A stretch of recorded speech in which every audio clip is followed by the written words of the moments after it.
Gemini, can you help me plan my 3-day vacation? Generate a photo of a muscly capybara. Explain the concept of supply and demand with OpenStax. Hi Gemini, quiz me on the rise of industrialization. Can you help me find an email? Yeah, I can help with that.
Welcome to Academic Labs, the pulse of innovation where the horizon of education is expanding beyond our wildest dreams. We are the architects at the intersection of transformative technologies, fusing the power of adaptive AI, the solidity of blockchain technology, and the versatility of non-fungible tokens, or NFTs, to weave an unparalleled learning paradigm. This December, the world's top chess minds clash in the heart of New York City at the FIDE World Rapid and Blitz Championship. Witness world number 1 Magnus Carlsen and other stars from across the globe. Rapid and Blitz, chess in its most thrilling form, unpredictable and unforgettable. Fast moves, tactics and blunders, and moments that will keep you on the edge of your seat. Witness the pinnacle of chess excitement. Get your tickets now at worldrapidandblitz.fide.com. Welcome back to the FIDE World Championship Match presented by Google. Today is Game 4 and the players are returning from yesterday's rest day. Did they rest? Did they do some chess? We don't know. But today they will fight it out in an exciting turn of events. The last game was won by Gukesh, which means that they start out with 1.5, 1.5 once again on an equal score. Will it be a decisive game? Will it be a draw? Let's find out. Stay tuned to the FIDE broadcast to not miss any of the action.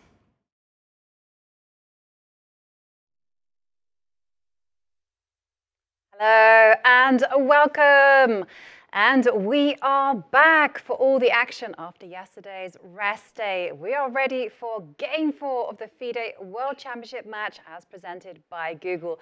I'm your host, International Master Jovanka Houska, and it's great to be here right in the middle of all the excitement alongside my co-commentator, Grandmaster David Howell. Now, David, you know, we're now in a situation with a match, one win apiece. We're brewing up for quite the fight. Exactly. It's going to be fascinating to see what occurs today, what happens. The rest day was good and bad for both players, I believe. Gukesh getting the win, striking back just before the rest day, and he wanted that momentum. These are the scores maybe he would have wanted to continue, but for Ding, he's been dwelling on that defeat now for over 24 hours, but it has been a chance to recover, and he will get the white pieces as well in Game 4 today, the reigning champion. So yeah, I don't know what to expect, I've got to be honest. Yes, and going back to that Game 3, that was quite the emotional game. Some kind of uncharacteristic mistakes from Ding, but some powerful play there from Gukesh. Let's take a look at the recap of Game 3. Game 3 of the FIDE World Championship Match presented by Google. White Gukesh D, Black Ding Liren. Result 1-0. Game length 37 moves. Opening Queen's Gambit declined. Variation, exchange variation. The 18-year-old challenger Gukesh D scored an impressive win today and after 3 games ties the match at 1.5, 1.5. With excellent opening preparation and full of confidence, Gukesh chapped one of Ding's minor pieces and it was all plain sailing from there on. Gukesh was elated after the game and said that he had been happy with his play for the last 2 days, particularly today where he felt that he outplayed his opponent and was well prepared until move 13. The key position came in a queenless middle game where Black's bishop stood compromised on c2 and in serious danger of being chapped. Instead of retreating it back to f5 or even developing the other bishop, Black went with the aggressive rook h5, attacking the pawn. He said that he knew his bishop on c2 was a weakness and he tried to come up with an idea to save it. In the line that he played with e4, d takes e4, f takes e4, knight e6, rook c1, knight takes d4, bishop f2, bishop g7, he said that he missed the move knight e2. And a few moves later, in an already worse position, Ding Liren lost the game on time on move 37. Tomorrow, the players will enjoy a well-earned rest day. The 4th game of the match takes place 29th November local time, 5 p.m. in Singapore, and Ding Liren will play with the white pieces. Well, yesterday it certainly was a well-earned rest day for the players, but it wasn't a well-earned rest for the seconds because every player has with them some seconds, a whole team behind them, all sorts of technology. Wow, I mean, what do you think that they would have been coming up? Yes. Yeah, they would have been burning the midnight oil, working all hours of the day. I did actually, on my adventures, when I was taking a walk, I did see Gukesh with his second out. I think they were about to go and play some sport, so keeping the players entertained, keeping the ideas going. I'm sure it's about the chess mainly, but the seconds taking a break. But Jovanka, maybe we can explain what seconds are and their job, their main job during these big matches. Yes, I mean, the role of a second is incredibly crucial. I mean, not only for a mental, psychological, and a chess perspective, but I'm going to actually draw on our AI sidekick, our assistant from Google, Gemini. Gemini, tell us about the role of seconds. We asked Gemini, what are seconds? Pick a fictional character that describes the role in chess. Here's Gemini's response. Seconds in chess are assistants to a player, typically in high-stakes matches. They help with preparation, analyzing the opponent's games, suggesting opening strategies, and exploring tactical variations. Seconds provide valuable insights and support, enhancing the player's chances of success. Think of them as Watson to Sherlock Holmes, who assists the detective in his investigation, analyzes the crime scene, suggests potential suspects, and offers alternative solutions. While the player makes a final decision, the second provides valuable insights and support. Chat Chess with Gemini, your AI assistant from Google. And there you can see, I like the analogy, Dr. Watson assisting the brilliant Sherlock Holmes. And also on the video, you saw Ding second there. Richard Rapport yesterday, wasn't that? It was actually thinking last year, they formed a very successful collaboration. Richard bringing the creativity, all sorts of different opening ideas. That's right, here we see the world champion enter, and Richard Rapport is second Ding. He's second Ding here. And we see actually Richard Rapport follow Ding in, a bit of a rock star, Richard Rapport, in some fancy shorts there. Known for his bohemian approach to life, to chess. Ni Hua as well, a very strong Chinese grandmaster, is on site. Yes, and this is really important, actually, this whole walk up into the playing hall, because it really sets the emotional tone, the psychological tone for the players. And I do remember once in an interview that I did with Henrik Carlsen, where they specifically prepared him and Peter Heine Nielsen, things to say, things to put Magnus Carlsen in a good mood. Yeah, often it is about the chess. That is, I guess, 80% of the job. The other 20 is just keeping your player relaxed, keeping them fresh, keeping them happy, sharp, fit, whatever you whatever you want. So yeah, we do see some seconds on site. There will be some secret assistants that both Ding and Gukesh have at home, maybe studying. Often Magnus Carlsen had players in different time zones, so they would be able to stay up overnight, producing these ideas, analyzing ideas, and then feeding them to the players. But either way, it's always a bit of a guessing game, a bit of a mystery. Gukesh, the only second I've seen of his on site here is Gajewski, the Polish Grandmaster. The only one I've seen as well, but quite interesting enough, both Ding Liren and Gukesh have chosen rather creative, original players. True. Yeah, you know, both Gajewski and Richard Reports are well known for coming up with very unique ideas, you know, taking openings and giving them some little creative twist. Gajewski, he's got an opening named after him, a gambit named after him, very creative player, comes up with all these little kind of long-term ideas as well. It's not just about one move in the opening, it's about middle game plans, it's about concepts, and yeah, of course, Rapport, famed for his creativity and his original approach. Rockstar Reports, and whilst we're waiting, Gukesh to enter the playing arena. Wow, what a day it's going to be. You know, game 4, critical game, especially for Ding Liren after his loss in game 3. Yeah, for Ding, it's about stabilizing, just not losing a second game in a row. You don't want to castle, as they say, 0-0. You don't want 2 losses. You lose all momentum. You lose a lot of confidence that way. For Gukesh, it was his first ever win against Ding in classical chess. He'd only ever beaten Ding before in Fischer Random Chess 960. So, historic moment, and I think we're about to see the young challenger arrive. We're zooming in on those lifts. Gukesh getting ready to play with the black pieces, and there we see again his second, Gajewski, and he's also accompanied by his father as he makes his way into the cube. And as we mentioned many times, the cube is a very special playing arena. It's completely secluded. The players do have their own restrooms where they can just relax and be able to contemplate their games. But there they are, going into the Fair Place office.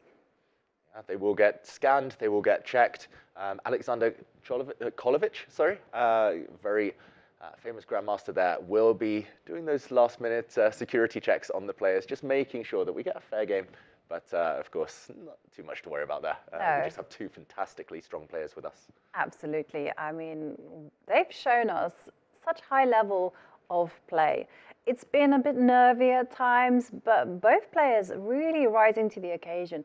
I mean, game 3, we saw some excellent moves from Ding Liren. He was surprised out of the opening. He said that he was freestyling, but he still managed to find some resources. And in the end, it was just one gamble that didn't really work out in his favor.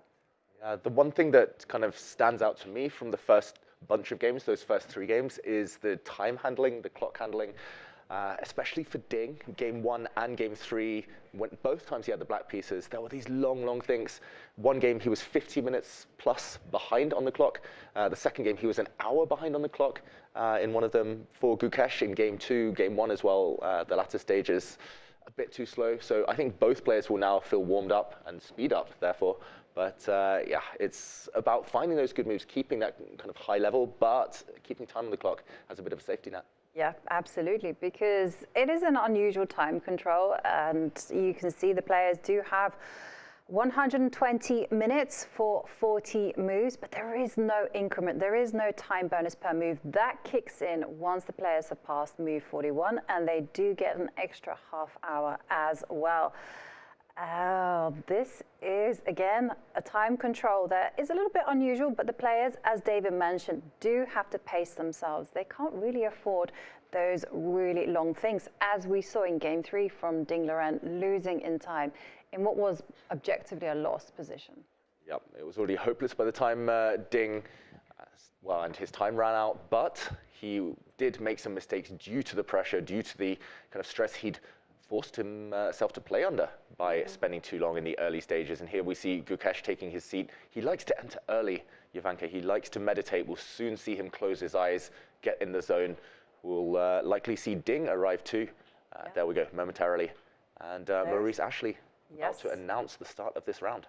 Yes, and we do have some very special former world champions actually making the first move. We have Zijun making it for the white pieces, and 5-time former world champion Vishy Anand. But we're going to go straight to the cube and see what we have in store for us.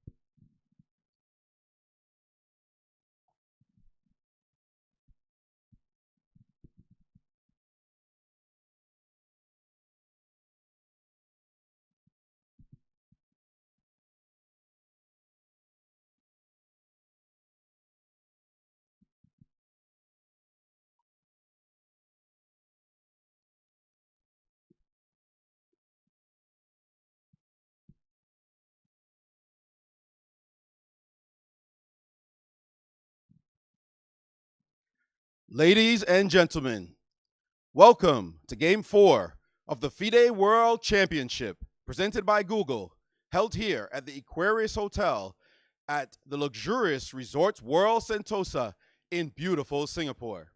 I am Maurice Ashley, and it is my distinct pleasure and special privilege to introduce the two gladiators who will be competing for title of World Chess Champion. First, the challenger from India, Gukesh Dommaraju.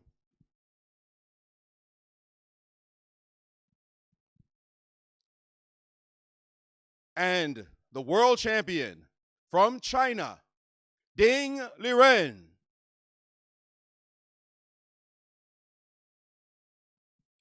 The match is currently tied at 1.5, 1.5. The players have played fantastic fighting chess, regaling fans, millions of fans around the world with their fighting spirit, with their determination. And this match, this much anticipated match, has truly lived up to its billing. We have had a treat so far. And we have a special treat today. Two trailblazers, role models, mentors, and ambassadors of the sport who will make the ceremonial first move. First, she made history in 1993 when she became the first woman from Asia to gain the title of Grand Master. She is currently a FIDE vice president and the president of the Chinese Chess Association. In 2019, she was inducted into the World Chess Hall of Fame. She is a 4-time women's world champion from China, Grandmaster Xie Xun.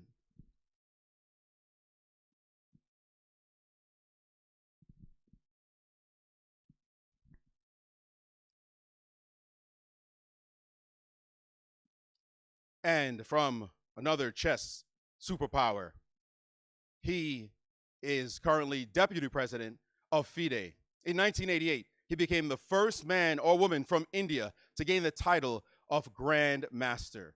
He is a 2-time World Cup winner, and he is almost single-handedly responsible for inspiring a generation of Indian superstars as they have scaled the mountaintop of world chess, including one of the players here today. Indeed, a great talent, following in the footsteps of this man, a 5-time world champion from India, Vishwanathan Anand.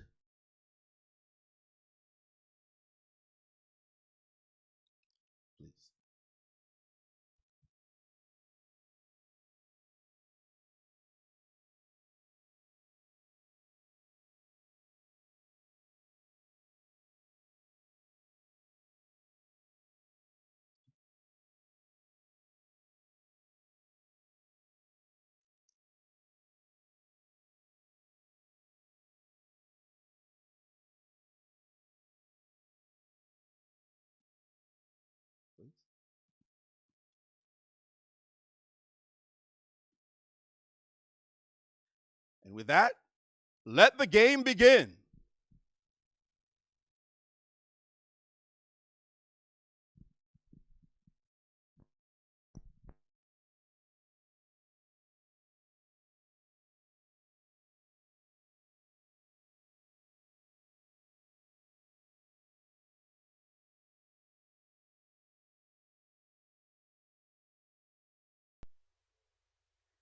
And here we have it. The first moves have been played for Game 4 at the FIDE World Championship Match. Now, interesting enough, we did see the distinguished guests, Jun and Vishy Anand, open up with d4, d5, but that's actually not what's been played by these two. Instead, Ding Liren opening with the knight. It's interesting because I was suggesting this at lunchtime, saying I think this is a good attempt to mix things up. Yeah, it's funny, Jovanka. Even just a few minutes ago, before we started the broadcast, we were just putting some moves on the board, kind of just speculating on what the players might choose. And you were saying the Reti, knight f3. We were saying, but there's a problem after d5. What do you do next? And Ding shows us he's just played a little pawn push, pawn to e3, but this is a well-known idea, and it has thrown Gukesh off. I don't remember Ding employing this any time in recent history, so this shows ambition as well. No e4, e5, super solid play, no d4, d5, queen's gambit, and Ding leaves the board. In game 1, he didn't leave the board for over 4 hours. I believe games 2 and 3, he only left the board once or twice, but he's already out of there, Jovanka. Yep, and interesting choice. I really like this whole thing because one of the problems these days, especially when you have the engines running all the time at such high level, is that it's very difficult to actually get an opening advantage with the white pieces. And so many openings have kind of been figured out, they've been locked down. So it's very interesting to see Ding Liren just pick up the king's pawn, move it 1 square. He's getting ready to challenge the d pawn by pushing the c pawn 2 squares forward. And if I'm not mistaken, you're a big practitioner of this. Yes. Oh, wow. He plays pawn to b3 first, but likely pawn to c4 very shortly. Yeah, I started playing these types of openings, these types of systems about 10 years ago, and been experimenting ever since. I was very inspired by a game that Karyakin used. Karyakin won actually against Vishy Anand many years ago now. But Ding, yeah, he's playing kind of a very flexible system. We would call it a flank opening just because you haven't occupied the center yet. Gukesh, part meditating, part trying to recall what he has prepared here. The white bishop is fantastic on this diagonal. You will challenge for the center very, very soon. And yeah, essentially you're playing a Queen's Indian defense, but with the white pieces. A Queen's Indian defense is a very well-known opening weapon against white playing 1d4. Here, it's actually black playing d5, but just to show it very briefly on the board, if instead of knight to f3, the Reti opening on move 1, more well-known is d4, and this would be the Queen's Indian defense, where actually you do play the pawn to b6, and it's a mirror image of what Ding is doing as white. Here he's got an extra tempo. Essentially, Gukesh has got this position, but without having played pawn to c4. And if we flip it back to the game we have, the position we have right now, of course, it is possible to play this move for Gukesh. It is one of the main lines here, but then you're playing a very well-known opening without an extra tempo. And psychologically, that can be difficult. Yeah, that definitely can be very difficult because it carries a lot more risk. And here, the choices are just so many for Gukesh. c5, does he go for that particular one? Does he also develop the light square bishop? Or does he try to kind of go g6 and try to fianchetto the dark square bishop? And it's interesting that Ding has gone for this particular move order because one of the concerns that we were having with a white opening with a knight so early on is that the traditional antidote now is actually just to quickly fianchetto the dark square bishop and just say, hey, it's all solid. And often in the Reti opening, white pushes this pawn, fianchettos this bishop, allowing black to kind of copycat and do the same. This time it's, I think, less likely Gukesh is going to fianchetto his dark bishop because it's going to be neutralized immediately by white's bishop on this diagonal. And also, I don't know how often Gukesh fianchettos his bishops. I don't think he does so much as black, at least. When he was a youngster growing up as white, he was always playing the Reti, by the way, always knight f3 and g3. And yeah, when I first played him, that was the opening he would play literally every single time. But these days, he's more classical, I believe, with the black side. Queen's Gambit declined would involve just pushing a pawn forward, developing your bishop, castling. But That's not the most ambitious here. Yeah, I just want to say as well, before we get too deep into the opening battle here, Jovanka, it was really nice. It's really fitting to see the first ever Chinese world champion, Zhejian, open for Ding, and the first ever Indian world champion, open for Gukesh. Yeah, two legends of the game there. And I think they're not too neutral here. They're both cheering for their respective players. Yeah, they certainly are cheering for their players. In fact, Zhejian was saying that the whole Chinese chess community really want to come out here and support Ding Liren. They feel a great affinity for him. They empathize with the struggles that he's gone through. And everyone just wants to be here and just make sure that he's in a good mood and ready to play good chess. Yesterday, Jovanka, we gave some masterclasses on the rest day, and actually several of the attendees, they came up to me afterwards. They said they traveled from all over the world, but there were quite a few from China who said they'd come over especially to watch the match. Really nice to see the support. But either way, I'm liking this approach by Ding. He's already got Gukesh thinking, which he wasn't really able to do in games 1 and 3 when he had the black pieces Ding. But it just feels like whoever has white is able to catch their opponent with the first surprise. I know, and I was going to ask this question. Do you think we are going to see Ding really go for it and later on employ a system that involves G2, G4? Ooh, love to see that. Okay, so let's try and get it on the board. So if black goes for a very rock solid approach, goes E6, then let's get it on the board. White fianchettos, the black bishop moves, and already you could start considering this type of thing. Yes. I'm not sure how sound it is immediately, but looks slightly tempting. In a blitz game, this would be fun. You push the pawn forward, you try and break open this diagonal for your bishop. If black takes, then you have two alternatives. You could either take this pawn or you could shuffle your rook across. I'm slightly afraid of shuffling the rook across because black will challenge for the long diagonal and the game gets very complicated. But that's the type of fun we could have seen if Gukesh had shut in his bishop by pushing the pawn to e6. Instead, he's playing a London system, the infamous London system, just with colors reversed again. He's brought his bishop out. He's going to try and set up a blockade on the light squares with his pawns. The big triangle, as we sometimes call it, where this pawn chain and this pawn chain leave black super solid. But the bishop coming out early does mean it's vulnerable to hits from the white knight in the near future. It's going to be interesting. Bishop to e2 very much says, okay, if you block the retreat of this bishop, now I'm going to hunt you down. And it's not much. It's only a small gain, but you do get the bishop pair. There's nowhere for this bishop to hide from the knight. Absolutely. And I expect that that's such a threat that can be a little bit worrisome. So I'm predicting that Gukesh will take some time out and go h6 just to, yes, and it's on the board. Good prediction, Jovanka. Well, when you have this type of system, you do really like the light square bishop because even though sometimes it gets locked out of the game, it's still very much present and it's very much exerting an influence. And this doesn't seem to have come as a surprise to Ding, but he has put his bishop out all the way to a3. And I have seen this before, but I'm not sure whether it's this exact position or something similar.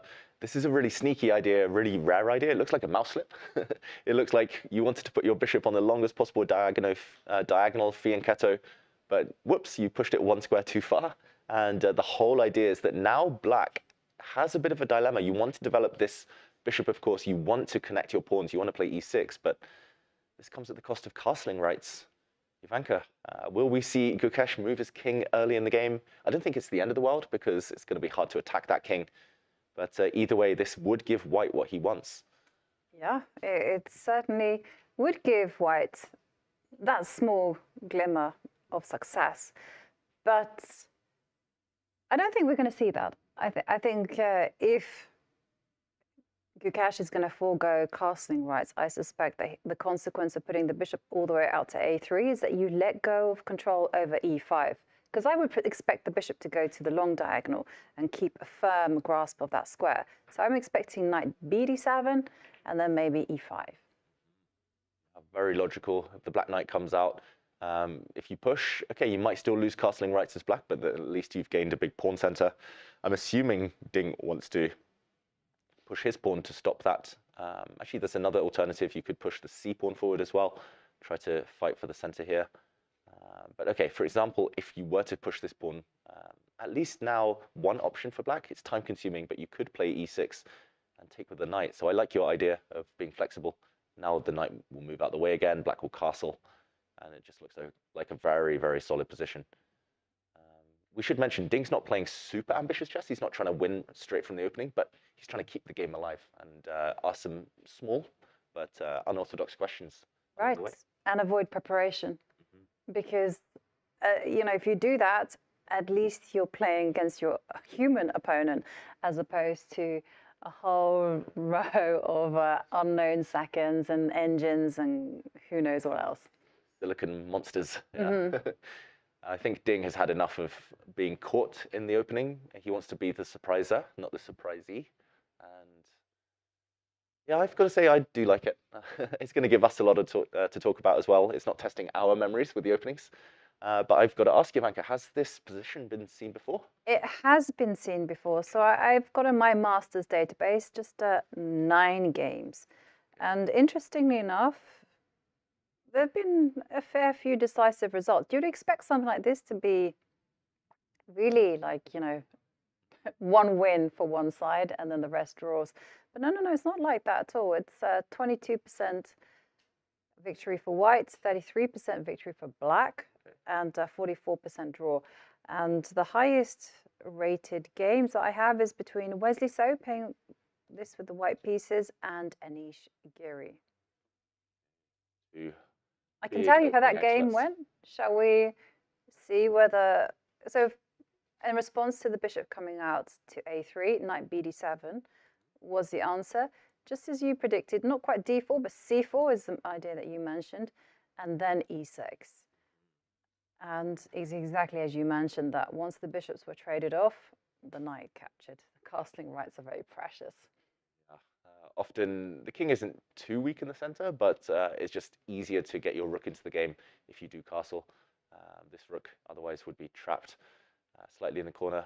To be honest, I don't really see any issues here for black. You've lost a bit of time, but it's kind of, you give some, you take some. White spent 1 move, 2 moves exchanging a bishop that hadn't moved. So white's wasted 2 moves here. Black's also wasted 2 moves, knight here, and then taking back on f8. But, I mean, the knight's not that bad on f8. Yeah, and when you compare the bishops as well, in fact, the game, the knight did move back, but it moved back to d7. So it was knight c3, knight 8 d7, and here we go. And this one looks very balanced. In fact, I would say black hasn't got any problems, because take a look at all his minor pieces. They're very well placed. Pawn structure is solid, and there's really nothing tangible. Looks like a good London system, if anything, for black, or at least a very solid one. Can I guess that result? It was between Anish Giri and Wesley So? Was it a draw? No. Wow. No, it was a win for black. It was a win for black, and black was Giri. Yeah, Anish Giri, yeah. Anish Giri, okay. So, yeah, some very high pedigree behind those 2 players and behind that game we've just talked about. And I'm not sure Gukesh is aware.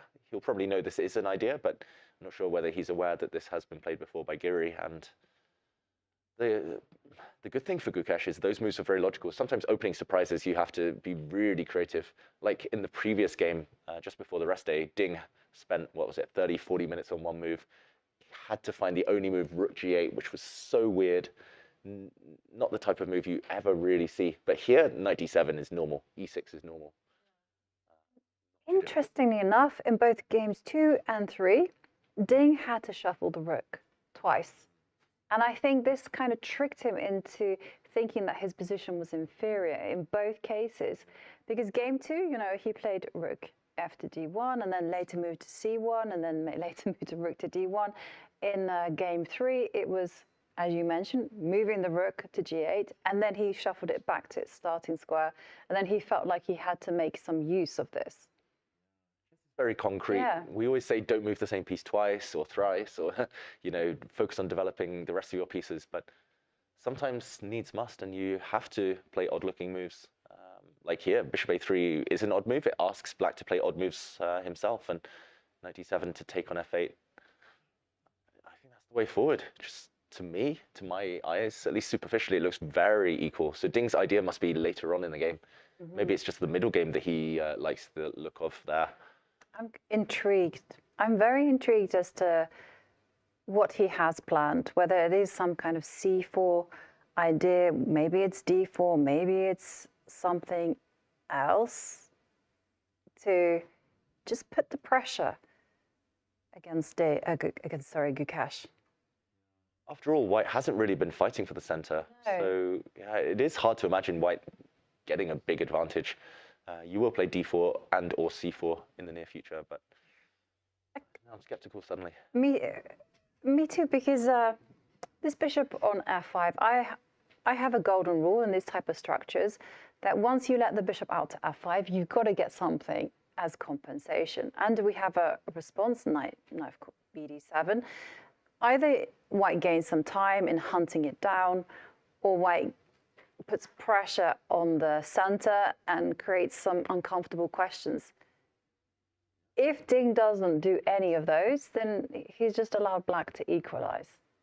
Equalize at least. Yeah, this bishop is at the moment superior to White's bishop, to its counterpart. And yeah, it just looks like a London system for, I know I keep saying that that opening, but for anyone new at home, it's normally when White brings a bishop out to F4 in the opening. Here it's a mirror image. And this bishop has a nice safe square to park itself on as well, if need be. That's the reason for Ding's slightly slow H6 move earlier. And okay, Ding's preparation, we're going to see the extent of it now, potentially. I just assume he's got to keep moving at tempo, at speed here, because he can predict all of Gukesh's moves here. Gukesh has played the most logical moves from move 1 now till move 5. What's next, Ding? Show us. Got to be one of these pawn pushes, you feel? Yeah, it would be a deeply troubling sign if Ding just settles into a long think at this precise moment in time. And there you can see on the right side the top moves. C4, challenging the center, castling, D4. Okay. Show us what you got. Interestingly there, we see the statistics, and it does look like White's best move, at least in terms of the numbers, is to castle. In those practical examples, White has scored 50% wins. We were slightly kind of reluctant to castle because we do allow Black to build a pawn center, but after a trade of bishops, Black's knight would no longer be able to capture on F8. So for example, if White were to castle E5, yes, you've given away the center, but knight takes F8 now would blunder a pawn due to knight takes E5. So at least now you would guarantee that Black doesn't castle. Again, I mean, it's not my type of position, allowing the opponent to build a big pawn center. I guess you can challenge in the center now. You ask Black to block, but this is not to everyone's taste necessarily, giving the opponent a lot of space in the center. The good thing is White has traded off his bad bishop. Black's bishop isn't great anymore. And next move, you'll challenge, you'll fight for the center. It looks like a French defense, which Ding has had success with already this match. But yeah, with the white pieces, this is risky stuff. Right, and also, even when you look at this pawn structure for the white pieces, the bad bishop that would be sitting there on C1 is gone. Gone, and the center's blocked, so the fact Black hasn't castled isn't the worst thing. But yeah, even getting rid of this bishop, I've played these positions in the past. Sometimes you just get a bit suffocated. Black at some point might start playing H5, H4, kind of inspired by the fact that the rook has to get into the game at some point, so might as well bring it towards the white king. And yeah, this is going to be fun, double-edged. But either way, it's strange, Jovanka. Seeing Ding think, 97, he should have been able to predict that one. He's just recalling his theory and maybe just settling the nerves. And sure enough, here we do have castling kingside. On a practical level, this is probably a good choice because, again, you're banking on the fact that Gukesh maybe is a little bit unfamiliar with this particular variation. And you give him choices. Is he going to go E6? Is he going to go E5? Is he going to go C5? True, C5 is another option we haven't mentioned. And that would blunt this bishop on the diagonal. And yeah, actually, if White cannot punish Black immediately after C5, then you just laugh and say, okay, you did mouse slip with your bishop. You did put it on the wrong diagonal. It might have to drop back at some point. We investigated a little bit, though. I do believe Ding is just in time to push and fight for the center. And now if Gukesh tries to do what we were showing earlier, we might see a trade of pawns, and white will push with d4. And it's very likely that black, after these pawns disappear, black will be left with an isolated queen's pawn in the center. And yeah, it's not everyone's taste to have an IQP, as we call it. That isolated pawn. I don't think Gukesh particularly likes playing with them. So yeah, I think c5 is maybe the least likely of the two. Maybe the reason Ding was pausing is due to the fact that black can still continue in the way that we showed Giri did in that other game, and it might transpose. So maybe he was saying, okay, I can get the same thing, but I'm giving my opponent an extra option. That's good for the opponent, maybe, having a bit more choice, but it also forces them to burn time on the clock. So like you said, it's the practical value rather than maybe anything too specific. Yeah, I think so. So, yeah, let's have a look at e6. Okay. The keep it solid approach. So, bishop takes bishop, knight takes, and now c4. You have to claim your stake in the center, so go for it. c4. The knight goes back to where it came from, and the thing is, I don't see anything other than just going d4, knight c3, and we have a very solid game. Type of position we're likely to reach. I would maybe make a slight argument that compared to London system type of positions, the fact that we've kind of put our bishop out and traded it off is slightly beneficial because now, rather than black having a very strong bishop on d6 kind of peering over to this side of the board, it's going to be harder for black to go for any pawn breaks. It's going to be hard for black to arrange e5. We control that square. It's hard for black to arrange c5 without an isolated pawn. And maybe white will be able to launch a queenside pawn storm of his own accord a bit later on, once getting developed. Right. e6 has been played, so we're headed in this direction. Yes, and quickly the bishops have left the board. Knight takes f8. And I think the position that we had in our analysis board is probably really pertinent. Is Ding Liren just banking on doing what you suggested, just kind of launching all the pawns as far up the board as possible on the queen side, and then just saying, space, my friend? Space. I have a feeling, for example, if we do go back to that position, as we see Ding ponder now, then yeah, a position like this one, which is very likely to occur now, it's all about pawn breaks, yeah. we do mention, and it's only really white who can play on this side of the board. For black, it's very hard to know what to do. Black is solid. Black could try and exchange pieces, for example, but it's hard to imagine anything too exciting happening. And he has played c4, so very quickly headed towards that Ding now. Mm-hmm. And this is where you would assume the players, they play training games. We've been talking a lot about seconds. You've been talking about middle game plans, maybe with those seconds. You'll have been analyzing what to do, where to put the pieces. Maybe it's going 20, 25 moves deep in that type of position, even if it's not forcing. And for Gukesh, he would not have even thought about something like this. And I would even argue that even on a general basis, you get to this type of position, you go, this is your ideas, and let's stay like that. Because ultimately, it's a position that doesn't have too much venom. Whereas Ding, on the other hand, has come to the conclusion that advancing on the queen side just gives enough unpleasantness to pose those questions. Because what is very clear here is that Ding is maybe playing for two results, either for drawing or for pushing for a small advantage. Interesting. This is only his second white game, but it's clear his match strategy so far. With black, he's going to try and be a bit more dynamic. Ding, that worked well once in game one. He won. In game 3, he was unsuccessful. But with white, he very much wants to stay solid. Gukesh brings his knight back. We've predicted everything so far. But yeah, he wants to stay solid, Ding. And game 2, when he had the white pieces, he wanted a really slow, dry position. Take all the tactics out, maybe try to bore Gukesh to death. He didn't try too hard. Game 2 was actually the shortest World Championship game we've seen in the last 10 years. It was a draw in the end. But here, probably he's going to try for something similar, just he's going to play on. He's got to try and strike with white Ding. I think he's just too vulnerable with the black pieces, and he knows that. So I wouldn't be surprised to see him just play d4, play knight c3, try and push these pawns, and argue that it's a very slow position, but one that he's slightly more comfortable in than Gukesh. didn't have control there. And talking about it being a World Championship match, of course, we have to think about the mindset. Because at the last press conference for Game 3, Ding, towards the end, looked completely bereft. He was very honest. He said, wow, you know, he hadn't looked at the line that Gukesh had prepared. He was more or less playing on his own, very creatively. First up, I want to ask you, is this honesty a good policy? And secondly, like, how do you adapt to the mind games that are occurring? Yeah, I mean, in life, I've always got on better with very honest people.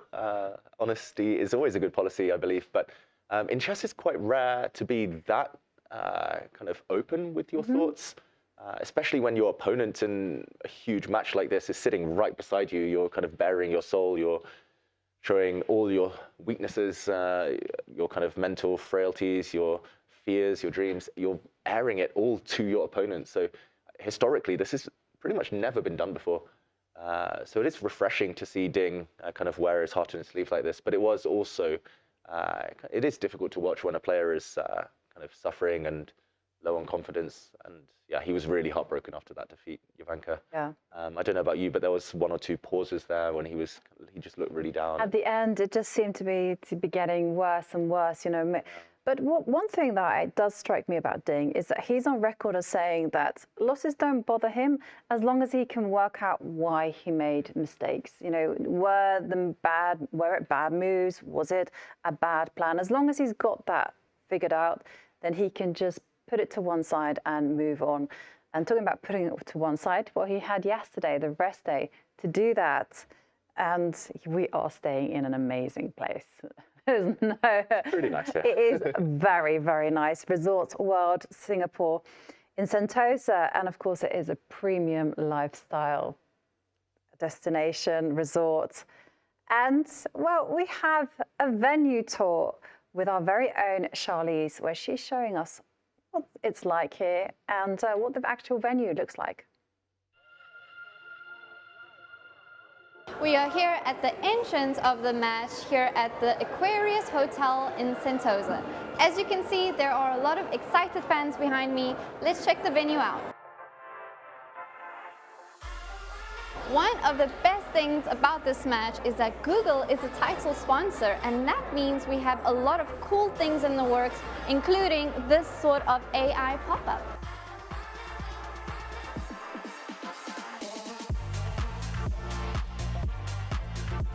The match may only be taking place between 2 players, but it's been designed to be enjoyed by many, with features at the venue like the fan zone, made to watch and enjoy chess.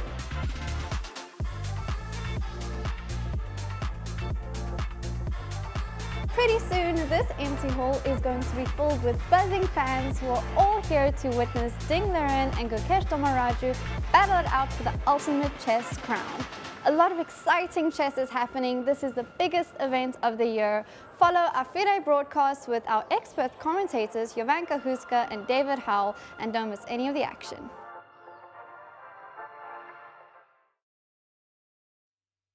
Yeah, it is a place that is very special, filled with positive vibes, buzzing with people. I mean, I was saying one thing yesterday in the masterclass that I was shocked that you could really feel the energy of the spectators. You know, we're sitting here, but as soon as there's a result, and especially a decisive result, you can feel the excitement, the energy, the action. Yeah, it was buzzing. It's packed here. I was a bit late to get to the commentary studio today, but I mean, that was because I could barely move. It was there were so many fans. It was nice to see, and like you said, the energy, it's really reinvigorating. And yeah, I mean, it was also just really, really inspiring to see the whole fish tank being built, everything being built and set up a few days before the event, just everything coming together. So many people involved, the teamwork, making everything happen. It's really fantastic. And yeah, I've always loved Singapore, but to see kind of the whole community gather, unite, and yeah, really make this fantastic chess match the spectacle that it is. It's nice, Jovanka. It's nice to see. And I like that Google is involved, and the stand is very, very cool. You know, you can just go there and say, make a chess set from anything. anything random, and it does. It generates a beautiful image. And talking about beautiful images, well, it's Ding's turn, and he's thinking, is this just to maybe confound his opponent? Because, I mean, let's put it this way. Your opponent chooses a variation, you play quickly, and we're still very much in the middle of this theory, and then they think. Yeah, it is slightly confounding, as you would say. Yeah, I don't really see what he's thinking about here. This is the type of situation I find myself in often, and I know I want to put my knight on c3, I know I want to put my pawn on d4, but sometimes I get too bogged down in the details of which order is more accurate, which one is best, which one cuts out the opponent's options, and ultimately they probably transpose. There's ultimately not that much difference, but this is where the top players do spend their time just in case. Maybe he'll want to start with, I don't know, b4 instead. For example, maybe he'll start by shuffling his queen across, positioning her where the bishop maybe should have stood on this long diagonal. So there are a bunch of options. It's very much a matter of taste. There's no right or wrong in this type of position. But yeah, I'm sure Ding is just getting his bearings, just familiarizing himself, reminding himself of the plans. And then we'll see a quick flurry of moves, most likely. And just before our our location tour that we had just there, we were talking about Ding being heartbroken in that press conference after game 3. And we should remember he was behind 3 times in his match against Nepomniachtchi last time out last year. So he's been here before. He is very good at just forgetting, moving on and bouncing back, just playing the position in front of him. And if he gets the chance, I'm sure he'll take it. But it's about creating that chance right now against what is a very solid setup by Gukesh. It is a very solid setup. And Gukesh thinking, both players making the moves rather cautiously. I liked your ideas of going queen c1, queen b2. It hadn't occurred to me. But yeah, the queen does belong on that square, which is really weird because a lot of people would be like why? Why would you put your queen? And why would I say that it's good there? But in fact, the queen is there primarily so that she can support the advance of the queenside pawns. Maybe she can even start exerting pressure on the e5 square because she helps control it. And just she gets out of the way of the rooks. You've got to connect the rooks. Yeah. Classical chess 101. Exactly. I'm not sure why I'm attracted to this idea, but it's just, like you say, it's getting the queen out the way. For example, if black just continues in solid fashion, you bring your knight out, rooks connected, finally, and you have a choice where to put them. Anywhere on this first rank is fine, pretty much, other than b1. But yeah, you just bring your rooks to the center. At some point, you might play d3, you might play d4. You stay a bit more flexible this way. Likewise, I mean, you could just as well start with d4, and after castling, you start with knight c3. But the question remains, where do you put your queen? I was just thinking to myself, where do you want to put her? Unless you trade off bishops, which is maybe not the most ambitious. Taking pieces off the board leads probably closer to a drier, sterile position. So where to put her? If she steps forward, she might walk into knight e4. That's why I was thinking, okay, shuffle and across somewhere on this diagonal, b2, a3. But yeah, ultimately the choice is Ding's. And should we play guess the move? What do you think he's going to play, Jovanka? Just because he's settling into thoughts, I do think queen c1 is going to be the move. Because you wouldn't think, if you wanted to play knight c3, you'd just go on the board. True. Your turn. True. Yeah, I know I suggested queen c1, but I'll say knight c3 just because I think it's just that moment where it's not even moves necessarily going through his mind. It's not necessarily deep calculation either. It's just kind of for the first time in this game, he's on his own thinking. And often after rattling off some preparation, players just need a bit of time to click into gear. Yeah. We'll see. And it's actually very true that Ding might have prepared this knight f3, e3, but it wasn't guaranteed that Gukesh would actually develop the bishop to f5.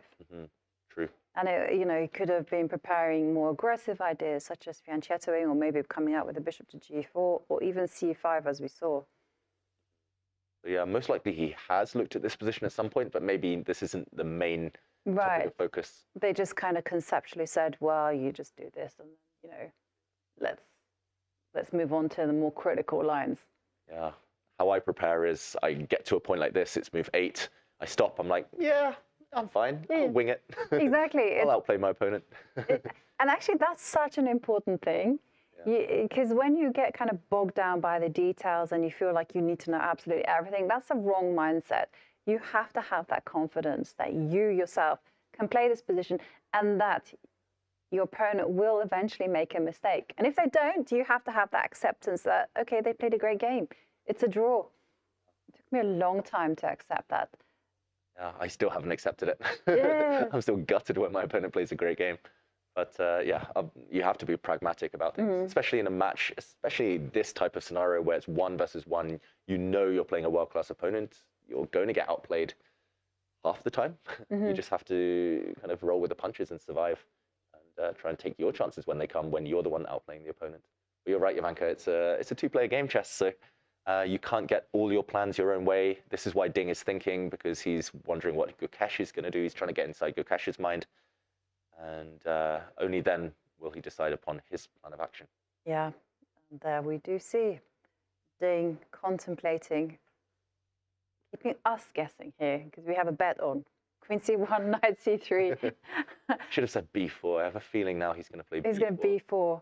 I was also thinking, there, look at this, David. You can see the spectator area, and you can see how everyone is watching the match. And the players inside, they're in a cube. They cannot see out of that glass. It's all very secluded in there. Yeah, some mood lighting. It's well known that chess players look better in the dark. So yeah, interesting to see the atmosphere in that. Hang on a second, David. Are those armchairs? Those are armchairs. They look super comfy. Well, that is luxurious, isn't it? I'm not sure I would be able to stay awake, though, in the dark. I'm not sure I would be able to stay awake in such comfy chairs. And the cube is actually soundproofed as well. So you can make as much noise as possible. But somehow or other, chess tournaments, even if you're allowed to make noise, you have this instinct to keep quiet. Yeah, it's kind of drilled into us from a young age. You don't want to distract anyone, your opponent, other competitors. And yeah, often there's whispering. Often it's the arbiters who make the most noise from my experience. Everyone else is just so focused on the chess, so engrossed in the details. Yeah, yeah, but we have top-notch arbiters. Yes, they will not be making any noise. No, I love all arbiters. Yeah. Shout out to our very talented arbiters here. And okay, I just wanted to point out one detail that I was mulling over. Another reason I could imagine Ding thinking, for example, if he plays Knight C3, autopilot, Gukesh does have the option. There's no rush. There's no threat. Gukesh can play A5 to stop white expanding on this side of the board. And for example, if the game continues, black will play C6 at some point, but now it's slightly harder to get A3, B4 in. Like if you play A3, black still kind of stops you along this diagonal. Maybe Ding is thinking, okay, I don't want to be prevented, so this is an opportunity to play B4 before it's too late. In the meantime, Jovanka, we do see that this position has been reached one time before, and black was the victor on that occasion. Yes, it's that famous game. Well, I wouldn't say famous, but it's that game between Wesley So and Anish Giri, where Anish won. So delve a bit deeper. So let's remind ourselves how that game continued. Two super grandmasters, of course. So Wesley just continued with the most logical move, Knight C3. Black castled, D4, and lo and behold, you are a grandmaster for a very good reason. Black played A5.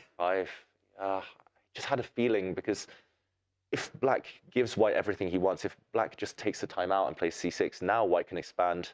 And actually, we're talking about 2 moves to get the queen to B2. Now you have 1 move to get the queen to B3, which is maybe an even better square, applying extra pressure on black's center, making it harder for black to ever break out with E5, for example. Right. And one of the great things about going B4 is that, yes, black can go D takes C4 and say, haha, I made you waste a move with your bishop. But on the other hand, you still have that capability of expanding on the queen side with an eventual B4, B5. Yeah, exactly. You can still build. There's a bit of a clamp going on as well. The dark squares are clamped down by white's pawns. Also, simple maths. 2 versus 1 in the center on the E and D files. Level material, but it's more likely that white will expand later in the game than it is black. Maybe black can build for E5, maybe queen C7, for example, but Again, you're kind of walking into some things here, and even if black ever gets e5, you have to worry about the consequences of d5. You have to wonder what happens if there's a capture. Black's fighting for equality, definitely nothing more in these types of positions. So I do wonder whether he's going to play, for example, b4, and if Gukesh castles, then he'll play d4 and he'll laugh. He's like, okay, I got my trio before you could stop me. Makes a lot of sense. And I also just wanted to kind of piggyback on your point in this type of position, where when black has played d takes c4. Because we'll have a situation, and it might be relevant later on in the game, where white has 2 pawns against 3 pawns on the queen side. And a very interesting approach is just simply to advance as much as possible with the 2 pawns that you have in order to create a weakness on the queen side. And this is something that I know English Grandmaster Keith Arkle calls the minority attack. He's used it very successfully. Basically, he's made a career out of playing perfect games like that. Yeah, I've only ever seen Keith win, win games when he has the minority attack going. Ultimately, the goal with these 2 pawns is to create an isolated pawn.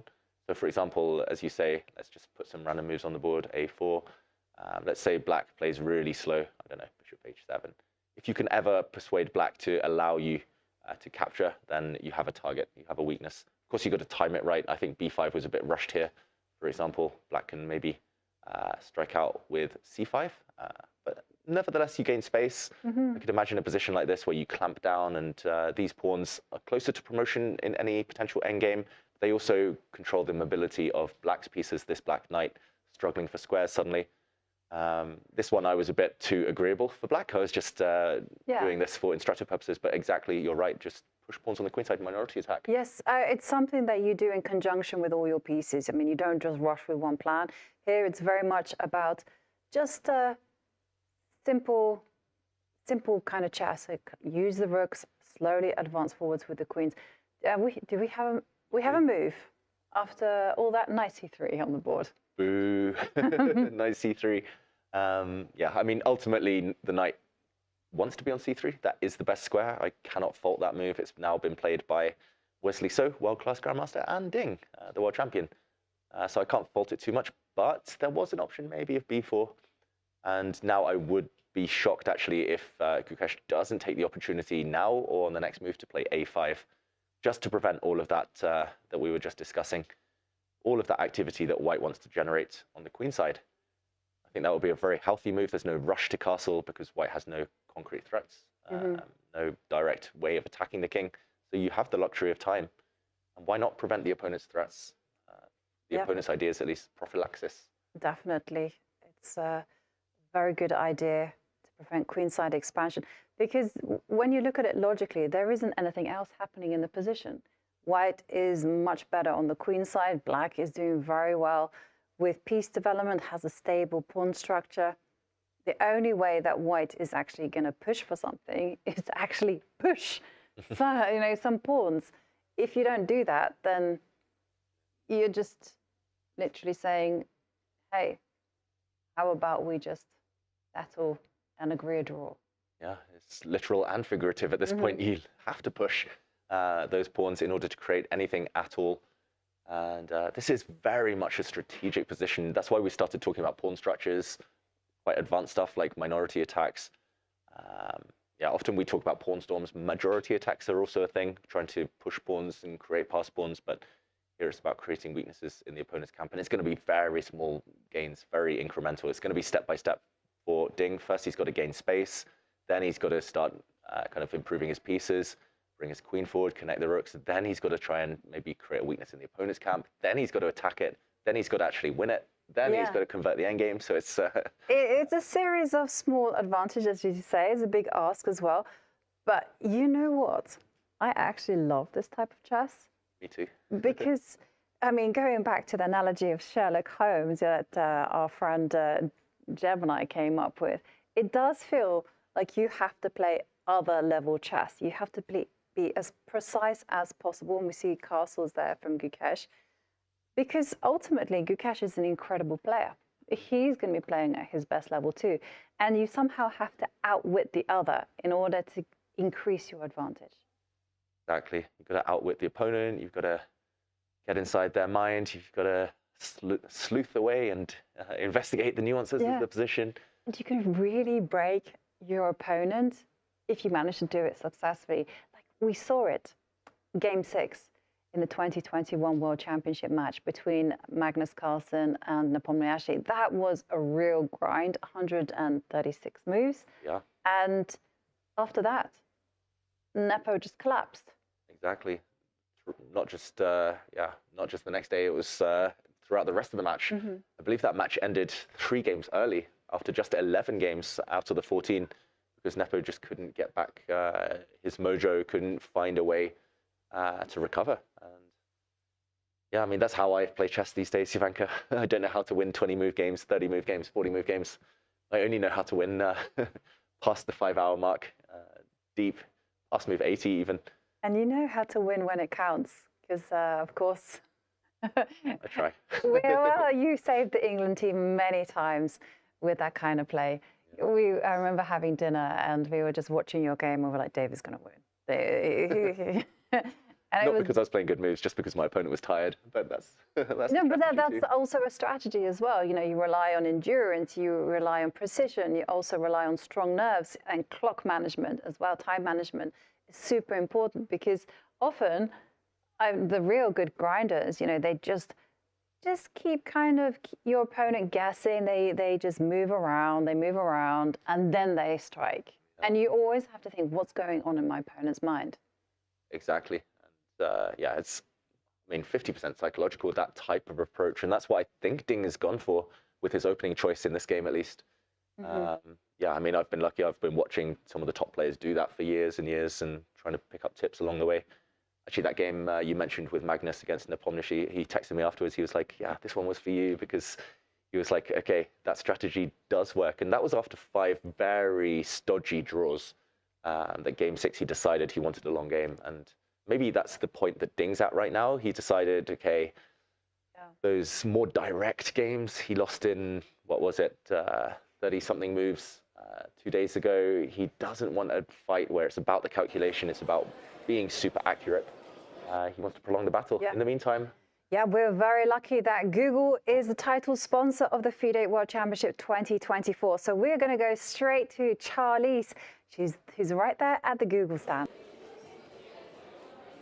We are live in the Google AI and Chess Experiential Zone. Now, Google has been the title sponsor for the World Championship match, but they have been instrumental in making this match more than just about chess. And this pop-up zone is one of those spaces that you can find here. A lot of cool things. We have history of chess and AI. On this side, we've got Chatting Chess with Gemini. Now, this might sound familiar. You've heard it in the broadcast a few times. What we did is we spoke with Gemini. We got a few chess concepts so that anyone can understand chess and what's going on, you know, from complex things to more general approach. There's a whole station here for people who miss the things in the broadcast can come and have a listen over here. Now, my favorite part of this pop-up is what is called Gen Chess. And this has been a hit from kids, from older people, just everyone. The idea is that you can create a chess set with anything, really. You can make a classic or you can make a creative set, and the idea is that you can use your imagination. And let's actually try this out. I'm going to say make a creative chess set inspired by fire. I think this is a cool idea in the context of chess and this battle that's going on. And now what Gen Chess Gemini is doing is it's creating something completely unique. And it's going to give you a chess set that you can either play with or print out. We'll get to that later. But this is basically, as I said, it's been a hit. You got to stand in a line sometimes to actually make a set for yourself. But they've got examples for you, like literally anything. Shiny sky, sea. There are so many different ways to go. If you want to be creative, if you want to be a little bit more serious, skyscrapers. Point is that the sky is the limit. Now this, I guess, maybe my prompt was a little bit difficult. I'm not too sure. Fire, maybe it's trying to be super creative. I don't know. We can try a different one. How about we start over and, okay, I'm going to change this to a food that is super popular here. We're gonna go with a creative chess set inspired by sushi. And let's see what it comes up with. I did see someone else make this, that's why I chose it, because I thought it was very cool. But here we go, we've got our first pawn here, we've got a rook, a knight, king, queen, bishop, I guess. This looks like a sushi cupcake. And you can print it. I'm going to print my pawn, I think. But what you can do is you can actually, we'll have this printed in the background, you can actually play with this chess set that you've created. And Gemini is making their own creative set that is on par with what you said. Since I said food, we are going to be playing sushi versus tacos. Chihuahua. Okay, sushi versus tacos it is. As you can see, it's really just comes up with things that I don't think any person really could.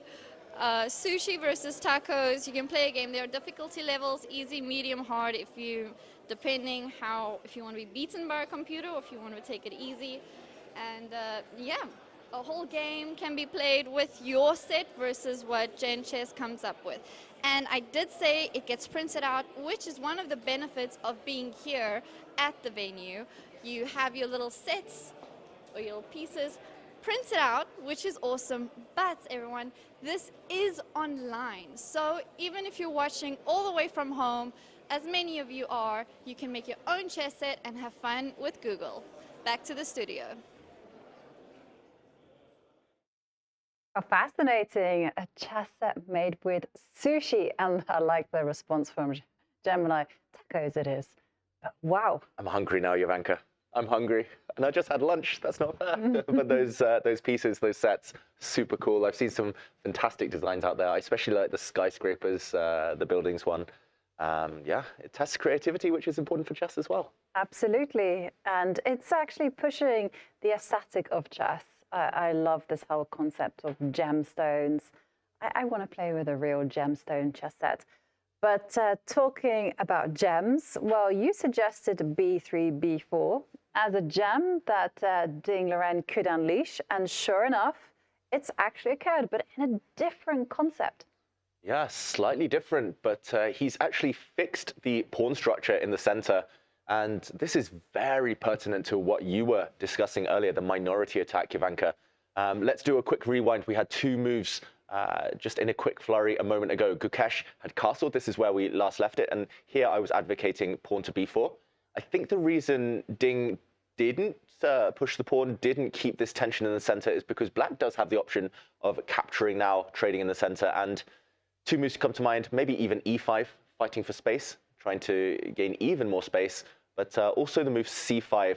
And unlike what we're likely to see in the game, black actually strikes out. The c-pawn is able to trade off.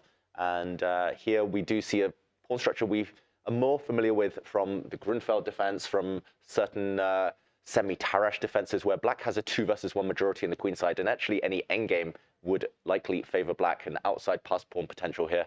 So I think Ding didn't want to give Gukesh all these options. Instead, he fixed the structure. He actually captured on d5. And after Gukesh took back, now pawn to b4. And now at least he's reduced the options for the opponents. And likely that white will play d4 at some point in the future, but he's also keeping that square vacant just in case he wants to post up a knight there. And either way, the minority attack has begun. Gukesh plays c6. And these two pawns are later going to march forward to try and destabilize these 3 pawns. Right. So it's 2-on-3. Will Gukesh be left with some weaknesses come the end of the game? And very interesting, actually, because now we look at the trade of dark square bishops. Normally, the black bishop will be parked there on d6, bearing down at the king. That's one of the dangers of actually simplifying the structure like that, because all the activity is pointing towards the white king. Now, they're not on the board anymore. So I think that this idea of going b4, b5 at the right time, has to be at the right time, has to be when you're ready with it, with your pieces all connected. It's going to be very, very dangerous. And David, I've been giving a little gift, and I'm going to present it to you. It's wow. a sushi chess pawn. Sushi chess pawn. And I got excited. I thought it was real sushi for a moment. I thought they were going to 3D print some real sushi, some tasty stuff, but it does look fantastic. And this position is all about pawns, so it's even more appropriate. Thank you, Google.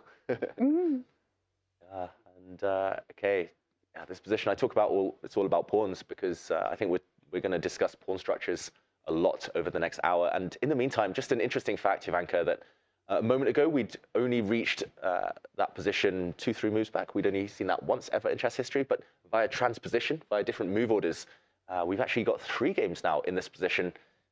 We see there in the bottom right of our screens.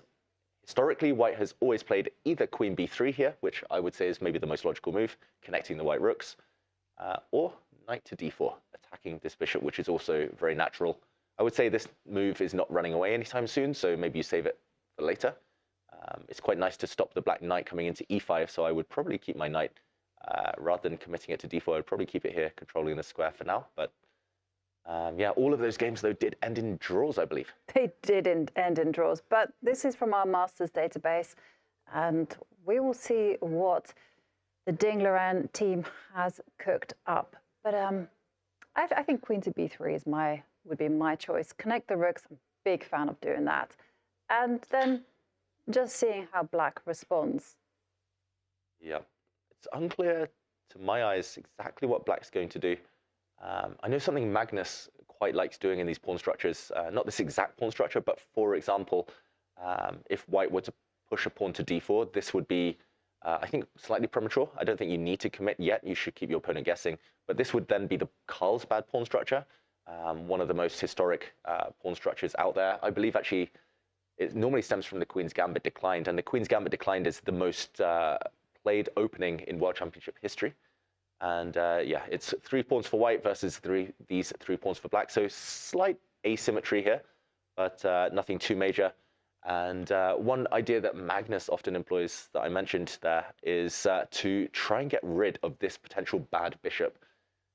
This bishop looks good now, but it's actually on the same color as its own pawns, these 3 queenside pawns especially. So come the endgame, when the major pieces are traded off, especially if white's able to push this pawn forward and create a isolated pawn or a backward pawn on the queenside, this bishop actually suffers. So one thing Magnus often likes is to trade off this bishop. I guess because it's a block center and knights are better than bishops when it's blocked. He would love to, for example, trade this knight off. And here he's arguing that actually white's bishop isn't a great piece either. It's hitting upon granite in the center, and there's holes in white's position too. Right. So the black knights can start jumping, start coming in. I was going to say that you don't be surprised if a knight finds itself on c4. You can even make very weird moves such as b5 as well, just to reinforce control over that c4 square. Yeah, kind of guaranteeing that your knight will come in very shortly. And white can cut across this. Ideas like pawn to a5 here to cover this knight, but sooner or later another knight will likely come round and in. These types of positions are very hard to judge. White is pretty much reduced to one plan, and that's breaking in the center, but that's very committal. You'll be left with isolated pawns. I agree with you. In light of this whole bishop exchange concept, I think d4 is just rushing it, because you want to have that flexibility, because if the pawn stands on d2, and if the bishop rushes to trade itself for the knight, well, hang on, you're not obliged to go d2, d4, you can go d3. And then try to crack open a line for the bishop. Yeah, so I think Ding wants to stay flexible. I do bring that up because I wonder if queen b3, whether black's going to play this anyway, bishop g4. Can we say, ask the question? Ask the question to the bishop. Yeah. Tough question. I don't know whether to keep the bishop and maintain the pin. Okay, just for argument's sake, I'll say I trade. And this is because I'm going to try and be concrete here. And I'm going to create direct threats. Okay, and then the bishop has to drop back. I'm going to create a direct threat again and say, you should have played d4 when you had the chance. That is true. I'm not sure whether it's too scary. I'm assuming white should move. This looks unfathomable. Yeah, I don't like backward pawn. Isolated pawns, backward pawns, whatever you want to call them. You could still move and argue that the knight is coming in. But then the question is, can you even sit on d3, like go d3 and then force the bishop all the way back? Either very good for black or it's very bad. Yeah, that pawn is living a charmed life, or maybe living its best life. Then b6. Yeah, try to control B6. Control the knight. Yeah, but you have knight b2. I mean, this is the very double-edged. Yeah, knight b2, but then there's knight e4. Knight e4, yeah. Yeah, this is very complicated stuff, but this is the type of stuff that could happen if Ding isn't careful, that if he isn't able to take full control right now. I think this is why he's paused for thought. So we do at least have one possible plan now for Gukesh that we've stumbled across, maybe getting rid of this knight, which controls a lot of squares. That does also explain the other move that we've seen in our database that we mentioned has been played before. And actually, just bang on cue, Ding plays that move, knight to d4. He's prevented the idea of black trading off the bishop for knight. Now when the bishop retreats, moves back, then he might think about ideas that we were mentioning on the queen side. But it looks like a very tense middle game ahead. Yeah, and we're certainly going to be looking forward to some intriguing chess. Now we're going to go on a short pause, because when we come back after the break, we are going to be joined by a woman who's won everything in women's chess. She's been 12th Women's World Champion, also 2021 World Cup winner, of course. It's going to be Alexandra Kosteniuk, so don't go anywhere. This is the Google Pixel 9 with Gemini. And this is Dan, suggesting some places to meet up and watch the game tonight. But you know what's better than a list of places? Knowing how close those places are. Which is why you're just gonna ask Gemini to put these places on a map. Whoa, how's that for teamwork? Why can't you just cool? Just let me cool.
This December, the world's top chess minds clash in the heart of New York City at the FIDE World Rapid and Blitz Championship.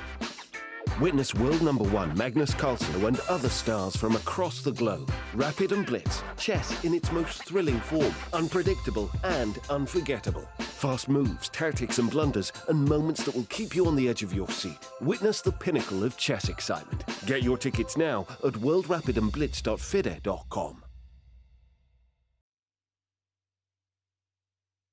And we are back, and of course it's a great pleasure and privilege to have with us in the studio Alexandra Kosteniuk.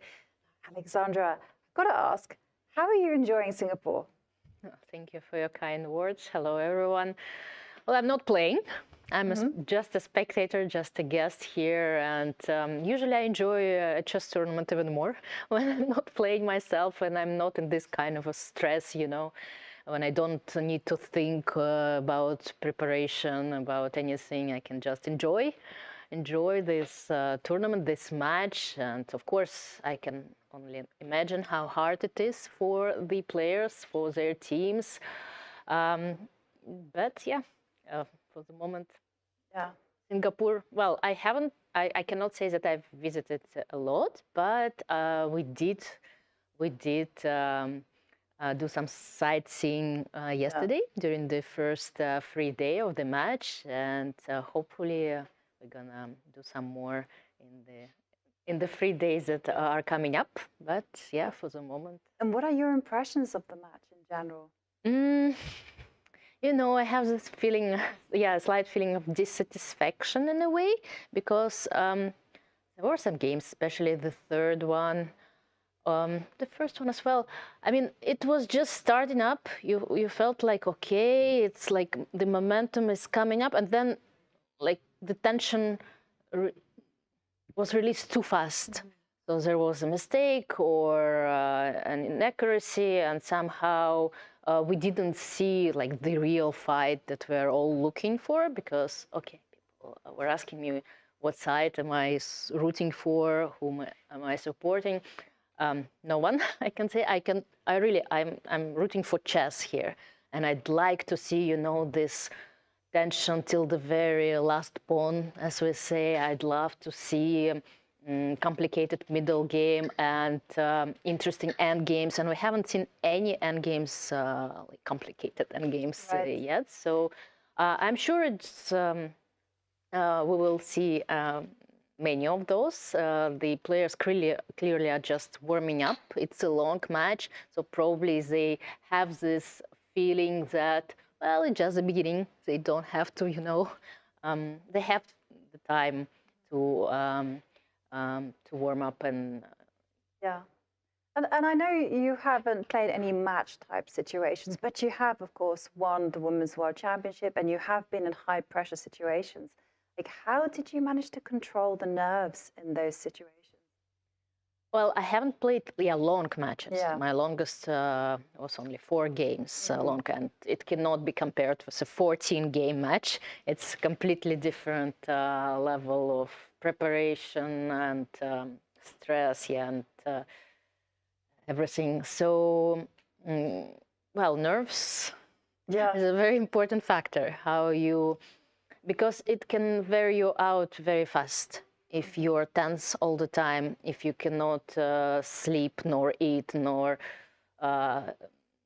like enjoy life, even when playing a tournament, it's a very big issue for me. It's always been. I'm a different person when I'm playing a tournament. So this kind of matches and format, it's definitely not for me. Because yeah, emotionally it's very, very hard for me. Yeah, I can explode very fast, and you really need to keep cool. You don't really have the right to have strong emotions, neither after a win nor after a lose. I mean, victory or defeat, you should stay calm and focused, and that's not easy. I mean, it's, yeah. But you did manage, you won the World Cup in 2021, which is a very, very long event. Like, how did you manage to, how did you manage to stay so focused and so calm when it's such an intense tournament on such a long time of chess? Well, it's funny enough that I won twice this kind of tournaments, in 2008 and in 2021. Okay, in 2008 it used to be called the World Championship. Yeah. In 2021 it was the first FIDE World Cup, but the system was the same, the format was the same, and in both of those tournaments I didn't play a single tiebreak, which is pretty impressive for 6 2-games matches. I mean, I've played 12 matches without a single tiebreak, so it really did go my way. I was, of course, lucky in many games, and just managed to keep focused and concentrated. But again, you know, I believe that, okay, there are some tournaments that if they go your way, you just go along. You know that you're capable of winning those because you already had won many. And it's much harder if nothing is going your way. Then it's more complicated, but yeah, in that case, in those 2 tournaments, I was just going and winning match after match. And of course, the format helped me a lot because, again, you have to focus like just 1 match at a time you take. So you play 2 games. And then it's another match, completely another story. And there we see on the camera Gukesh. Now Gukesh, of course, is the pride and joy of India. A lot of people are following his games. I do remember that you kind of exploded onto the chess scene when you became second in the Women's World Championship match. And I was going to ask, how did you deal with the publicity, the attention? Well, luckily for me, I think the publicity and attention was nothing compared to what's going on in India right now. I just played a tournament in Calcutta, and that is still India tournament of, like, we had, I don't know how many, 5,000 spectators.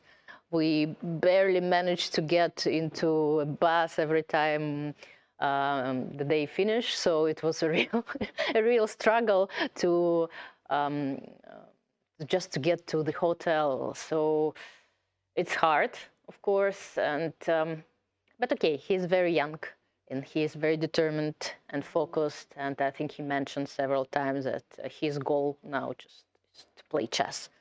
And so he's putting, I'm sure, and all his teams and relatives and everyone who is around him is putting Gukesh in a bubble in a way, so they try to close him, take him away from the public and all this publicity and all this tension and hype. And all this happened to you as well when you were 17 years old. So did you also have a team around you to?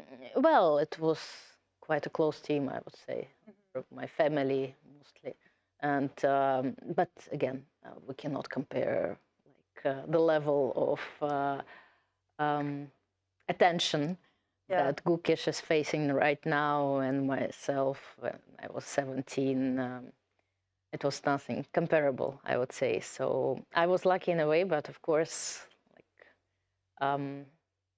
it's a dilemma whether you want to have this kind of attention. I always say to myself, well, how those big sports stars like football players or tennis players, like really famous one, how do they survive? Because okay, all this attention, it can it can be positive, but it can become negative very fast. So I prefer, yes, just to live in the world I live. But again, for chess, it's important to have fans. It's and we can only like support this kind of enthusiasm, but of course, like it's even more important to understand that every encounter, every interview, every photo is requires some kind of energy. And okay, but you're a teen, probably you don't care about. I mean, you have such a high level of energy. You can take hundreds and thousands of photos. So yeah, let them be, let them enjoy the moment, because of course it's a very special moment. To play a match, a World Championship match at just 18. It's incredible. Yeah, I can see your eyes darting to the screen as well. So I'm dying to ask you, like, what's your opinion on the game? Because some moves have been played. Yeah, that was cute. When I was heading to the studio, there was a girl that just won a national championship, and she was trying to discuss the position with me just before the move knight d4. She said, but white wants to play b5, right? To break this pawn chain. And I said, well, knight d4 also looks pretty tempting, but I was connecting this knight d4 move with the f4 idea. I'm not sure it's the right idea, but yeah, nowadays you can see this kind of positions where white is actually has they're like playing like black, but with one extra tempo, and this extra time does give a lot of well, brings many interesting possibilities to white. So well, it's now all about plan, right? What white is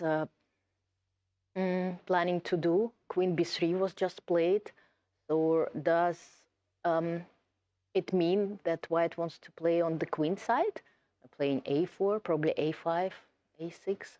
A6 would be nice to see, but I doubt that black would just sit and wait. It's all about plans, right? This kind of situation. It's maneuvers, nothing concrete. And I think in general, Ding Liren should aim for this type of positions, because it feels like Gukesh. It's a new generation. He is a representative of the new generation of the players who doesn't have any dogmas, who doesn't have any you should not play like this, you should not play like that, you know, as we were growing up with this kind of nonsense that our coaches were, why did you play g4? How, I mean, why did you play knight e1?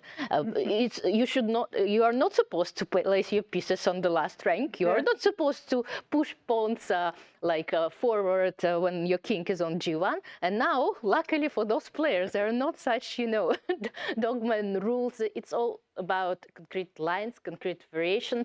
If you play g4, if you've calculated, if you did a good job and calculated a line, that okay, maybe if the position requires it, why not? So Gukesh is definitely representative of this kind of generation, very concrete. They like to calculate. They sometimes think about, you look at the position, you cannot understand why is he taking so much time to think. And actually, I'm sure about it. He sees so many lines, and there's like an iceberg, right? We see only tip of it, and behind it, I mean, I would love to hear his thought process. While Ding, yeah, I'm sure it's all about strategy and pawn structures and where pieces should be heading to. So it's a clash of two different generations even and styles, and that's why it's so interesting to see what it's gonna bring to us. And yeah, again, I'm looking forward for more intense games, because right now I'm a little bit disappointed, like with the game number 1 and 3, how they went. Somehow, like, you're looking for more action, for more. You think this game could be the one that finally gets you excited, that could be till the very end, tense until the very end? Hopefully, yeah, hopefully. Well, for the moment, there are no fireworks, right, at the board. Yeah, queen b3, just carefully we can talk about, all those positional Instinctively, nuances. Who do you prefer? Would you rather be Ding right now or Gukesh? Well, I think white has an easier way of choosing a plan, right? He can play on the queen side with this a4, a5, b5, yeah, rook c1, rook b1. He can also consider playing on the king side, f4 and g4, and like, if you feel like it, I know you're not supposed to push pawns forward, but we always do nowadays, huh? Still, if we want to enjoy ourselves, why not? While black, what is black? What can be the decision, the plan that Gukesh would choose? Rook e8, then bring in the knight to e6. Is it a good idea or not? The knight on d4 is pretty annoying, no? You want somehow to either prepare c5, like rook c8, b6, c5, and kick this knight away from the center, or yeah, try to attack it from the other side via e6. Somehow it feels like that you cannot tolerate this knight for a very long time. Maybe I'm mistaken again. We see that Gukesh is taking a very long time, right? But yeah, it's not that easy to calculate this position through. So it's about choosing the right plan. Yeah, it's interesting what you said about the styles and the approach, because the press conference, the biggest surprise for me was after Gukesh lost game 1. He said, it's fine, I just made one small miscalculation, that's why I lost. But I was thinking, wait, you made so many, not bad, but like kind of dodgy strategic decisions. And he was like, no, it's just one miscalculation. And that's it. It's either right or wrong. There's nothing in between. And it's really fascinating. But then, yeah, game 3, he literally calculated everything as soon as Ding made one slip. So definitely the approach. Well, luckily, for those who don't try to calculate through, I mean, there are positions that can be compared like to some kind of mathematical problems that are calculatable. I mean, you can calculate till the very end or almost to a very understandable position. But most of the positions are just too hard to calculate. And what is this critical moment, right, where you choose to calculate or not to calculate, or just rely on your intuition or on your experience, on your understanding? Because when you calculate, I mean, it's very energy-consuming process. It does require a lot of strength and stamina and playing the whole match. Yeah, we can see that. Also, what I've noticed in Gukesh, for example, that he closes his eyes pretty often. So he's double checking his lines blindfolded, because sometimes, surprisingly, seeing the pieces actually can, can disturb you in a way and can lead you to making mistakes. So when you close your eyes, it helps. That's something you do? Well, I'm not used to it, but I've noticed that many players makes this kind of trick, and I try when I feel like there is a very critical line that I calculate. And actually, I've tried it in the Olympiad in Budapest, and I was lucky that I did try it, because there was a very nice move, you know, that I make, and everything's hanging, and it feels like I'm winning, but actually I was missing my opponent's move, and so I closed my eyes. I went through the line with my eyes closed. And yeah, I realized that I was blundering actually the whole game, and it did help me. So yeah, why not? I mean, if you have time, it might be a good advice, just to close your eyes to, like all those athletes, you know, before going, for example, on track or to figure skate, we see those athletes often closing their eyes and imagining going through the whole their whole route, like with the eyes blindfolded. Might be helpful. Is that something you've done? Have you worked with a sports psychologist? I mean, these players, they're not hypnotizing, maybe they are as well, but they're meditating. Meditate, yeah. That's what I meant to say. Yeah. Meditating, and they're meditating. They're working on their psychology so much more than, I guess, historically chess players did. Is that something that you've thought about to kind of improve your game or work on your game? I'm sure it might have helped me a lot, because, well, actually, when you play a game, as I said, yeah, you put yourself in a bubble, and you have to get rid of all the unnecessary thoughts, and we know how hard it is. So a classical game might be so much harder because it's just longer, and I mean, all those thoughts, they kind of try to get into your head all the time. And I think those players that are playing on the top, they do manage to keep this level of concentration very well. I always wondered, like, how a top player manages to just deal with random things that sometimes your brain does to you. Like, for instance, your brain goes, well, let's listen to a song. And you think, now is not the time. But it's persisted. Does that ever happen to you?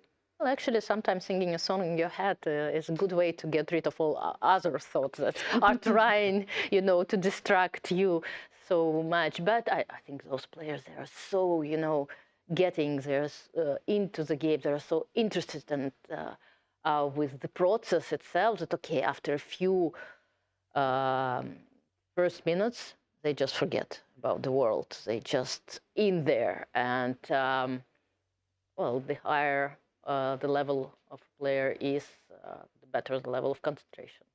And nothing is insignificant. I think nowadays, like everyone has access to powerful engines. To great like courses online, to so much theory, and that like the level, there are so many players that are so close to each other that people start to look at different details, like what they eat, how they like put their mind into the right place. So like meditation, physical activities, like diet, it all becomes important, because I think it used to be quite different. There were 5-10 players that dominated the world. The rest was so much just weaker. And nowadays it's a different story. Like even if we look at this new generation of Indian players, just Indian players, right? We can probably name 10 of them at approximately same age, and not same level, but very, very close to each other, that work very hard, that like every day for many, many hours, and then to still keep winning games and winning tournaments, it's hard. So everything should, you know, work for you in that way. Yeah, so you mentioned that information is more readily available to everyone these days, and everyone is listening to courses and has access to the engines. Do you think that modern day chess is mainly about memorization? Well, I'm not sure, but definitely having a good memory helps a lot. I've heard that Magnus Carlsen is just amazing in recalling all the games, and it's not all about pattern recognition, but pattern recognition does help a lot if you know many games and structures and ideas and plans, that somehow it's so much easier than inventing a bicycle every single game, which requires time and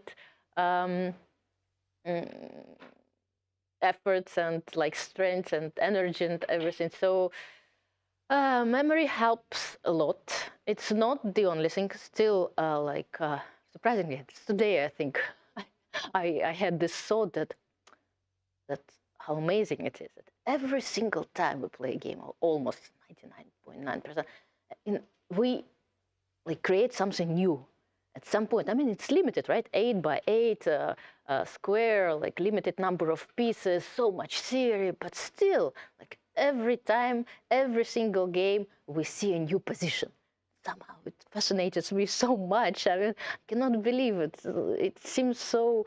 Okay, so the game is very rich, and 95 is played, and I like how the knights stand, 93, 94, 95, 96, the long diagonal of knights.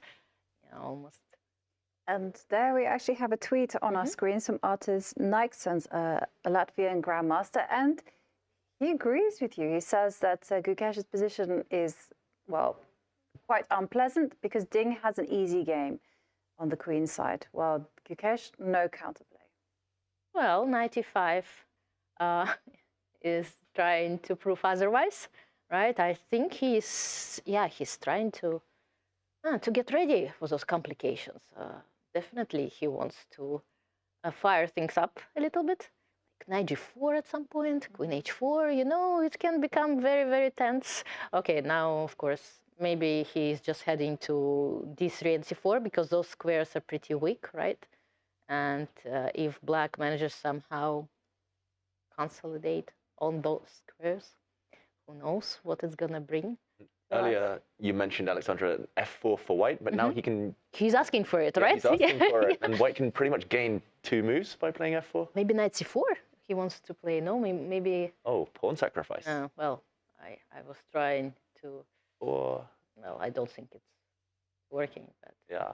When you're commentating, you're allowed to give up pieces and pawns. Please give me your pawns. Right? Absolutely. So, like, let's play a5, and I just need to play c5, and just need to get rid of this knight on d4, and then if I manage to put my bishop on d3, it's going to be another story. So, yeah, well, I don't think it's the idea, but definitely we have to understand what's going to happen after f4, because, like, okay, like the position is screaming for it now, right now. Okay, I was talking about attacking white's knight on d4. Now, of course, I feel the same towards the knight on e5. Same feelings, same feelings. Attack this knight in the center, and so what are the ideas? Can you jump in? Knight d3. d3, yeah. But then you have to calculate knight d5 and all this stuff connected. I don't think it quite works yet because the queen takes d5. Bishop d3. Oh wait, it does. Yeah, and there is a intermediate bishop h7. Oh, now I'm blundering pawns. Well, it was inspired by me. Or okay, bishop takes d3, queen takes d3, and probably a5, and who knows? If you, if you manage to consolidate onto this white squares, maybe even like the lack of a pawn would not be the worst thing in the world. But okay, you see, suddenly, like one move, and it becomes very, very tense and complicated. That's what real chess fans are looking for, right? Because, okay, there's maneuvers and plans, and it's very, very subtle. I mean, it's very difficult to understand, right? To feel, to explain even in a way. What kind of chess do you prefer to see? Well, of course, the one that it's easier to to explain. And so when it's like take, and then evaluate, it's so much easier in a way. But okay, we shall not forget about good pieces, bad squares, and all those. Even if black goes back, has white weakened himself? I wonder whether he's going to go the other way and try your idea. Maybe he's going to go round to e7 and then eventually try and trade off. Oof. It's just so slow. Yeah, after 97, I would play g4. Yeah. I just wait and then 97. Yeah, g4. Well, it's the modern day chess, right? You take as much space as possible. Quite a weird dances, knights dances. Maybe knight e4. I don't like this. And then f5 and the bishop on e4 will be lost. Same like deja vu situation. Wow. Well, similar to the bishop on c2 that was lost in the third game, you know. Now we see the... So you should not put your bishop very far away. Even this is, I mean, the bishop is still just as bad on h7. Yeah. This is ugly. So he must go back well, it looks like he's probably going back the other way, but what's the plan next? Ding just continues a4 and says, okay, I've lost some flexibility with f4, but still a dark square. So he wants to play, does he want to play c5? c5, wow. Well, I don't think so, but... Yeah, the plan of preparing c5 is like rook c8, b6, c5, yeah, looks very slow, yeah. Yeah, but then I don't really understand this 95, 97 maneuver. Seems too time-consuming to me. So provocative. Like when you play 95, it's like saying A, and after f4, it feels like, you know, you want to move forward. You want either play knight c4 or knight d3. But going back to f4, I think you have to look at knight d3. It's like... Also, you're not just trapped here if I move like...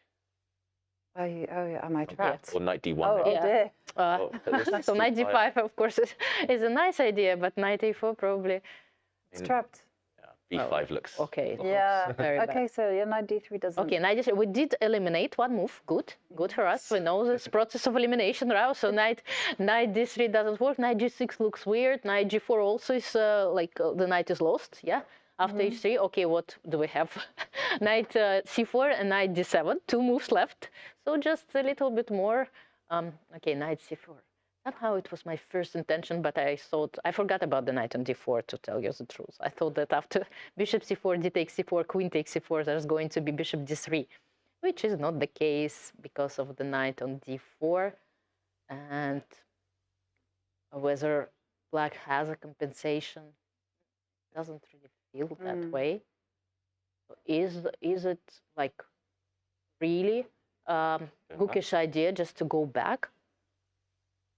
2 moves, I mean, just thrown away. I wanted to play on my own without black asking me to do so, and well, it's another question. I mean, even if white kind of keeps this up his sleeve for later and just plays a4. The threat is more dangerous than the execution, right? Yeah, just at least now you have to calculate it every move f4, but I don't really see where this knight is going yet. Maybe he wants to play b6 and c5, but no, b6 doesn't work. Now you can go a5. b6, then f4. a5, yeah. Oh, whoops, f4. f4, yeah. But a5, okay, you want to wait. Yeah, a5. Now f4, you just go back anyway. No, now after a5, isn't there some ideas of jumping in and taking on? Well, now the pawn on b4 is attacked. Yeah. If it goes away, then c5. And if you go b5, c5. And now, whoops. Maybe not the end of the world for white, but at least black's got what he wanted. Okay, and if I take... Oh, okay, I don't like it. I regret a4, but okay, if I take this pawn. Hey, we should move forward. Hooray, c5. 5. Yes. Now I'll drop back, and I'll pretend that I'm... Oh, we don't care about Get greedy. moves, right? Again, if we're commentating, we just only move forward. Only forward. Only forward. Okay, so although I'm considering knight c6, tell you the truth. It's not really the move forward, but You'll come forward next move. Yep. Well, if you don't stop me, if you don't play d4. Yeah, but I play d4, I'm probably worse. Queen takes b7 is also. What about, yeah, but hang on a second, the queen might get trapped. Trap me. Try. I was thinking knight b4. Knight b4. Before, and then Nice. Yeah. Is that not? Well, again, queen b6, I don't think. Yeah, okay. Trapped. Queen e7. Knight b5. Queen Yeah. b6. Queen c7, yeah, I protected. Mainly. Finally figured out what Gukesh was thinking about for 30 minutes. But I don't think, no, a4 is just, okay, just... Although black's still better. Move ignoring the fact that the knight went to e5, but why to ignore it? Yeah.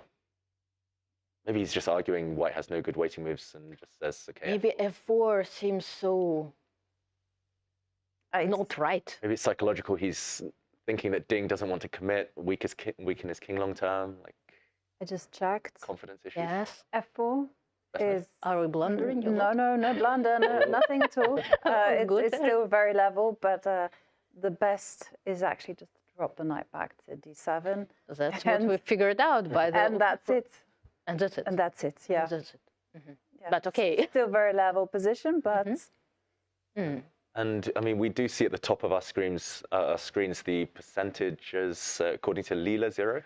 So AI saying that almost 30% chance that white's going to win, down to 15% chance for Gukesh. That feels like a big advantage. So I'm just wondering why it's become that big suddenly. It was very different just 2 moves ago, or 1 move ago even. Well, because probably it's easier to play for white. So f4. But computers think everything's equal, so I'm surprised it's... Well, the computer is just too strong, right, sometimes. It's interesting, right? Because I would never have given Ding like such a massive win probability. I would have been putting it more mainly at like drawing. But we understand how drawish the game of chess is. And we tend to give a draw result more possibilities. But no, I wonder whether this plan with g4 is actually any way. Oh, you really want to play g4? Well, I'm just, I don't feel like white is ready right now, and it doesn't feel right yet, to tell you the truth.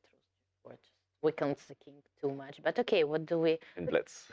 In blitz. In blitz, of course. But one of the great things about f4 is that the knight goes back to where it started from, and then once you carry on with the a4 idea, you're not met by a5, and we were looking at very long ways of. Still maybe. Yeah. Because it gives the knight the c5 square. That's probably why he wanted to have f4. Somehow he wants to see his knight on e4. With the pawn on f4, like putting your knight to e4 seems more reasonable. Although this bishop getting trapped in some positions is... With f5, yeah. f5, not right now, but maybe later. If not a4, I'm not sure what white's next move is, to be honest. Waiting or... Could you use your idea? Because f5 is going to be dangerous if there is no knight on d7. Because f5, the downside now is the knight comes back. Yeah. And the whole game. So maybe we should prepare for this knight e5 move, putting the queen on b2. I wanted to earlier, just for aesthetic reasons, queen on b2. Yeah, king h8. Yeah, yes, exactly. Nice. Just every square occupied. But yeah, queen b2 in this position makes quite a lot of sense, actually. But okay, I still think that black would play something like rook e8 in that case. e8.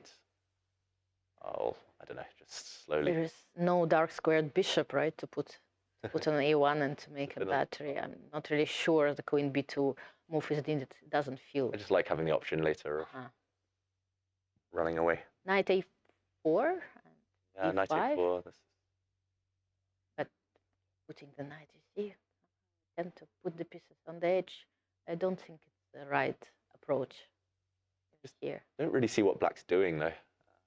But what white is doing is also.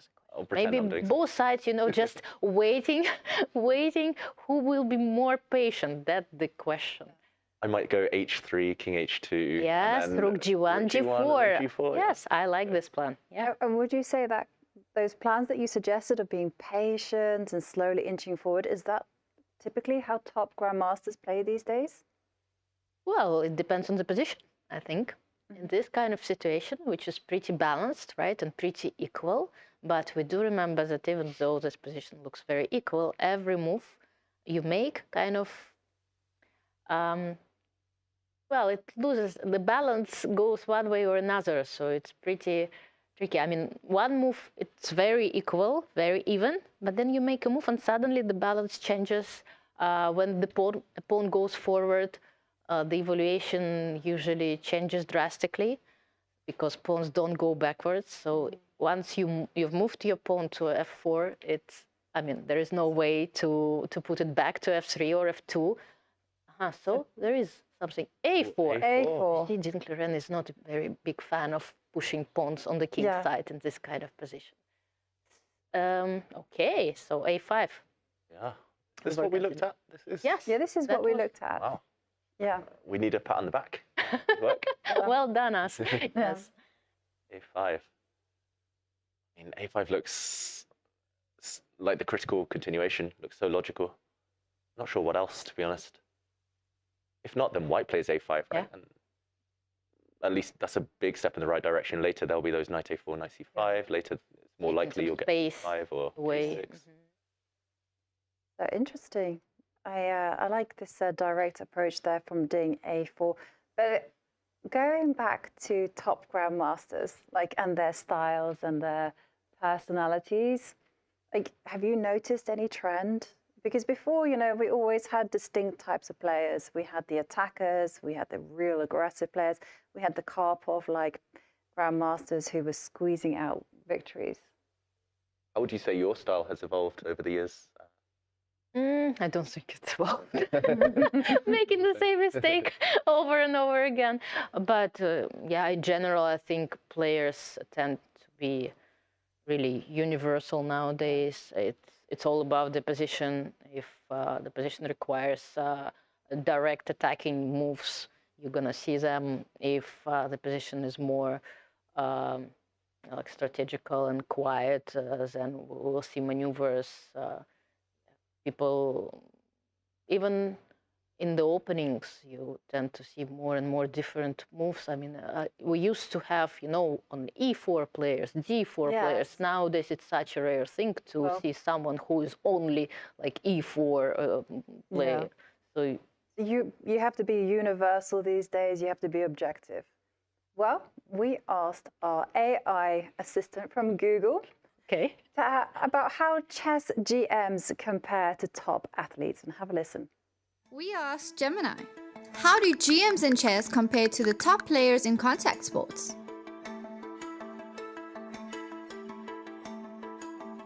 Here's Gemini's response. Comparing chess grandmasters to top athletes in contact sports presents an interesting contrast. While both groups exhibit exceptional skill, they are fundamentally different.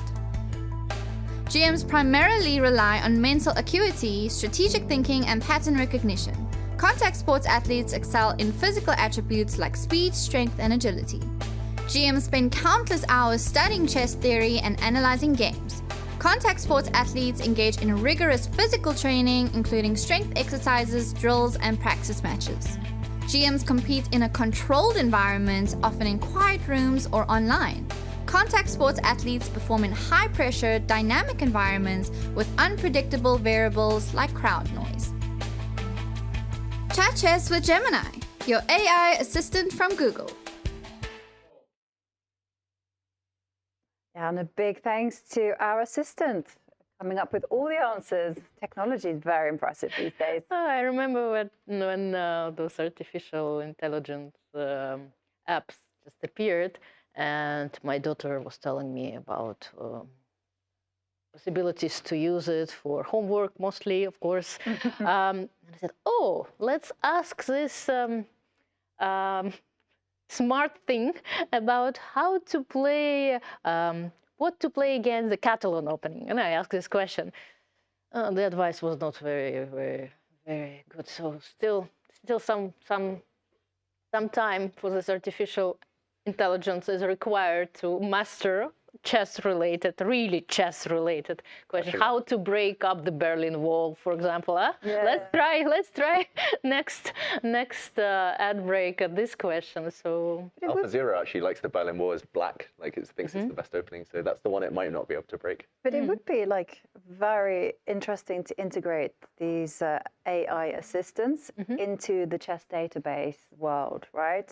Because then you could quickly ask it, like, summarize their style.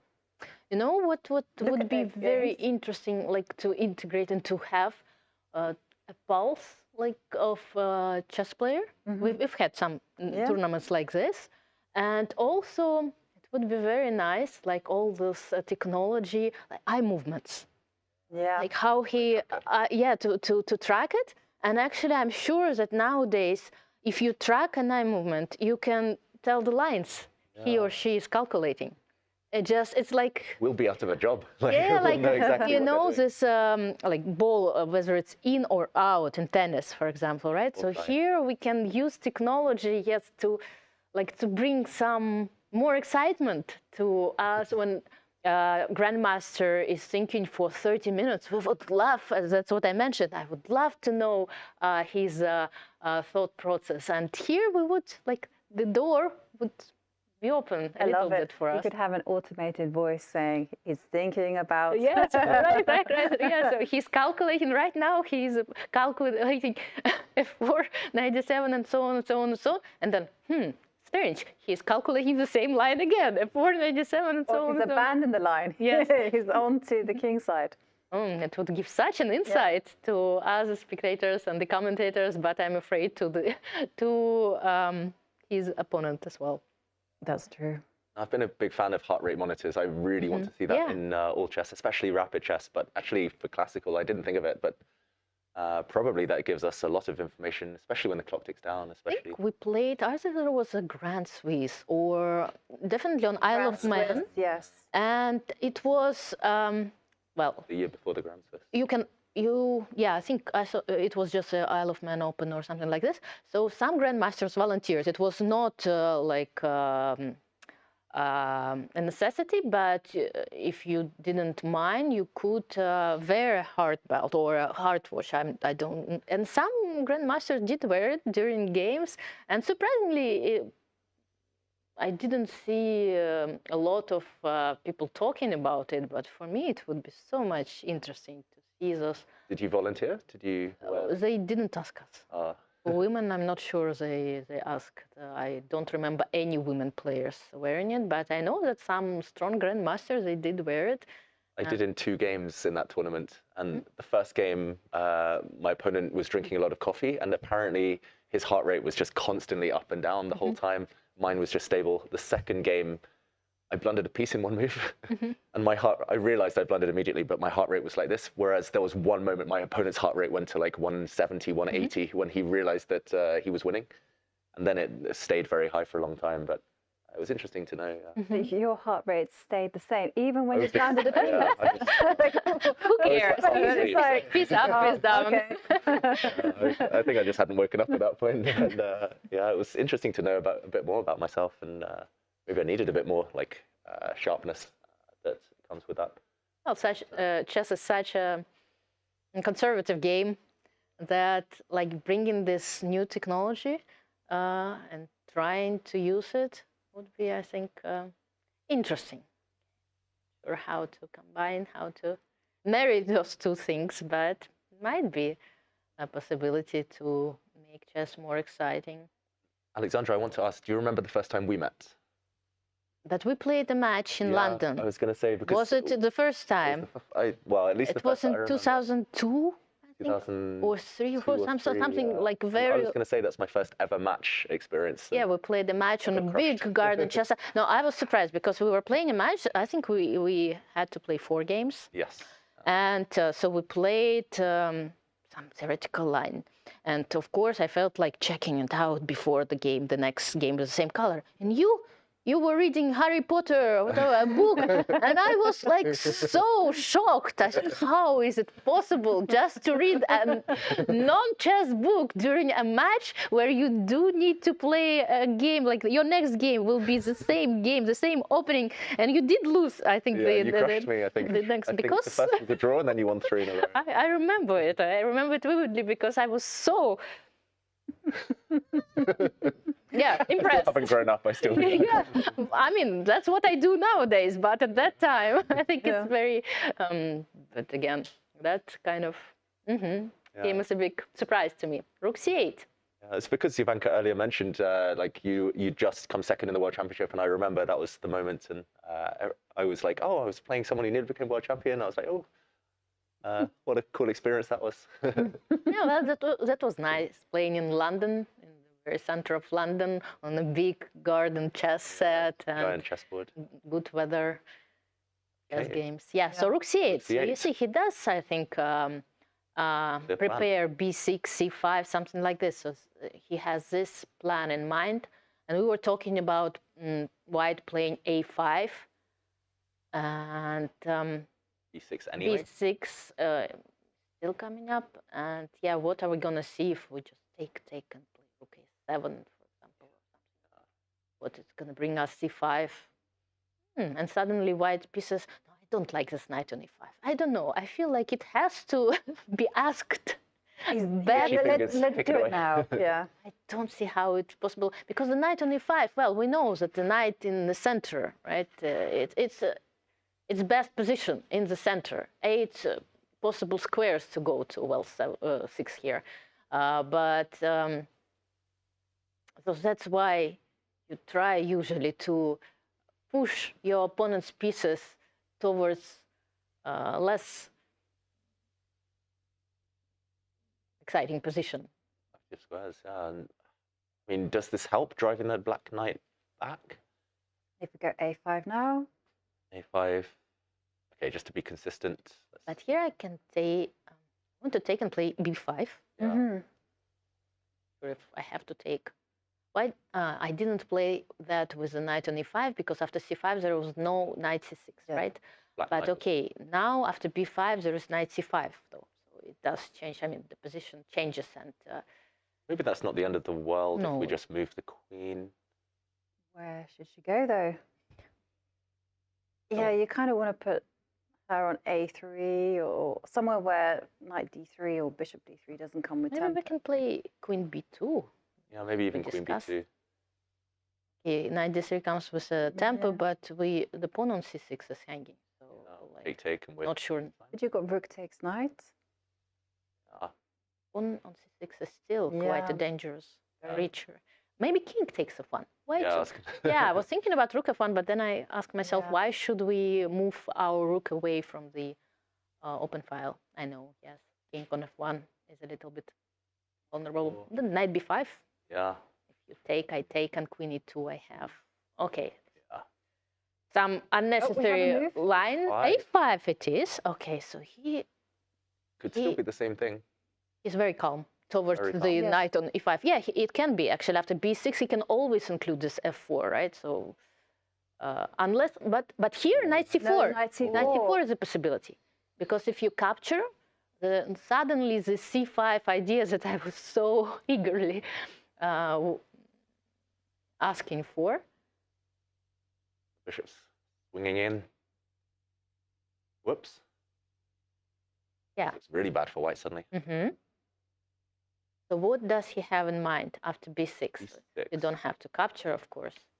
The question is, how do you prepare for this c5 move, which black is willing to make?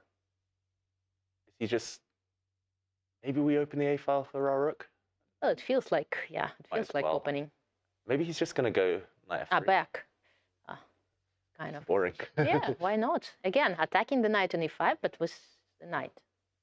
Now he's arguing that these are a bit weak. But I take on f3, and if you take with the bishop, bishop d3. I don't like bishop d3, but okay, I'll ignore it. Bishop c4 was, and then you're going to capture this bishop. No, bishop c4. Too bad. Yeah, because, although, who knows, d4. d4, yeah, it's very concrete. Yeah. Before I strike. You can strike anyway. D3? Yeah. Yeah. Then just back. Right? Yeah. Possible. And maybe white's slightly better after 92, but not much. But you see, after A5, black is taking his time to think. And when I see it, I ask myself, okay, what else? Okay, what else except? Are there any other moves instead of B6 that's worth spending your time? Because well, the time control is rather unusual here. I'm sure you've already discussed it and mentioned it. And I don't know why it's being used only in the World Championship matches. And I think in the candidates tournaments as well, probably. Yeah. But why? It's so... You prefer increments? Yeah, of course. Nowadays, no. In London, we played this Global Chess League instantly with no increment. It was such a change. Some of your games 1 second difference. And I remember when I was younger, and of course, Blitz was played with no increment. Well, we didn't have digital clock at that time, and the digital clock was just coming up, and the Blitz with increment was just appearing, and I was so mad. I was, talking about. How is it possible to play a Blitz game with increment? I mean, it kills the idea of Blitz. Now, of course, I'm in the other camp. I'm saying, no. Playing chess with no increment, it's not possible at all. So time changes. Time changes a person a lot. And yes, nowadays playing with no increment makes no sense, completely no sense to me. Because we're so used to having those additional seconds adding up to our clock. And, well, to keep the logic of the game, because otherwise, at some point, you just have to think only about making your moves in time. And yeah, but I have to say, I really like having no increments. In Blitz, in Rapid. Yeah, going back. But not in a World Championship match. In a World Championship match as well. Ah, why? Because more talking points for us. Yes, as a spectator, it's a lot more thrilling. So that whole will they, won't they make the time control. Also, no other sport has other increments. You want to see those Hail Mary moves, those ideas, that desperation. There's nothing worse than, and there we do see B6 being played, but there's nothing worse than someone running their clock down to 1 second. Everyone is like, that's why in football there's additional time, and nowadays it's just going up and up and up. It used to be only 3 minutes was. I remember it was something so many, and now it's +7. You look, how +7? Then it's done. Then it's absolutely done. Yeah, but it's additional time, and somehow the arbiter decides on the additional time. Yes. Yeah, I agree with you that it's better to know, like in hockey, they just stop, right? Exactly. If there is a dispute, they just pause the clock, and then you know that the time on the clock, it's what you, there is no, additional seconds, minutes, and so on. The pieces, the only thing that puts me off not having increment is the fact that the players are not used to it and they panic and it becomes a bit of a well, it's all about time pieces, management, right? Yes. Of course, both of them, they know the format, they know the time control, and they know that they have to make 40 moves in 2 hours, right? So, yeah, you have to manage your time wisely. Here even more wisely than you do with 30-second increment, because, 30 seconds is a lot for this kind of grandmasters. They calculate very fast. It's something that I think cannot really be trained, like the speed of calculation. I think it's a nature gift. Well, on this kind of level, they're just faster. So 30 seconds is a lot for them. And it's more relaxed with increment, that's for sure. But we have what we have. The rules are the rules. They're similar. They're known to the players, and I agree that usually the spectators, in general, we anticipate time trouble a lot, and if there is no increment, we anticipate it even more. So, but B6 is on the board. So now the ball is on the white side, right? So what to do? To capture? Probably, yes, to capture on B6. Yeah, makes sense. And then how to prepare for C5, because black is heading there, wants to push the pawn forward. And, it's starting to get interesting because, well, pawns are ready to march on. White pawn is on d2, not on d4, right? The knight stands on d4, and it looks very active until it's attacked by black's pawn.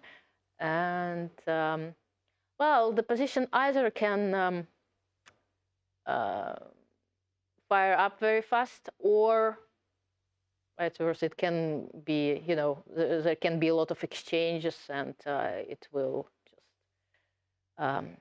we'll see a draw. I'm not sure what would be the result, how it's gonna go just yet, but so it feels like the next 2-3 moves might be the crucial one to decide the outcome of the game. Well, that's a very intriguing note. And I'd like to thank you, Alexandra, for joining us in the studio and sharing with us your stories, your thoughts. It's been a lot of fun. Now, we are going to go on a short break. But in the meantime, well, at the Budapest Olympiad, we did ask Peter Spidler on his thoughts on the modern-day rivalry between India and China. Have a listen. Can we speak about something like an Indian chess school, or there is no such thing anymore as schools? I don't know. There's definitely a project being, you know, underway in India, which results in, I mean, this generation is just absolutely fantastic, and I think they will be dominant. I mean, they're not going to win every single Olympiad and every single team tournament from now on until, it, you know, the rest of chess history, because competition is fierce, but they are going to be an absolutely dominant presence fighting for gold in every single team tournament from now until, honestly, I don't foresee it ending, because I'm pretty sure there's more kids coming up who we perhaps have not heard of yet because of, and you have to trace it back, I guess, to the absolutely fantastic role that Vishy as a role model, and also now as somebody who is very involved helping this generation, maybe not in, you know, straightforward coaching, but in terms of mentoring and also providing resources, providing encouragement, he is massively involved. And of course, without him, there would not be such interest in the sport. And you cannot really overstate just how important Vishy has been in creating this generation. But inside the generation, I think they're very different players. I mean, if we talk about Gukesh and Prague, I mean, they're very similar in strength. I guess Gukesh currently is slightly ahead, but I don't think it's a massive gulf. But they're very different people. They have very different personalities, and yeah, I mean, they're obviously separate. And as for Ding, this is a kind of a regrettable part of this interview, because I'm a huge fan of his. I think the way he was playing, let's say if we take the period between 2017 and 2019, when he was consistently a very big threat to Magnus in tournaments they play against each other. He won a tiebreak against Magnus in St. Louis to win the Grand Chess Tour. Not very many people win tiebreaks against Magnus. He was a very, very scary player. And then COVID happened. And Ding that we see now is a shadow, honestly. Like, I don't think you can describe it in any other way. He is just not anywhere near the top that we know he is capable of. And today, my major emotion here is regret, because I think, you know, Big Ding versus Big Gukesh would have been a match we would all enjoy so much. And in terms of their style, do you think that Gukesh and Ding Liren are similar in style, and that is why the form will play the crucial role? Honestly, I don't think stylistic things matter, in particular at this level. Like, they're both strong enough that I think when you start talking about like proper, let's say, top 10, top 5 players in the world, when both of them at their best are top 5 players in the world, you can no longer really claim that you know what the style is. They're absolutely all-round players who can do whatever they want to do. And yeah, I mean, if we take Ding circa 2019 and we play that person against Gukesh, that is a very, very unclear match. In fact, I would say maybe it's ever so slightly Ding favored. but we haven't seen that player in a while. So, yeah, I mean, I'm very much hope I'm wrong. Well, given that you consider Gukesh a favorite and there is such a deep lineup of Indian players, do you think we can soon witness the match between two Indian players? It wouldn't be a shock, for sure. Like, I mean, qualifying to the World Championship match is difficult. Even players like Arjun's dominance this year, like the amount of points he scores everywhere he plays is absolutely unbelievable. But this is still not the World Championship cycle. There will be additional pressures. First of all, he still needs to qualify for the cycle. I mean, obviously he has a lot of circuit points and, you know, he might do well in the World Cup and so on, but still nothing is guaranteed when it comes to the cycle. And then let's say you get to the candidates and the candidates presents its own challenges. So you can never say that, you know, this is the supposed outcome and it will definitely happen. But it's not going to be a surprise if, let's say, Arjun or Prag qualify for the next cycle or the cycle after the next. They will be part of that conversation for the next, I feel. To me, it feels like for the next, I don't know, 10, 15 years, however long they want to continue playing chess seriously.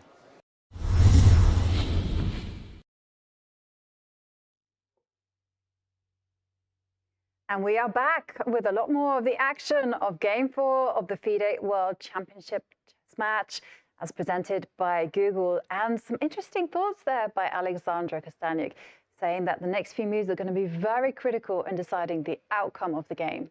Yeah, I fully agree. It looks like we're just on the brink now after quite a long build-up, at least in terms of time, maybe less so in terms of moves.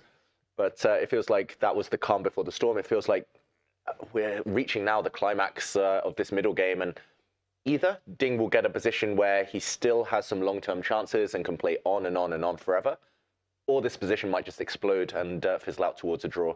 That's my big fear, at least in terms of the entertainment. So. Yeah, it's one of those positions, Jovanka. It feels like he might have miscalculated something. I think Ding chose the right idea in the wrong order. Now, in this position, he would love to kick back the Black Knight. If the Black Knight were to retreat, then this variation we were showing of pawn to b5, I think, is great, because now the minority attack that we were discussing earlier, you're using one pawn, essentially, to undermine three. This one pawn is going to force Black to commit. Either you take and you're left with a wreckage of a pawn structure as Gukesh, or you march forward and the white knight jumps in and whoops, this black queen is really struggling now for squares. I think you can safely grab on d5.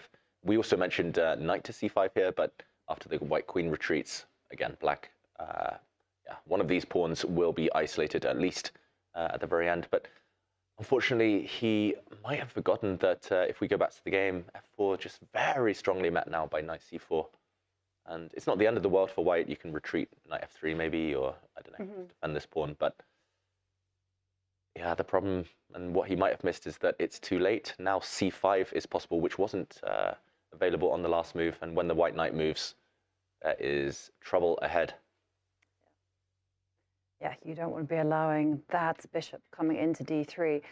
But going back, is it a given that Ding will capture the pawn on b6? It's not a given. I think in endgames it's nice to have the option of pushing this pawn, but it's also nice short term to have the activity of the white rook. So long term, short term, what's your instinct tell you? Take the pawn. But I like to take simplify. Exactly. It's actually something that I've noticed is a common mistake amongst players, especially when they're short on time or they cannot handle the tension. They just simply take as much as you like, and then shout out to take. Yeah. And then you find yourself in a position where you've literally helped your opponent. Exactly. And actually, you know, I'm going to link it on a personal level. But I remember our game that we played in the British Championships, and it was literally, I was simplifying until Kingdom Come. And then I remember the women's team captain, John Spielman, saying to me, "You've helped him with every single trade that you made. You've improved his position, not yours." And here we do have a result there. Yeah, no, thank you for helping simplify my position. You're welcome. But yeah, I mean, you're right. It's one of those situations, and just bang on cue again, Jovanka, he's offered a trade. He's made things a bit more simple, but not with the pawns, with the knights. And take a look at the win, draw, loss evaluation bar that we have at the top. you see Ding's has now decreased to 15.5%, whereas before it was around about 30% chance of winning. It's just that one moment where he had the opportunity to play f4, kick back the black knight, and ask Gukesh why he invested 2 full moves on that little maneuver. But he left it too late. It's no longer available to him, and I really fear for Ding, at least here, that his chances are drifting away in this game. I'm expecting a trade of knights. I don't think Gukesh should be fearful of that one. And now either pawn to d4 to change the structure, or this maneuver that Kostenyuk mentioned when she was here, attacking the rook, gaining a bit of time, now dropping back to attack the white queen, and only when the queen moves wherever it moves to, the black pawn can again step forward. And this one gets a bit sharper, at least because the black bishop is loose. I'm not 100% sure about this variation, but either way, it doesn't feel like there's too much danger anymore. Partly because white's beautiful knight, the best piece, has been traded off. And actually, on Gukesh's terms, Ding is the one who had to invest 2 moves to trade off his own best piece, which isn't a great sign. And there's just not much material left on the board. No, there isn't much material. So, yeah, interesting. And so we looked at bishop to d3. Is there an argument for going d4, which is an idea that we discussed many times? Yeah. And then, like back to e2, for example. Mm-hmm. Yeah, one thing not to do for viewers at home is to, exactly on the note we were talking about, simplify exchange for the sake of exchanging, because you simplify your task, but maybe your opponent's as well. And isolated pawn looks ugly. So going back. You did mention English Grandmaster Keith Arkle earlier in the broadcast, Jovanka, earlier in the round, and I think he would say that white has a small advantage in a position like this, because white has an extra central pawn. It's 4 versus 3 on the king side. These are very safe.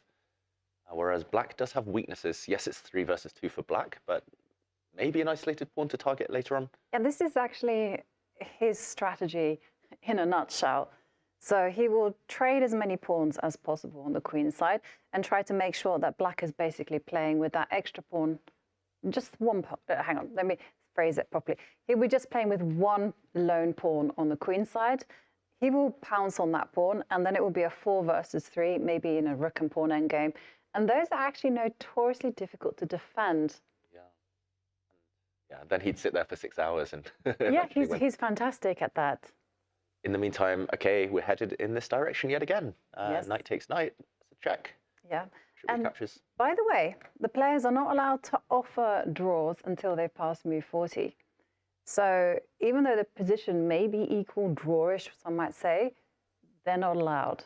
They will have to repeat the position 3 times or just play out the position, which I am hugely in favor of. Yeah, good. No draws. They got to sing for their supper. They got to they got to work, put the hours in. Yeah, I actually think draw offers shouldn't be allowed at all. There's some positions where it's so dead, opposite color bishop ending games, where it's like, okay, maybe an exception, but it is a real anticlimax, especially in these big tournaments when there's a draw offer and you see players just both escape and kind of. Exactly. If we're trying to get chess as a sport, then what other sport do you see where the players just make eye contact with each other and go, draw? Let's go for an early dinner. Let's go home. Let's have some strawberries and cream. Yeah, I guess cricket you can declare, right? I don't know.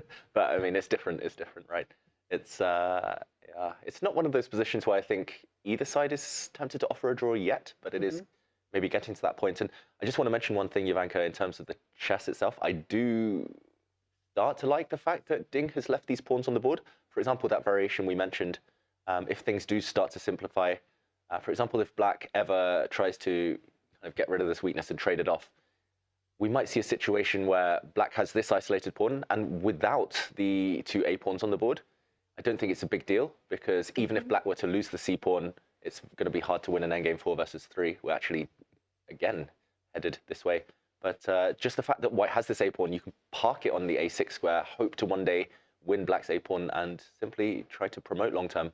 Pawns work very well. A pawns work very well with bishops that cover their promotion square. So it shows some ambition, at least, from Ding. Right. I agree with you. The position that you had on the analysis board looked very nice for white. But, well, we've got our prediction game spot on.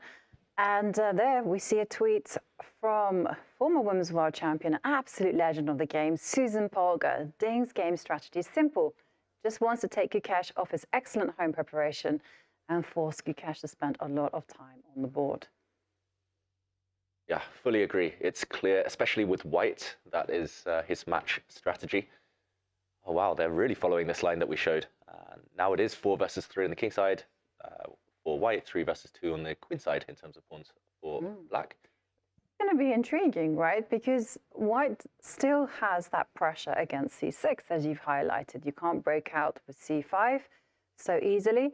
So is Gukesh just going to, you know, drive the queen down to the d3 square, make some trades, and then the kind of question flips to Ding. What mood are you in? Are you going to try and play this out, try to eke out an advantage? Or are you just simply going to say, yeah, it's a draw, move on to game 5? Yeah, I think he's learned from his lesson in game 2. It's actually chess karma. The chess goddess, she punishes people who take premature draws with White. Ding in game 2 took a draw when he could have played on with 0 risk. Next day, he lost. It's happened so many times in my career.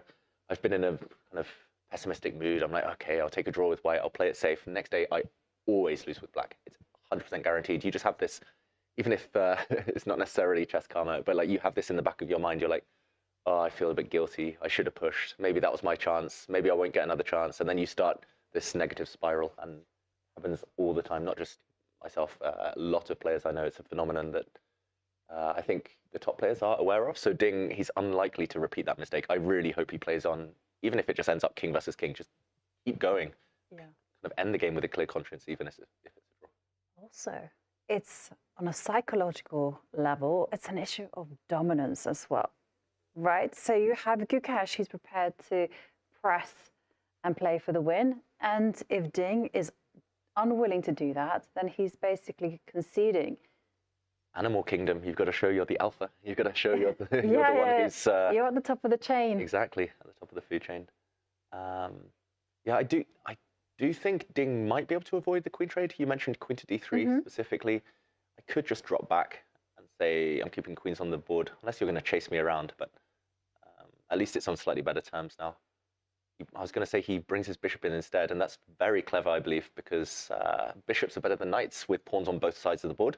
Also, we talked about the strength of White's a-pawn potentially in conjunction with the bishop on the long diagonal. So getting bishops off the board, especially White's bishop, which is a defender and potentially an influence on the queen side. I think removing that piece is the first step in the right direction in terms of safety. Jovanka, maybe it is going to be a draw, but Ding will want to at least ask some questions. Yeah, you've got to definitely pose a few problems to your opponents. You can't just make life easy for them. So I like Gukesh's move, but on the other hand, it doesn't fight for control over the D line. And so we do have some tempo moves. Yeah, some tempo moves. Whether now or on the next turn, you could trade bishops first, but yeah, rook to d1 would make a lot of sense, hitting the black queen. The queen would move. I'm assuming you trade. Yes, let's trade it off. Okay, let's say the black knight takes. And now the question is, where are you going to go with a knight on e2? It's not working. It needs to have a role in life. Yep. Also, the queen on b3, I'm not entirely satisfied with that. And one of the features I noticed about Gukesh's play is that he likes to mobilize the queen. So maybe queen c4 is an idea. There we do see rook to d1 played by Ding. Yep, as expected. Any time against the black queen, I can almost guarantee that the queen's going to e7. Just looks like the most active square. Also trying to tie down white to this pawn. Yeah, I mean, that strategy on Susan Polgar's tweet, I 100% agree. That's clearly his game plan. But, I mean, that's often my strategy as well against these top grandmasters. And the problem is, they're so universal nowadays. Gukesh barely has any weaknesses as long as he can find the right plan in the middle game, as we've seen here and as we saw in game 2. As long as he can solidify, consolidate, then it's hard to win. The risk is lower, but the reward is also lower for Ding with this kind of approach. So that's why we often see players going more aggressive, because yes, high risk, but high reward. Here it's one of those positions, especially if you're low on confidence and don't like the tension, then often things just fizzle out. You've got to be willing to stand up 80 moves of tension, 100 moves of tension if you're playing the way Ding is right now. Yeah, you've got to have the endurance as well, though. And we see a trade. That's as we predicted. And we thought knight takes. There we go. Yeah, sure enough. Doing well. We're doing very well with our prediction game. The human touch. It's nice to know that our moves have logic behind them and are approved of.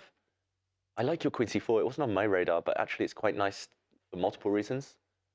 It ties the black queen down to the knight. I also like the fact that black won't really be able to challenge for the d file because after an exchange of rooks, the c pawn would drop off, although b4 is hanging.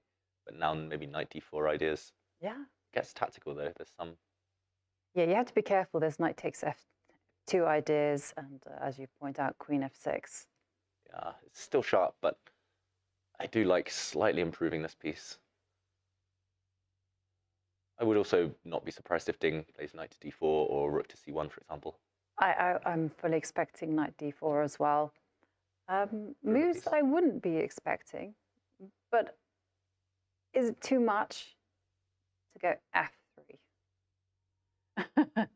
I want to go. I know that you and Alexandra both nodded and said, you know, grandmasters are very hesitant to push pawns. You've got to be careful because you cannot undo the consequences. But I wanted to go e4. And again, I know this is also the king now is exposed on a diagonal. I'm breaking all the defensive rules, but I want to grab space and I want to dominate the knight on f6. I want to control the circuit. Yeah, this black knight isn't happy. And I mean, I was just doing this for instructive purposes just to show the knight kind of doesn't really have anywhere great to go to. Maybe the knight goes a different route. Yeah. Maybe this way. I'm hoping you play e4 now because then at least I'm going to argue that the knight might have access later to some squares. Mm-hmm. Well, yeah. But also another idea was, again, but this is very risky in a way to do this, but I thought with a pawn on e4, a knight could anchor itself on f5. And at this direction. I'm dreaming of a... yeah. I was going to, I don't know, for some reason my brain went into White Christmas mode. I've been hearing that song a lot, even though it doesn't really feel wintry. Still a few weeks left to Christmas. Mm-hmm. Yeah, the weather isn't wintry right now, but I don't know, it's growing on me on f3. Because now knight g5, maybe you go knight f4. Yeah. You hit it with h4, and then if the knight has to drop back, at least when you capture, black is left with an isolated pawn. Yes. See, I like your spin on my brute force. We make a good team, David. We do. I agree. Yeah, it's growing on me a lot, actually, f3. I think it's about Ding's mindset. f3 does come with some risk attached, as you mentioned, long term. So I don't think we're going to see it, but I like the idea. Definitely like the idea. Okay, so I just switched on the engine just to see whether it had any unique recommendations. Its evaluation is 0.0, and it says, yeah. And basically, it just says put your rook on c1, and then once black's rook comes to d8, get rid of it, and then it has the idea of going knight to d4. Put those moves on the board, and yeah, we can see the win, draw, loss graph there. It looks like he takes on b6 first, which is not a positive sign. Shake of the head as well. But yeah, the win, draw, loss. We see the grey there ever expanding as the moves tick on. A draw ever more likely. I'm actually going to say now that I don't think this game is going to reach move 40. Jovanka. I think they might find a way to trade off pieces. Or if it does reach move 40, it might be quite clear by that point it's going to be a draw. I think the fact that he traded off pawns there shows he's not being ambitious anymore. Now, if black ever plays c5, pawn exchange, white doesn't have that potential thorn in the side to run up the board. Yeah, and this Alpha zero pawn. Right, and this was something that vintage Ding does. You know, he keeps the pawns on, advances them as far up the board as possible, and sets up an annoying endgame for the opponent on account of the weak pawn that would be sitting there on a7, for example. Yeah, it just doesn't feel like he wants any tension at all at the moment, Ding. If there's even a slight hint of risk, he's trying to avoid going into anything. Maybe that's just his strategy with white, but then you have to defend your black games. And if you're not winning with white, if you don't find that killer instinct, that strategy can be tough. Yeah, I mean, I don't really see him winning this one now suddenly. Yeah, he had that chance to go f4 with white earlier. Didn't get tempted. He had chances to be a bit more ambitious, maybe. Yeah, I think maybe he just missed, as we concluded, knight c4. Right idea, wrong order. Or was just a bit too slow. But as soon as Gukesh went rook c8, it's clear what he was trying to do. So I'm really surprised if Ding miscalculated. Gukesh, he basically telegraphed his plan. He's like, okay, I'm going to play rook c8. I'm going to play b6. Yeah. I'm going to hint at c5. You've got 2 moves to stop me. And yeah, I think a5 is just a bit too slow, maybe in the end. Right. But one of the things, though, sometimes you have blind spots in chess, and usually it's on the pieces, your enemy pieces arriving on your overprotected squares. You think it's not possible. So you're like, automatically, you've dismissed that move. And then suddenly when it appears, you're like, oh, it is a possibility because of tactical reasons. That's why I had to get these glasses for all my blind spots in chess. Jovanka.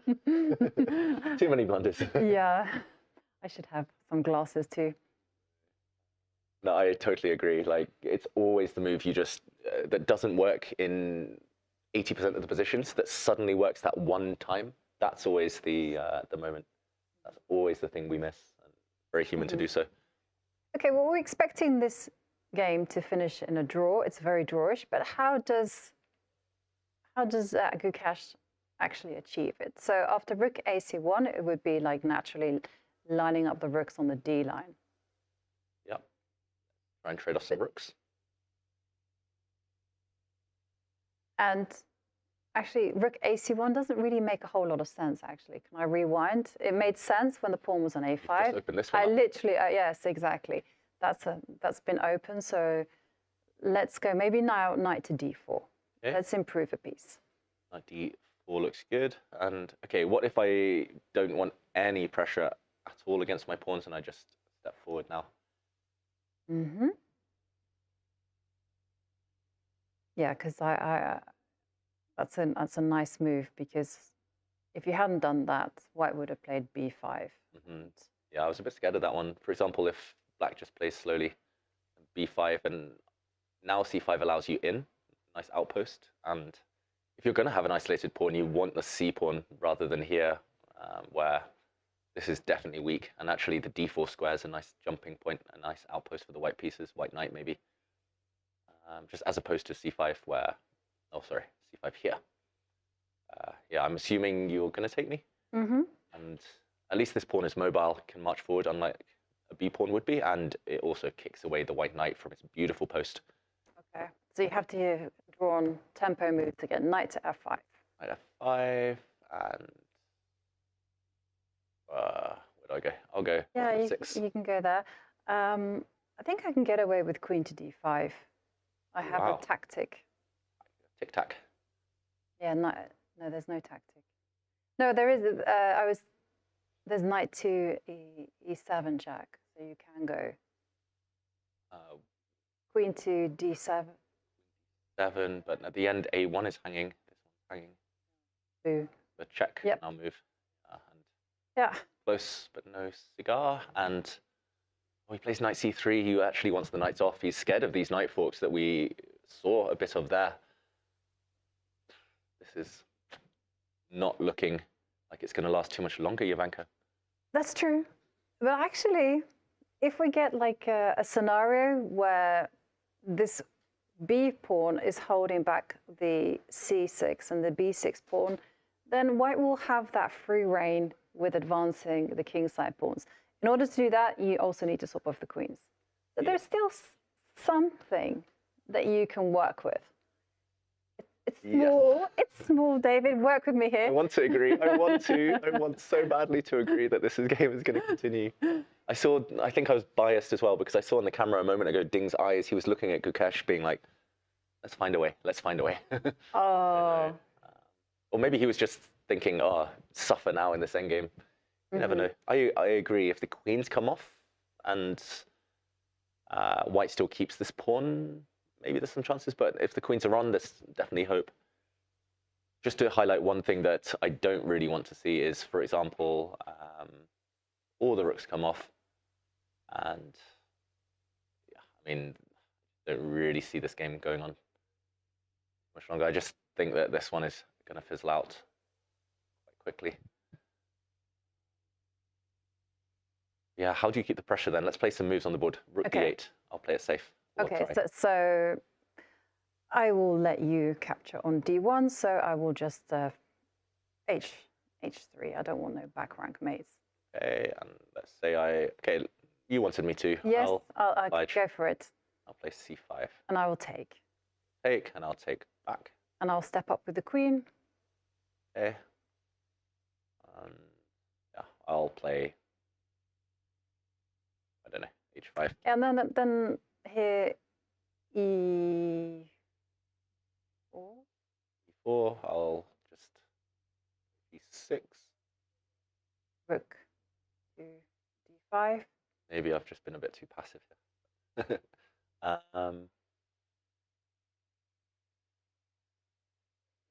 Don't really see what white is doing, but no, I don't really see what I'm doing either as black. This is probably what Gukesh shouldn't do. This is playing very, very kind of passive chess. Yeah, like even here, you could even see scenarios where you can go queen to d3. Hoping for example, Yeah, do that, please. And maybe it's okay. But yeah, but if I step up with the queen to d4. Don't block with the queen. Whoops, check, deflection, and white wins. But maybe, I mean, I don't want to, but I might have to play f6 here. At least I've got the 7th rank locked down. That's true. Actually. Yeah, I mean, this is what like kind of worst case scenario. I like what you did there, by the way, Jovanka, like kind of taking control over everything. It was around here. Yeah, instead of maybe queen d3, might be time in the near future to start pushing some pawns. Absolutely. When I don't know where to put the white king, maybe h2, but yeah, push some pawns. And black is tied down defending c5. I mean, my point, though, was going to be, for example, if I can somehow take queens off the board, this type of position should just be a draw. And you set up the black pawns in the perfect defensive fashion, because when you're defending an endgame like this, it's very important that you prevent white from advancing the pawns. And if white does advance pawns, you want to be able to make trades, because the more pawn trades, well, the easier the draw. Yeah, and maybe just to show this, if not h5, for example, if black were to play, how do I get the queens off? I need to manufacture this. Okay, let's say rook c1, and then I just play g6, take, take, take. If black doesn't play h5, if you play king g7, then white should play g4 very quickly. And it might not look like much, but this pawn is potentially weak. And white also has a plan of stepping the h pawn forward. And for example, this type of position is suddenly difficult for black. There might be a threat to take this pawn, in which case black will either have to accept kind of isolated pawns here, 2 weaknesses, which is never good, or yeah, here you allow white to have a passed e pawn long term. The alternative at some point will be to step forward, and long term you always have another weakness to defend on h6. This probably isn't the kind of most instructive way of showing it, but yeah, this is endgame kind of basics that the top players are very well aware of. So in this position, of course, black would play, black would play h5 or to draw. In the meantime, we've seen rook d8 from Gukesh. So very similar stuff. Actually, not trading on white's terms. That's very instructive. Now, if the black knight captures, the white knight captures, which it does, the black queen finds itself in the center of the board. Speed that Ding is playing at Jovanka. I don't think he wants this game to continue. No, and Gukesh will be very happy now that he has his queen centralized. He has his pieces perfectly placed. So, well, It looks like we are heading into simplifications. H3. This is a good safety first move. You know, give your king a hiding place.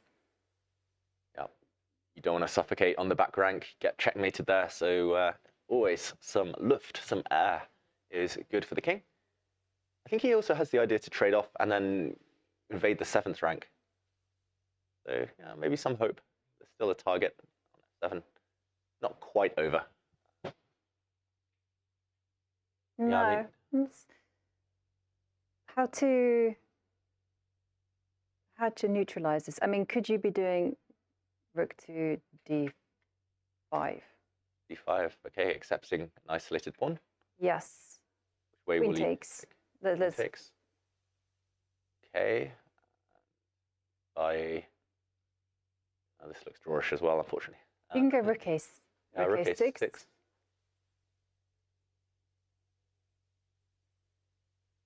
Yeah, rook c6. Or yeah, at least now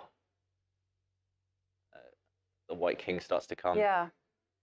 So this is not an easy path to draw. I will mention, I mean, it's probably totally irrelevant, but the most recent time I played Gukesh in the World Blitz Championship, I did manage to win 4 versus 3 on the same side against him. Of course, that was years ago, and it was only Blitz. But yeah, rook endgames, if he does end up a pawn down, I think he will not enjoy that at all. Should be a draw, of course, those rook endgames we were looking at. But I think at this point, Ding would snap your hand off if he could get an extra pawn and torture black. So yeah, at least it's clear what Ding's aiming for. Could you do the rook d5 idea, but this time take with the pawn? Yep. Although I do know rook to d1. d1, but now you rook can lock c4. You can lock my queen out at least. Should be a draw. Black's so active.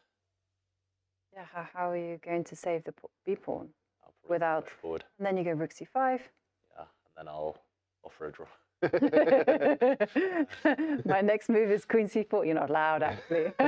Why, you're trying to break the rules, David. I know. And this is quite clever, rook d5.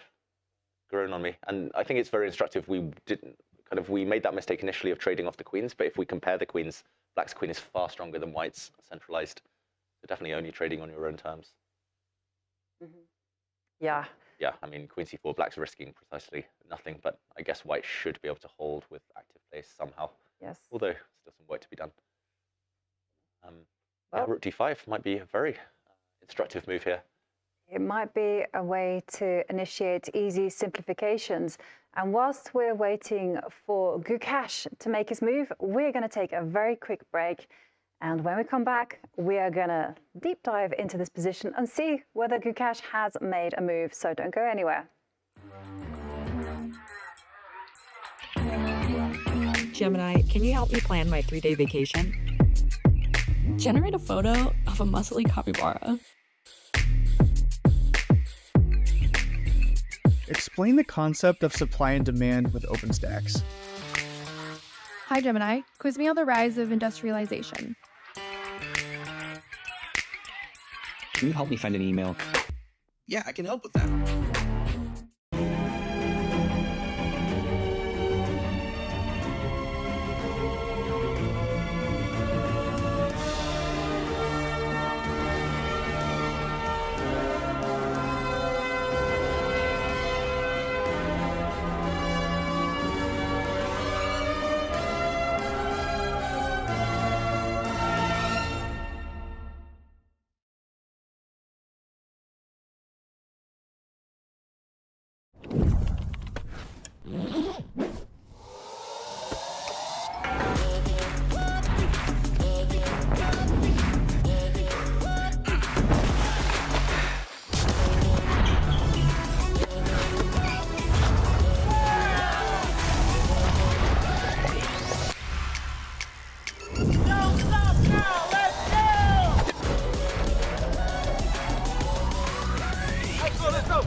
This December, the world's top chess minds clash in the heart of New York City at the FIDE World Rapid and Blitz Championship.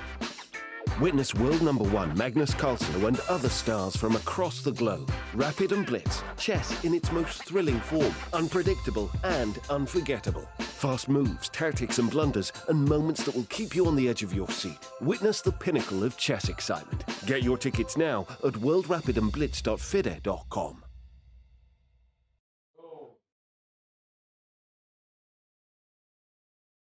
Back. And game 4 is looking like it's going to head to its conclusion. C5 played by Gukesh in the break. C5, what do we think? I mean, it's definitely an invitation to make those simplifications, and Gukesh is simply saying, hey, with an active queen, an active rook, I have more than enough to hold the balance. Yeah, I think it's that simple. Black is so active right now. Actually, if anyone's playing ambitiously, while the queens remain on the board, at least it could be black. Isolated pawns are also potential pass pawns, and this pass pawn might start to run if Ding isn't too careful now. But ultimately, I think the graphic, the percentage chart on the top of our screens there says it all. There's a 90% chance this is going to be a draw. There we go, on the bottom right there. There's a lot of grey. The grey signifies draw there. Minimal chance that white is going to win. Also minimal chance that black is going to win this one. I think it would rely on not just a big blunder, but maybe a series of big mistakes if anyone were to able to strike here and end the game decisively. A trade of rooks, a trade of pawns, and everything's disappearing from the board. The vacuum cleaner, the Hoover is out, Jovanka. Yeah, it's certainly out. But what speaks in our favour for the game continuing for longer, keeping the tension going, is that the players are not allowed to offer a draw. And there we see rook coming to c1. So Ding has the plan of just focusing on the c-pawn. If he's lucky, he might win it. If he's unlucky, then there's simply going to be a standoff where black defends the c-pawn with all his might and white attacks the c-pawn, and then there's just no progress. Yeah, and there's multiple ways for black to deal with this. You can drop your queen back, offer a trade of queens. You can maybe go passive with your rook. They do say normally rooks behind passed pawns are a good idea. I think Gukesh might play this one, however, queen to b4. Oh no, he drops his queen back in defense. Yeah, you could have offered a trade of queens as well. Ultimately, good strategy, queen in the center of the board. And both players away now. Yeah, but one trap on the board, I can see. You should not be even dreaming of going queen to c3. No, queen c3, that would be a mistake, a howler. Sorry, David. That's my middle name. But it's because what will happen is the rook will zoom down to d1, and unfortunately there's no place for the white king to hide, so rook takes rook is forced, and now queen takes queen. And whoops, that would not be the way to finish a game. Now we see why Gukesh played h6 on move 5, 4 or 5, because now the black king does have an escape route. It can slide to h7. Yeah, and this is a sight we saw a lot during the previous World Championship, Jovanka, between Nepomniachtchi and Ding, when neither player really wanted to sit at the board. They were always hiding out in their kind of relaxation rooms, but in the player rooms. This time, however, I think it's not because they're hiding away from the board. It's just because they both know the game is shortly going to end. So maybe a last bathroom break, maybe a last bit of snacks. And Ding comes back to the board. He's not going to play queen c3, surely. No. In fact, queen c4, the move that you were indicating, is also a possibility. Oh. But again, setting up the trap. The trap very much remains in existence because, yeah, queen c4, you cannot actually take the pawn because black could play like h5. Take the pawn at your peril because now the rook zooms down, and again, same problem. Yeah, and don't want to be defending the same game as white. Yeah, so queen c4 is possible, but if you were to ever grab this pawn, you might walk into some trouble. So yeah, you would allow the idea of rook d2, and it's unclear exactly how Ding intends to threaten this little guy. Maybe the game will continue for a while. I think I would probably try to avoid black's rook coming in, if possible. Yeah. Also, just wanted to point out one thing as well. If White were tempted to go G3, you know, just because of back rank issues. Now, I just want to mention as a general concept that the Black Queen would be amazing on F3. That is her dream square. Yeah, if she can get there. For example, let's be a bit helpful. If White plays King G2 check and goes back, you slide in, and again, there's this eternal dilemma. You can never take this pawn now because there will be a checkmate or a win of material. And yeah, suddenly there's all sorts of threats. Rook D2 as well. Even an endgame like this one, Jovanka, like even if the White Queen slides across, some endgames can be very deeply unpleasant. Queen endgames, while Black has a pass pawn, it's not about number of pawns in Queen endgames, it's about the quality. And here you could imagine some trouble. Should still be a draw, of course, but White is the one who has to prove it suddenly. Yeah, yeah, this pawn could win the game long term.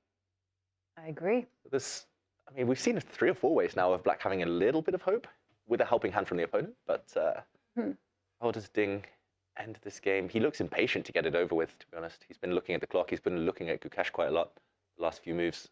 I think Queen C2 is a good start. D2. Stop the rook from getting to D2. And if you kind of like set up the same business, right, with H5, don't be tempted to take the pawn. And now... Takes E1 check still. Yeah. That would be unfortunate. Pointed out every time. Yeah, because literally, it's one of those things you need to put in your memory banks. And now, what to play? H4? Because if you go G3, H4 of them is coming. Yeah, this looks a bit scary. Again, if the Black Queen ever lands, it's not clear how, but if it ever lands on F3, then suddenly there's food available. So, yeah, I'm not thinking about dinner at all. H4. No, because like even if it goes G3, H4, like some people would be arguing, well, hang on a second, Queen takes pawn. But even then, that's a bit murky because you can jump in with the rook. Which one, sorry?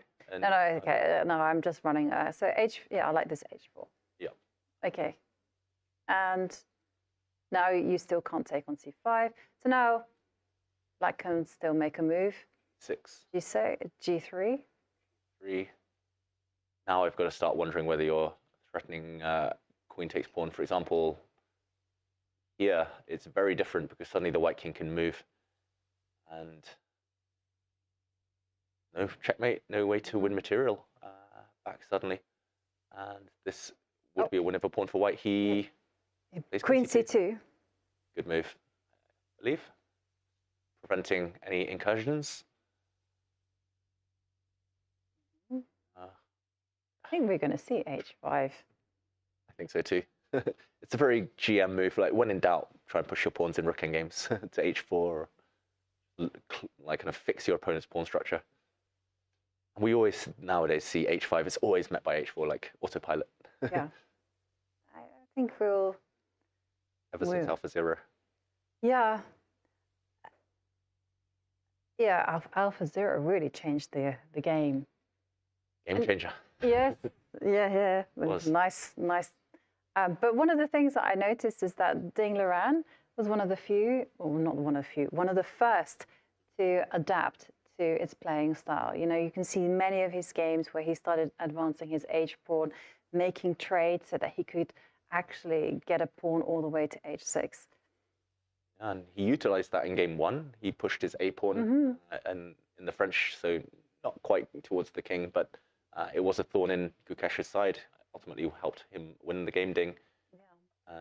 He pushed the A pawn in game 2 as well. That's why I think he was so keen to, earlier in the game, play A4, A5. That's why I thought we'd see him kind of install a pawn on A6, because it brought him success in one game, nearly another. Yeah, this time, yeah, it's very different, but H5. I mean, you could play anything, G6, G5. So assuming this game ends in a draw, would you say that this has been an opening success for Ding? Because he did have some chances, we felt. Yeah. There was a moment where he could have perhaps pressed for more with a well-timed F2, F4.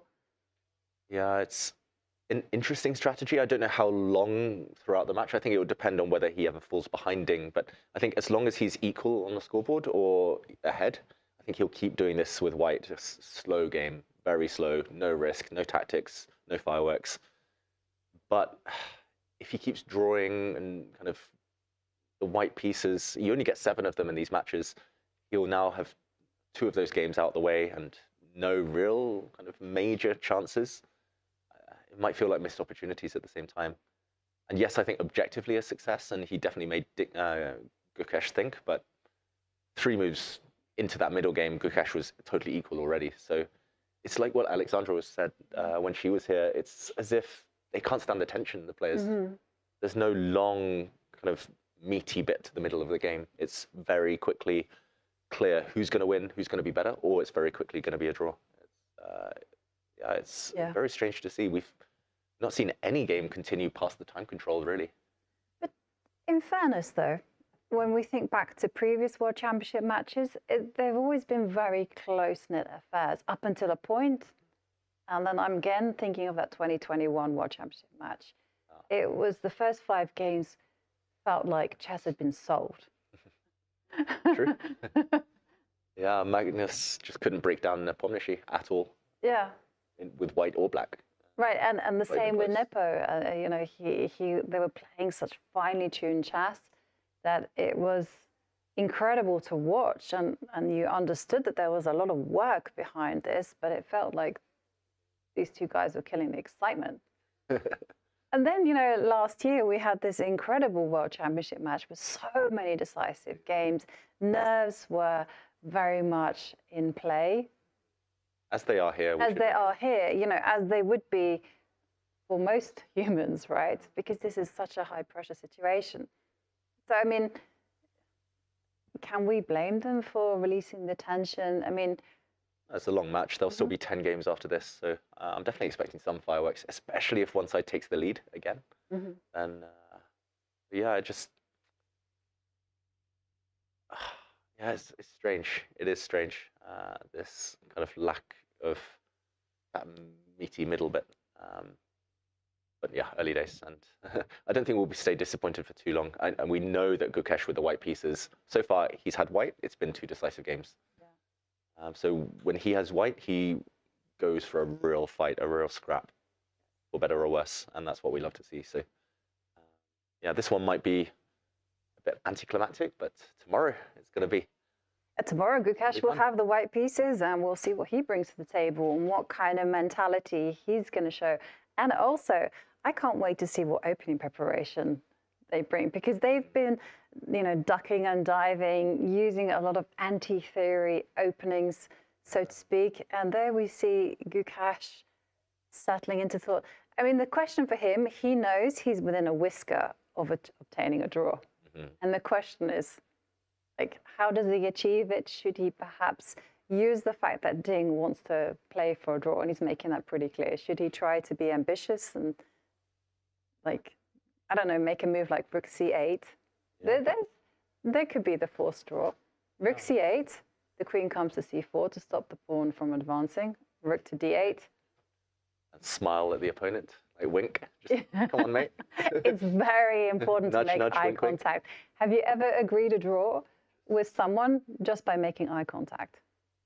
Yes. Yeah, right. I've also tried to play on their eye contact. They look at me, draw, and I'm like, and then they play moves, and then I'm like, no. Look at me. No way. Yeah, I'm a horrible person. But you got to use it. I'm stunned. Yeah. You can't do that, David. Not against the rules, technically. I mean, you lull them into a false sense of security. They start trying to repeat, and then you throw them off, and then it's mind games. You win the mind games. Normally, it ends up being a draw anyway, but still, that's not the point. Wow. I don't think we'll see that happen here. I mean, we might see the eye contact. I think Ding was trying to make the eye contact, but it's all about those little victories in life. I'm still really shocked at that. Don't judge me, please. I'm a good person, deep down. Yeah, and well, we see. Actually, I'm very proud of myself. I spotted a 3-move repetition. Yeah. Rook c8. quite like queen c7 as well. So setting the same trap and then trying to play c4 next move. Yeah, yeah. I don't know. And let's put it on the board. Like I like your rook c8 just to show the draw that you spotted. For example, queen c4 blocking the advance of the pawn. And now you go back, trying to come in. And if white doesn't want to allow you in, drops back, then you make eye contact. And you don't behave like I do. You just, you agree a draw here. But I wonder whether, sorry, in this position, oh, sorry, instead of h5, yeah, queen c7, how do you react? Can I just go g3? G3, I'll push. Oh no, my pawn. Oh no, my pawn. Oh, now you're if you being take mean. again, check, and I'll take your rook or take your queen next. Yeah. That's nice. Queen c7. I'd play this in blitz at least, but probably after like king h2 or king, yeah. Now I can't play c3, which is a bit annoying, but at least I got my pawn to c4. Now I might have to go rook c8. And that's It's a gain. It's a small victory.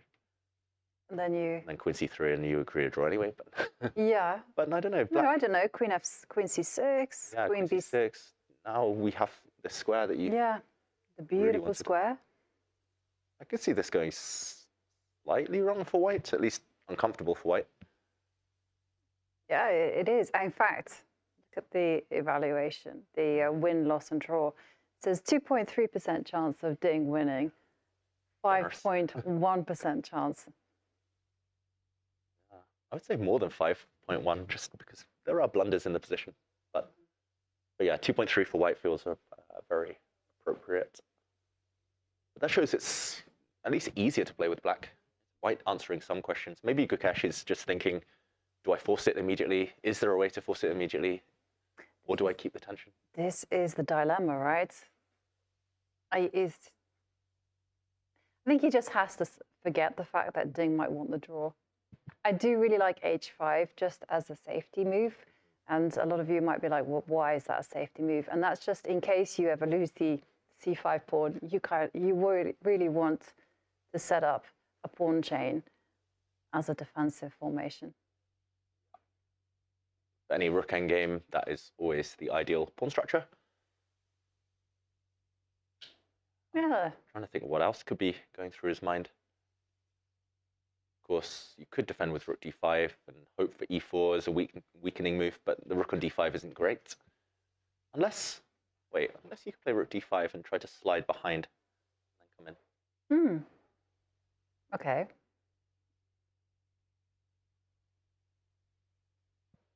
Don't really see it being too scary, but... But you can go...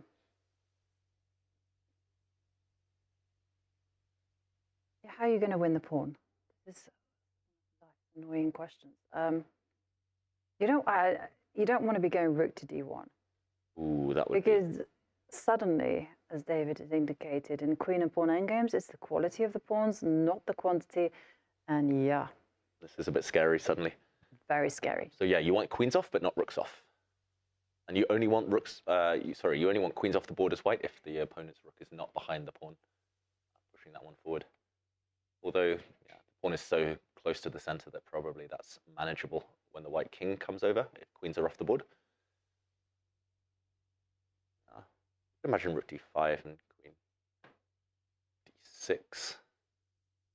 I mean, white could threaten, well, it's not really threatening anything, it's covered, but black will always just play g6 anyway. Queen d6. Okay, and then there's no threat though, once you're calm about it. Yeah, there's no threat at all, but I just thought maybe if black puts a queen on d6 and then pushes g6, h5, maybe someday you can threaten rook d2 and then try to get a rook exchange. But ultimately everything should lead the same thing. Yeah. So, yeah. It's actually interesting because there aren't too many good waiting moves for white. True. White is likely to play g3, h4, but other than that, what else? Exactly. And somehow, I just had a thought. If you manage to get your queen to c6, here. Yeah. Start marching. Right. So, okay, so let's start with black, h5. Okay, h5, I'll play h4. And now let's go queen c. I like your queen c7. Oh. And go, Thank you. oh dear. Okay, now I will...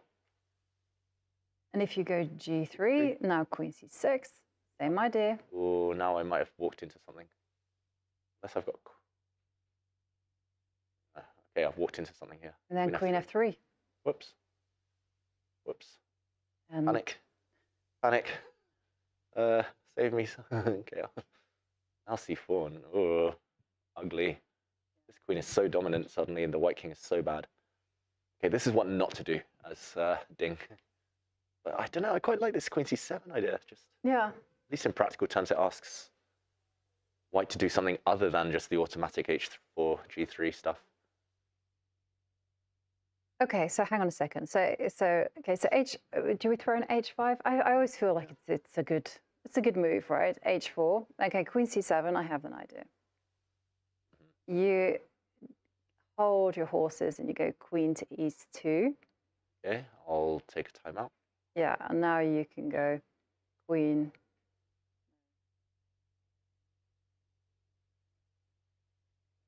G3, maybe? G3, yeah. E6. And then E4. Okay, distraction, although... Now I can go queen E3. Ah, boo. Yeah. Boo. And mission accomplished. Maybe. No draw. No draw. Okay, we play. Oh, wait. Could I have... Yeah, just to point out, rook takes... You take with a... Yeah, take with the rook. Rook, yeah, not queen takes, because of rook to e1. Check. Again. Again, it's everywhere, these darn tactics. Mm-hmm. But rook takes, no way for me to set any traps. Okay, this looks like a draw, so yeah, queen d6 though. Game on. Yeah. Okay, Plays rook d5. Dead, going back to the game. Hey, I think he might be ambitious slightly. Gukesh. G3. G3. Very quick response there from Ding. So now, is white threatening to play e4 followed by queen takes pawn? So for example, if black plays g6 or something, e4, rook moves, queen takes pawn. Queen takes queen, and we set everything up. Yeah, and rook d1 check. The key is that the white king can hide on h2 now due to the g3 cover. And as soon as queens or rooks are off, it's a draw. So yeah, g3. How do you play on?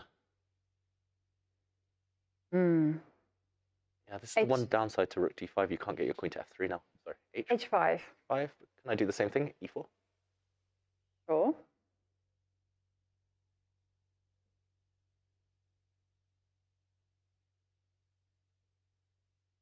I think I can safely... Take it. I was going to say pre-move, but just in case you like play g6 or something, I can't pre-move. But yeah, I'm going to take this pawn next move once you move your rook. Okay, I got an idea. Mm-hmm. Don't judge. No. This is only because... That's at f5.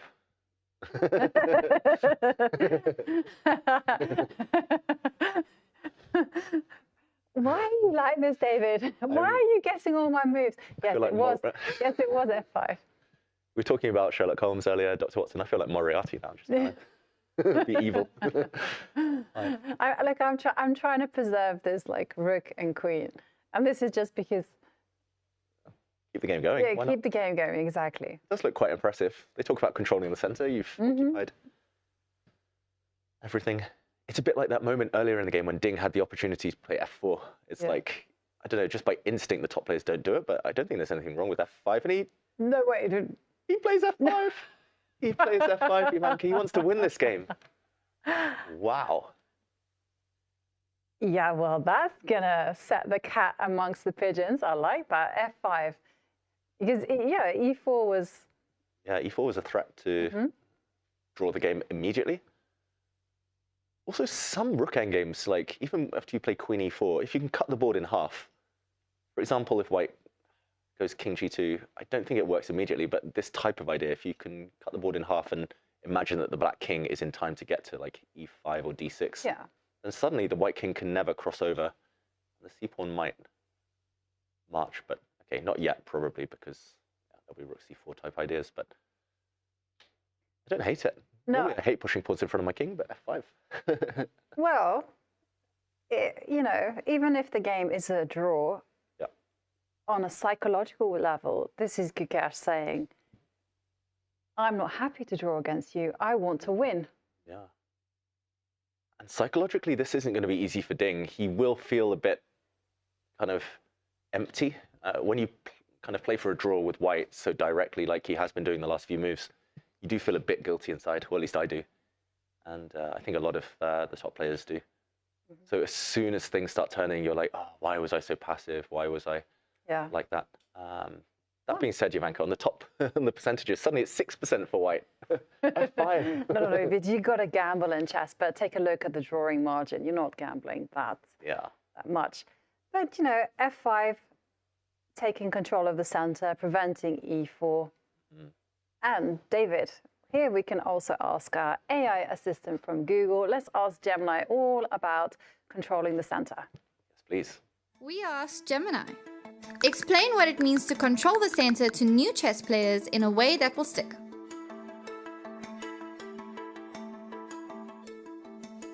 Here's Gemini's response. Imagine the center of the chessboard as a busy intersection. Pieces moving through the center are like cars on a busy road. They can go in many directions quickly. If you have pieces in the center, it's like controlling traffic lights. You can control where other pieces go and when. Controlling the center gives you a big advantage because it lets your pieces move easily and attack your opponent's pieces. Remember, the goal is to get your pieces into the center early in the game and keep them there. This will give you a better chance of winning. Chat Chess with Gemini, your AI assistant from Google. I've never thought of the center like a traffic intersection with traffic lights and all sorts. Me neither. I normally think of it like, I don't know, the midfield in football, where if you control the midfield, it's easier to switch play to the wings. It's easier to play on the front foot. But traffic lights, that's it's a nice one. Like I've always thought of it like, you know, those battles of ancient time, you know, Alexander the Great against Darius, you know, they're maneuvering, they're trying to take the control of the center because it gives them access to the flanks. Yeah, I'm a history buff. I like that kind of stuff. Nice. And yeah, I might start asking Gemini to write scripts for me in commentary to find better analogies for all my explanations, because that was instructive. And yeah, of course, the center, very important in chess. Interestingly enough, I heard that in Africa, they don't liken the pieces to, like, you know, instruments of war. Instead, it's animals. So I know the rook is like a rhino. It will just kind of stampede across, will power across the board. I like that. Yeah.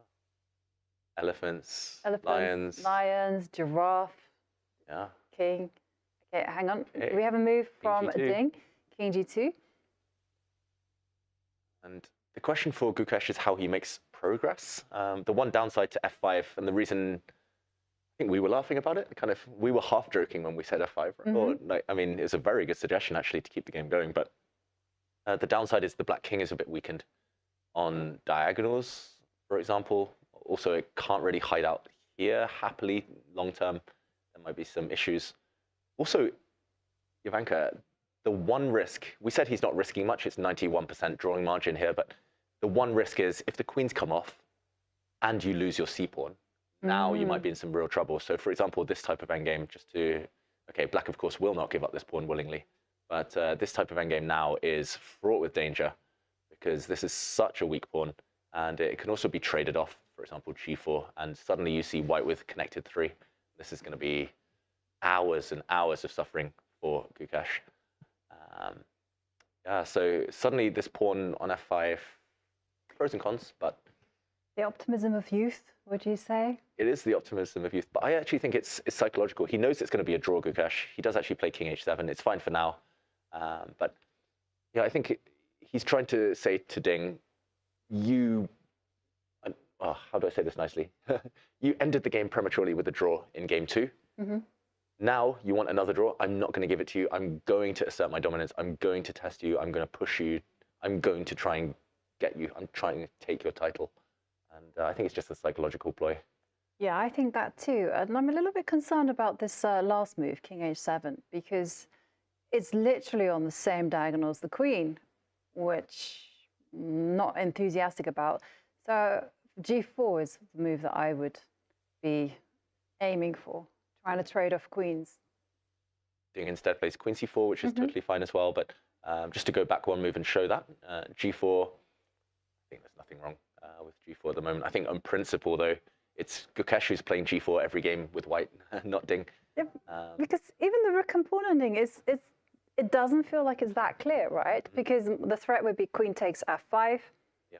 For example, let's say the king moves. Yeah. Now you take, and yeah, suddenly the white pawns might be running. Exactly. And I would be very scared. E4 or just King G3, try and push these guys forward. Yeah. And if you were to go, like, instead of... yeah, you're the endgame expert. I should let you. I just want to play F4 without allowing G5. But yeah, white's the only one with winning chances here, because actually this pass pawn's probably easier to push than C pawn. So I liked your G4. Mm-hmm. I think it's a principal thing at this point. Ding just wants to draw, and he doesn't want to take any risk in the process. I don't... Is that... You want to play for a win with both colours, don't you? Yes, this is one of the hallmarks of the top players, is that they could be suffering the whole game. Yeah. And their opponent gives them one chance to turn the tables, they take it, and they don't care that they've been suffering for 50 moves. Yeah. They're like, now it's my turn to win, thank you very much, and on they go. Yeah, actually that's kind of this narrative I have in my head. You mentioned visualizing, and the top players nowadays, when they close their eyes, they envisage how the game is going to go, and they see themselves lifting the trophy, everything. I just imagine myself surviving. This is how unambitious I've become over the years.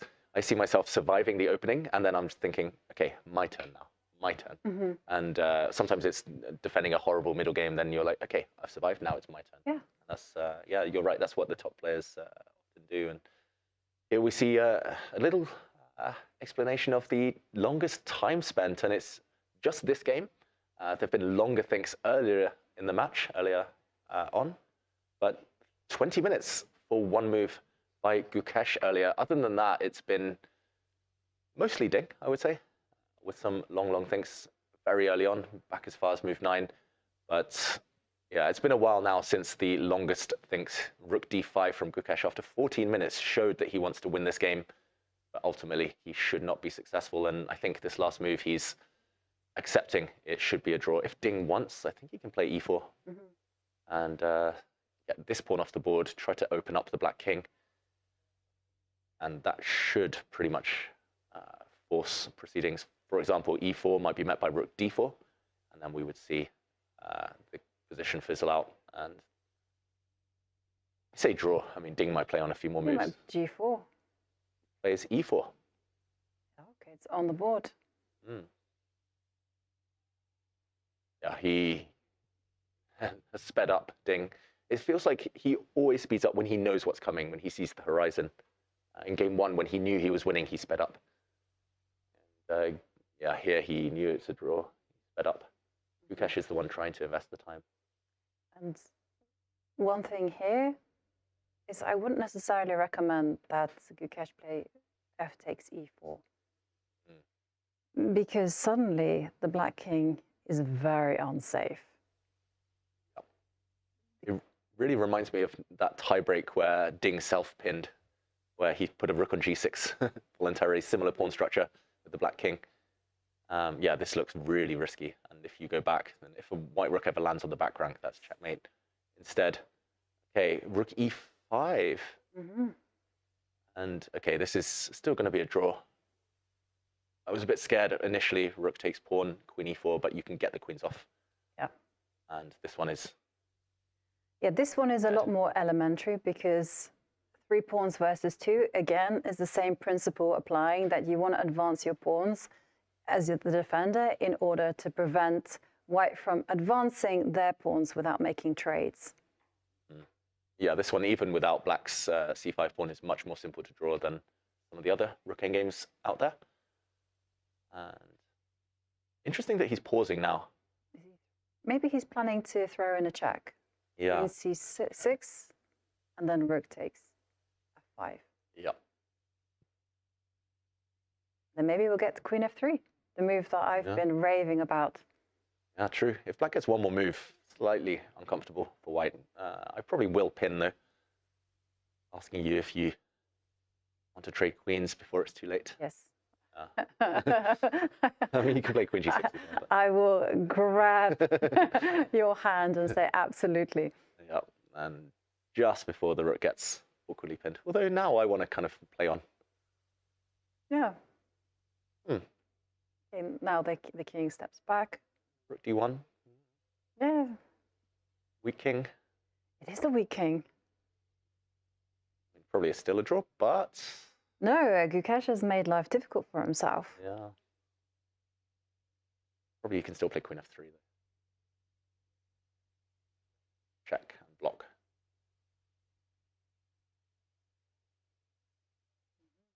Yeah, it's totally fine for Gukesh. He doesn't want to entertain any of this, though. He takes the pawn first, and now it's almost a guarantee that we're going to see queen to e4.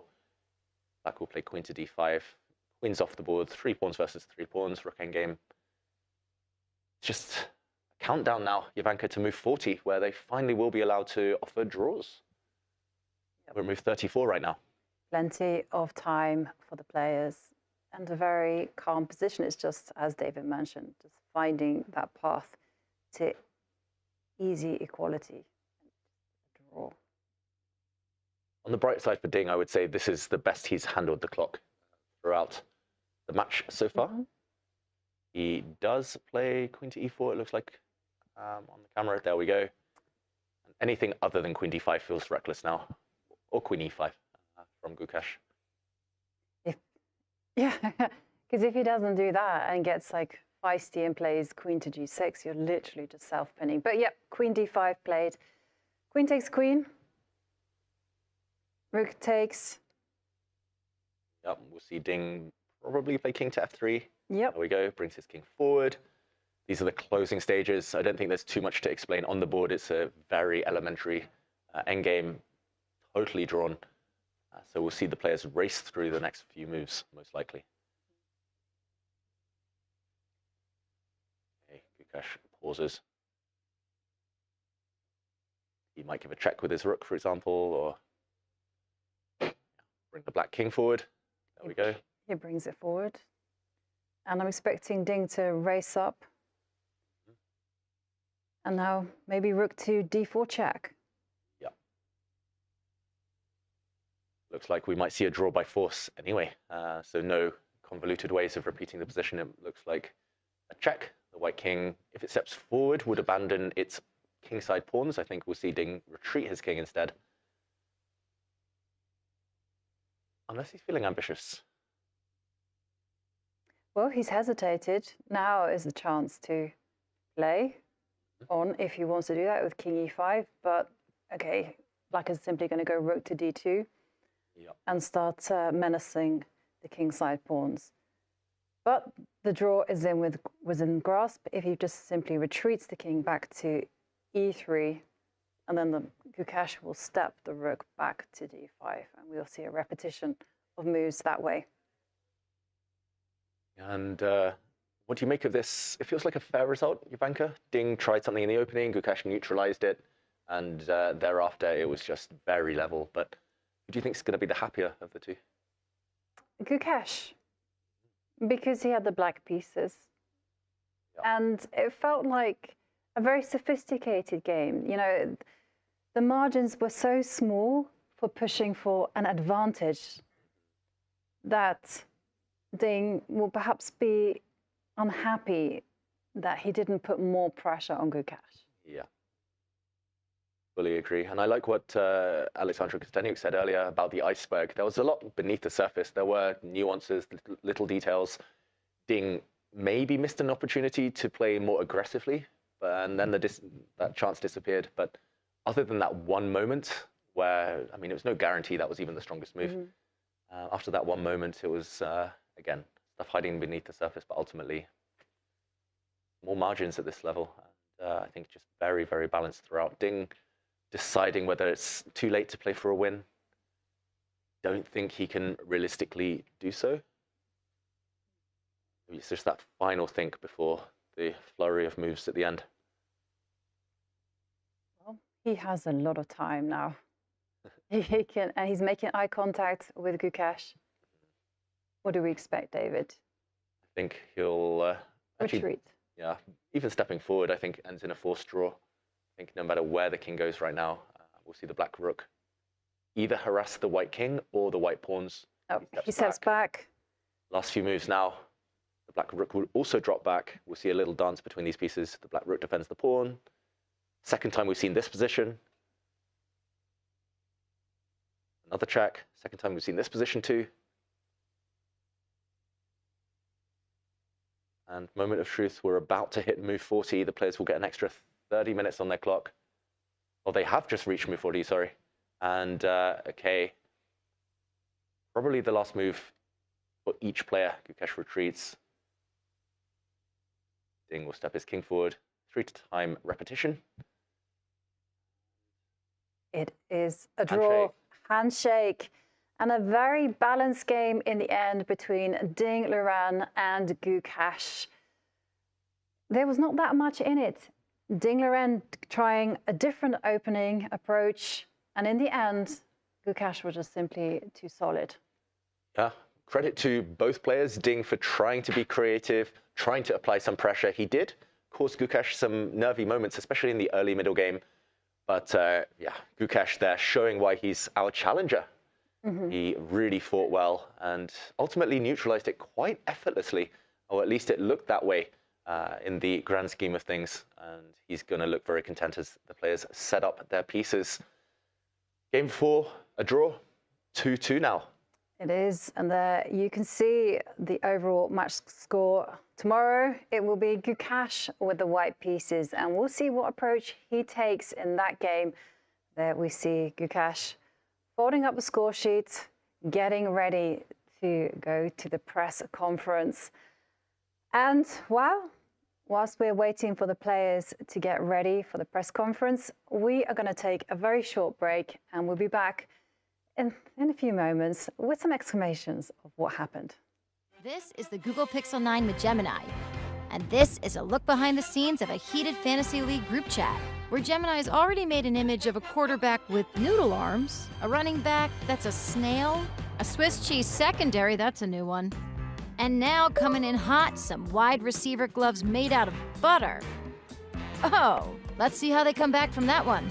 Still anybody's game, or anybody that has Gemini.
This December, the world's top chess minds clash in the heart of New York City at the FIDE World Rapid and Blitz Championship.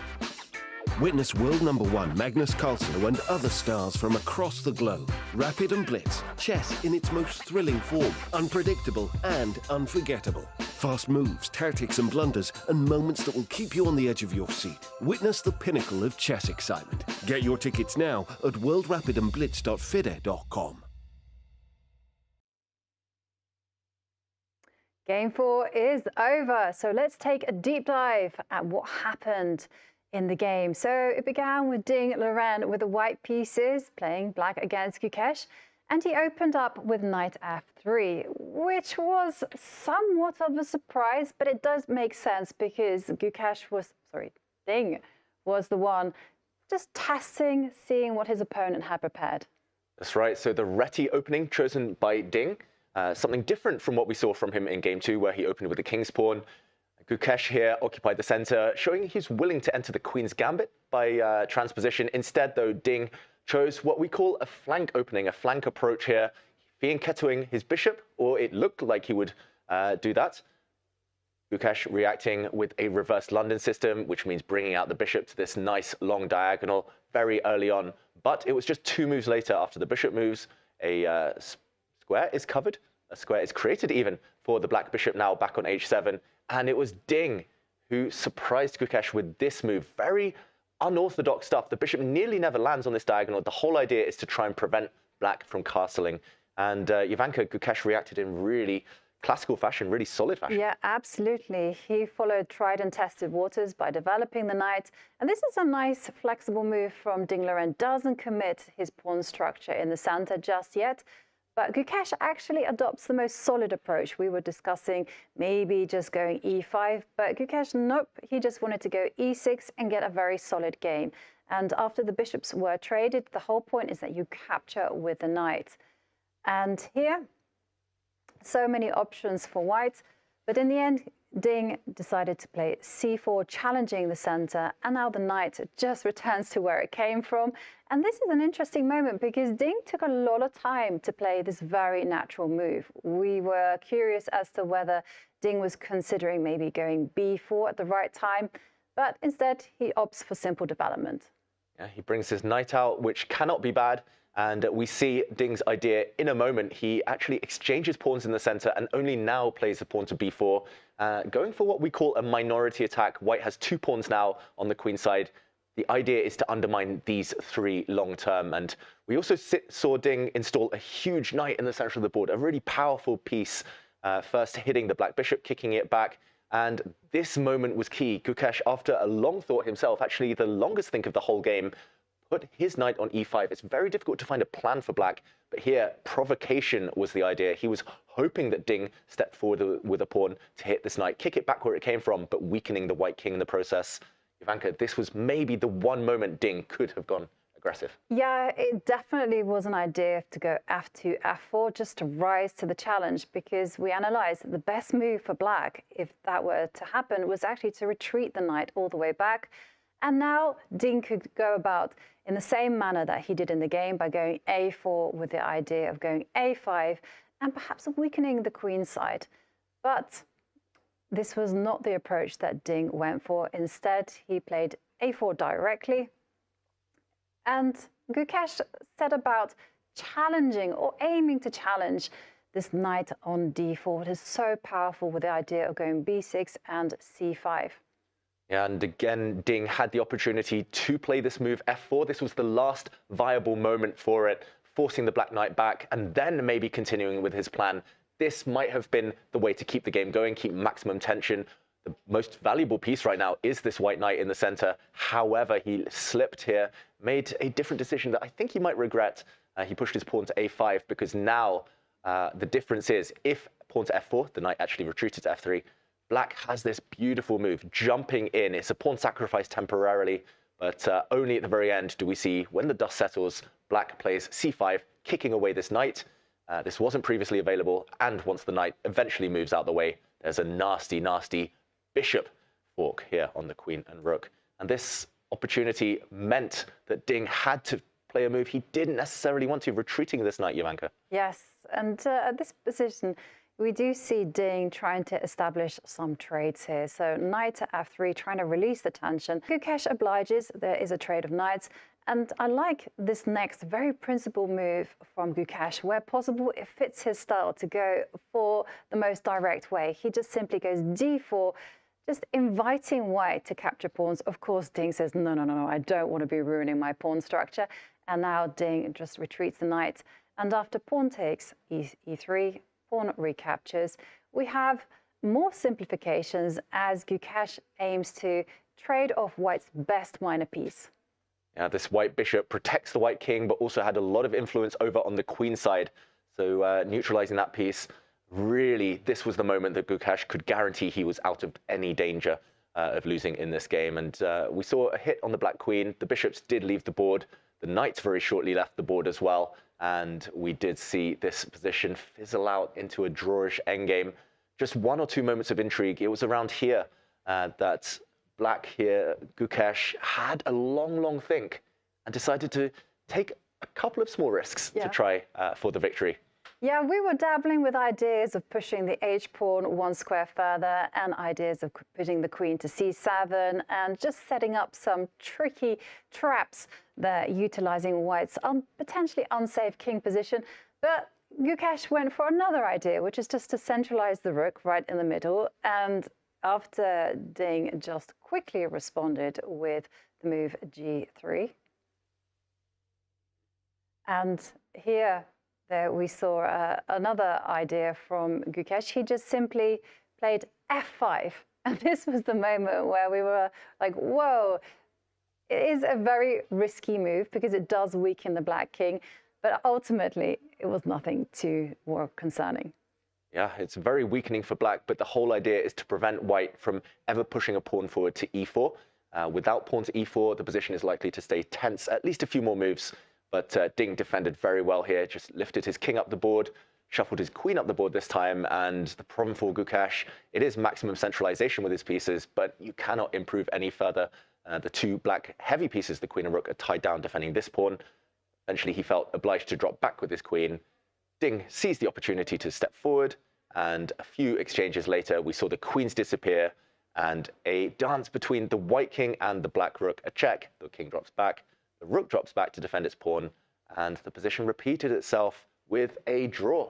Yes, so a very finely tuned draw there in game 4.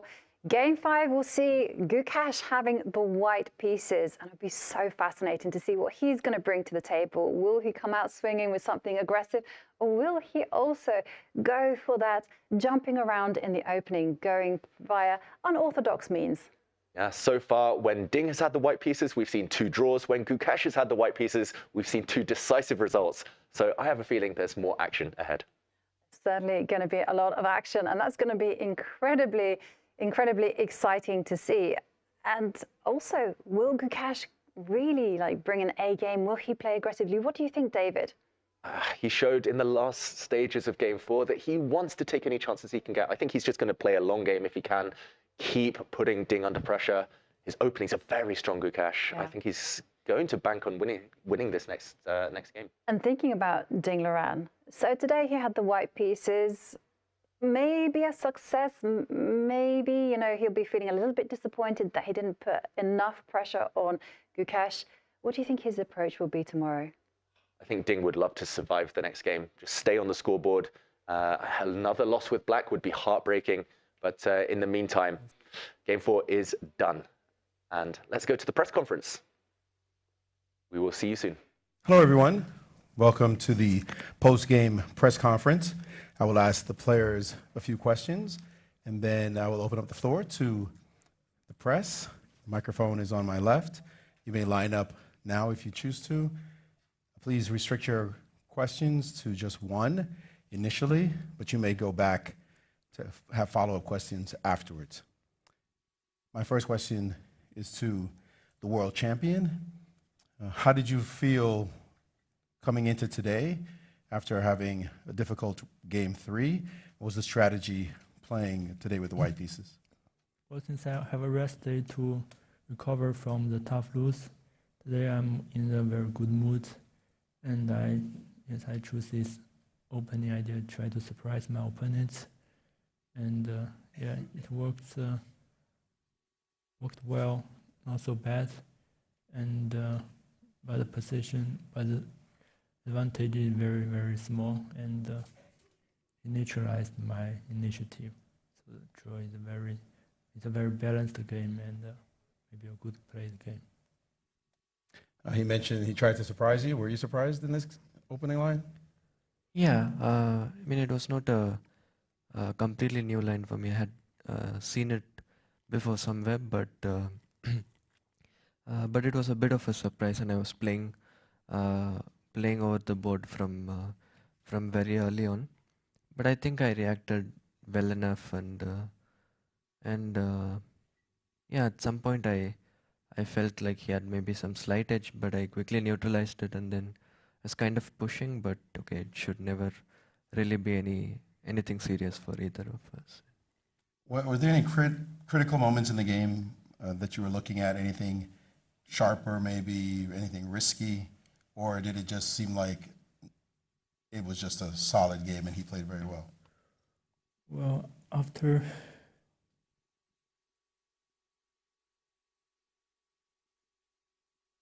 95, here if I play f4, I think it's not so accurate, since after a4 he can counterplay with a5, and if I take, he can knight c5 and then take back the pawn. Maybe here f4 deserves some attention, and then I go here. So the thought of f4 was on your mind, but you decided to... Yes, also here f4 is quite interesting, but maybe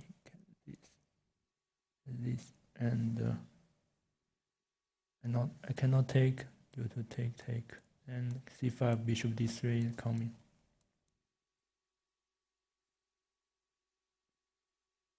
So it's mainly about f4. If I want to pressure, I have to play f4 at some point. Here I thought f4 is just not so good due to knight c4, so I try to play c4. Did you see this idea of f4 as he pointed out? Was this the line you're prepared with knight c4? Yeah, I mean, f4 was one of the ideas that I'd always had to consider, but here I think after knight c4 I'm just at least slightly better. So yeah, I mean f4 I considered, but I thought it involved some risk for white, and yeah, he was not ready to take that risk, I think. The result today, usually in these kind of matches, a draw with black is a great result. Is that your feeling? Yeah, sure. I mean, it's a solid game with black, and I was even towards the end, I was maybe had some chances to press better. So with black, I mean, this all you can expect in a match. You had, again, the white pieces. You wanted to have something, but not getting anything out of it. Is there any feeling of disappointment, or you feel like it's a world championship match, draws happen?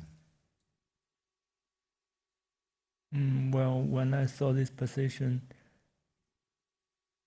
because I chose a somehow a little bit risky plan to play like this and not to play the usual d4.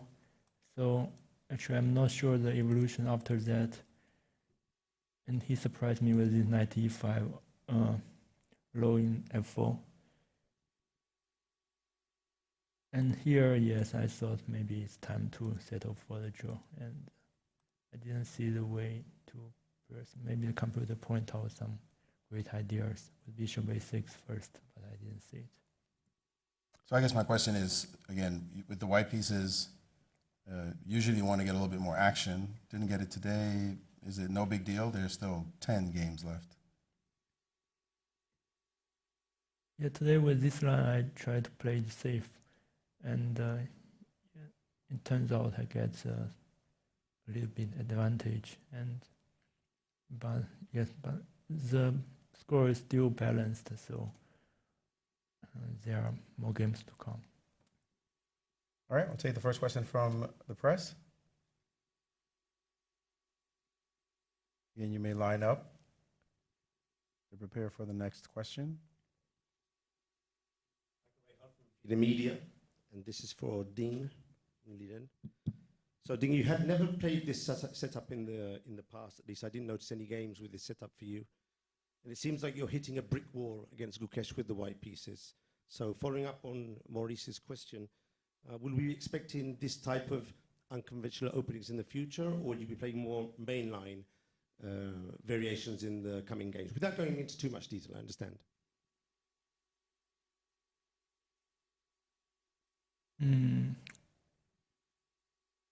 Well, with this line, of course, I prepared a lot, and yeah, this line is new to me, but with reversed color, it reminds me of some kinds of Queen's Indian, like E6, B6, Knight F6, and I have very good memories in Queen's Indian. So you can see this. I play white pieces like black, but with the tempo up. Next question. Bidya from ChessBase India. My question is to Gukesh. Magnus came to his 2013 match with a chef, and food plays a very important role in such a long tournament. How comfortable are you with the food here? And Yeah, we have some arrangements that ensures that I have some food that I like and have some healthy food, and I'm quite happy with what I'm eating every day, and I feel good physically and mentally. So yeah, it's all good. Mike Klein with chess.com. I know a lot didn't happen in the game today, so Gukesh, I'm going to take this opportunity to ask you sort of a random question, but Garry Kasparov has said many times that he believes a bit in numerology. He was born on the 13th of April, and he was the 13th world champion. And I couldn't help but notice you're trying to become the 18th world champion, and you're 18 years old. So if Kasparov believes in numerology, I'm just wondering if you've made this connection and if it means anything to you. I know you're just attempting to be the world champion.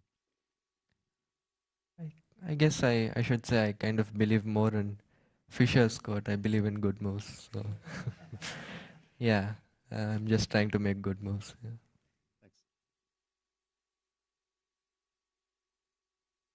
Hi, Theo from leechess.org. The other day we had Levon Aronian on our live commentary, and we were talking about time management strategies.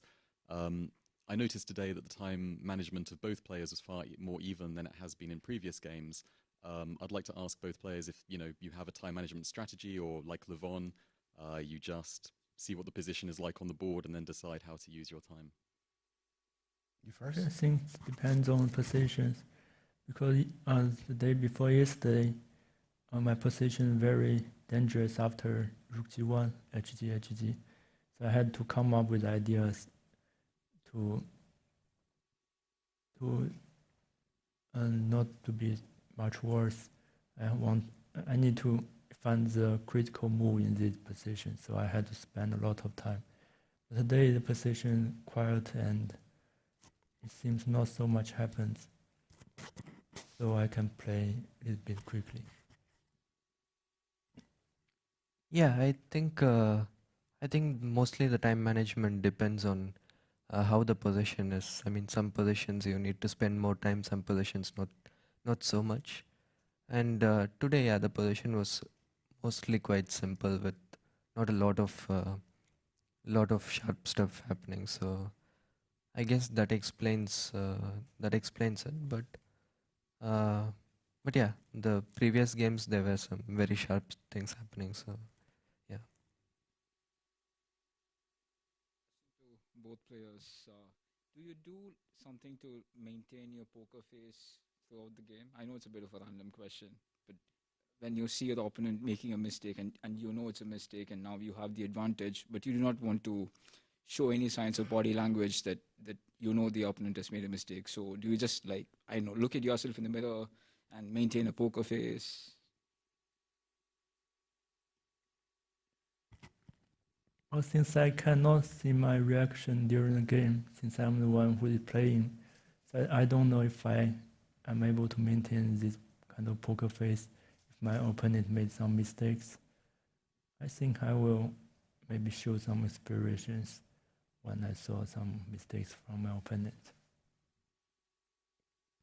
Yeah, in general, I think I'm not a very expressive player. Like on the board, I mean, I do show some emotions from time to time, but in general, I'm more of a person who always maintains a poker face. So,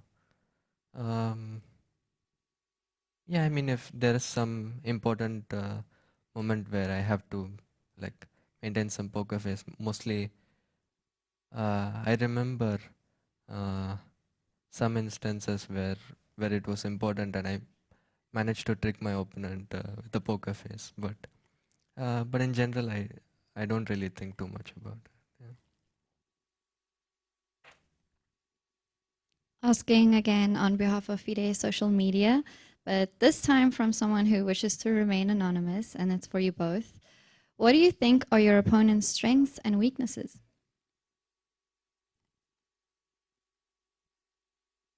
Maybe it's too early to answer this question. I mean, I think we both are pretty well-rounded. At the top, you need to be quite universal these days. So, I mean, there are some minute details, I guess, which I guess I'll try my best to show on the board.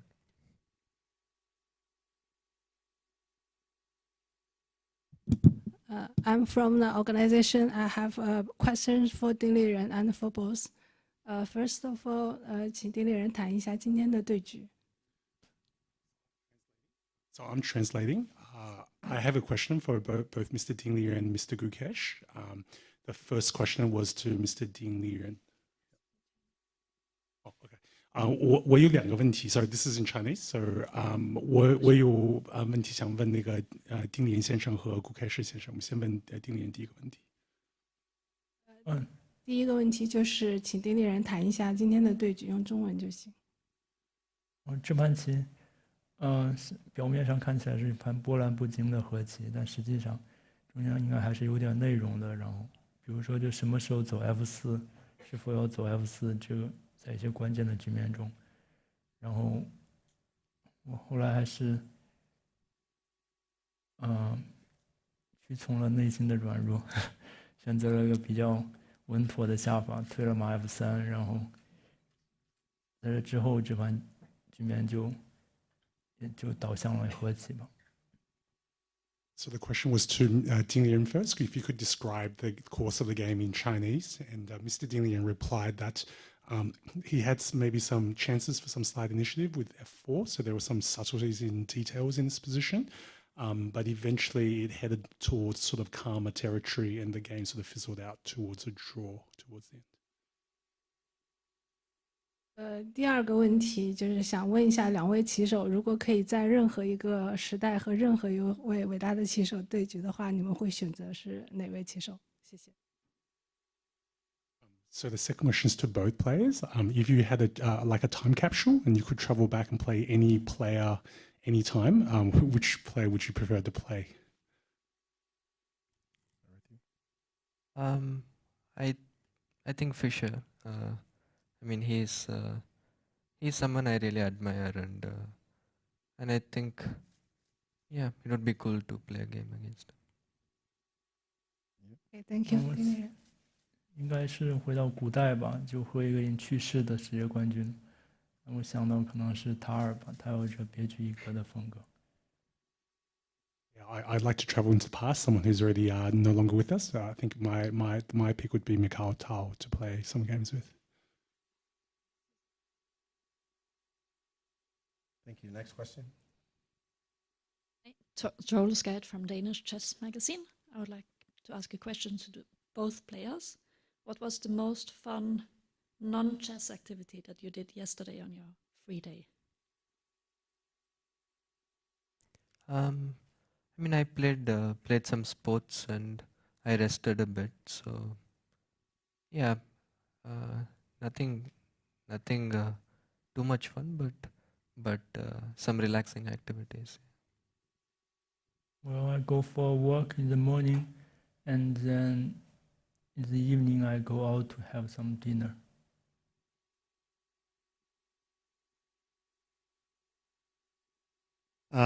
Keeping in mind that a lot of amateur chess players are watching, I think one of the things they're most impressed with is your ability to memorize and remember games from the past. And it was pointed out by Jan Timon on Twitter that this idea of b3, bishop a3 in the first 5 moves was played by Petrosian against Mikhail Tal at the Curacao candidates in 1962. To a lot of amateurs, they may never have seen b3, bishop a3 in the first 5 moves. I'm just curious, are your memories good enough to remember this game? Especially Ding, because you played it. So was this a game that came up in your preparation at all? No, I think the idea was proved by modern engines rather than old games. Gukesh, this random game in your memory bank at all? Okay, I was not aware of this game, but it's not something that is completely new to me. I've seen this kind of ideas before, but yeah, nice to know that like a historical game had been played in this position. Yeah, not the exact same pawn structure, but bishop a3 in the first 5 moves. But anyway, thanks for your answer. Okay. Yeah, just another quick question based on something Levon again said the other day. He said that Gukesh's play reminded him of a young Fabiano Caruana. So I'd just be interested to hear both players' opinions on, if they believe that's an accurate statement, or perhaps there's another player that the style reminds them of.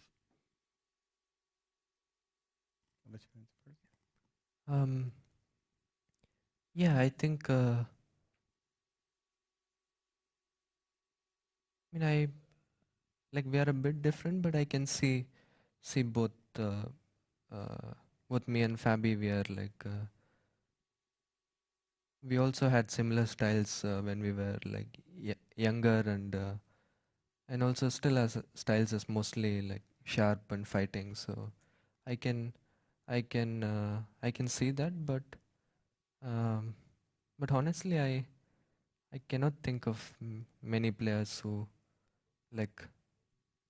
style resembles me. So, but yeah, Fabi is one of the candidates, I think.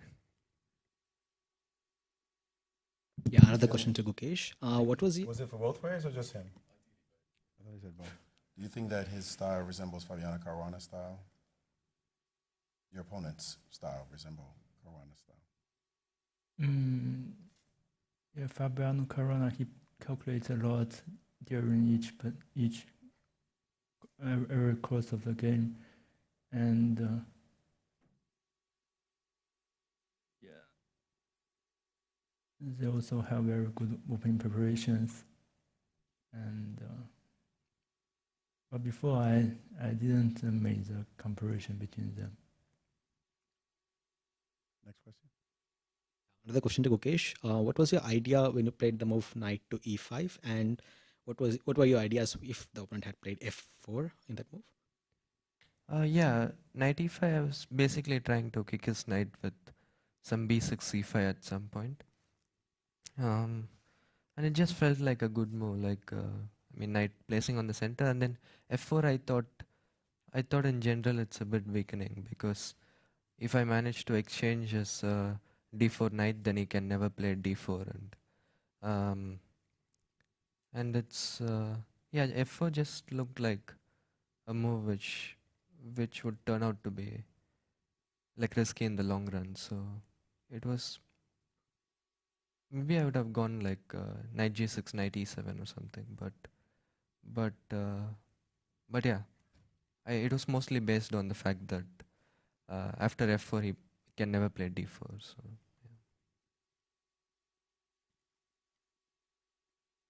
For Gukesh, from a social media follower, va_Ronson, but it's something a lot of people want to know, is how is it that you articulate all your responses so well at your young age? I guess even though I'm still young, I have been doing interviews since since I was even younger. So maybe I'm still not great at it, but much better added than I was before. So, yeah. Let's make this the last question. Lochte, Schachmagazin 64, Chess Magazine 64 from Germany, Otto Borick. About the final position. You could even do the move King E5 instead of King E3. It's a draw, but was it an attitude of politeness not to try to have a pawn up or something? Yours, If King E5 would lead to a pawn up endgame, I would definitely go for it. But I saw after Rook D2, F3, and Rook D3, it's I need to go King E4 again, and then after Rook D4, it's drawn anyway. But I was asking about an attitude of politeness not to try it.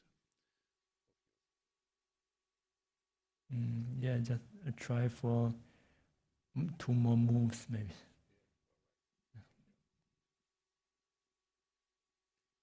That concludes today's press conference. Tomorrow will be Game 5 at 5 p.m. local time. Everyone, have a good night. Thank you.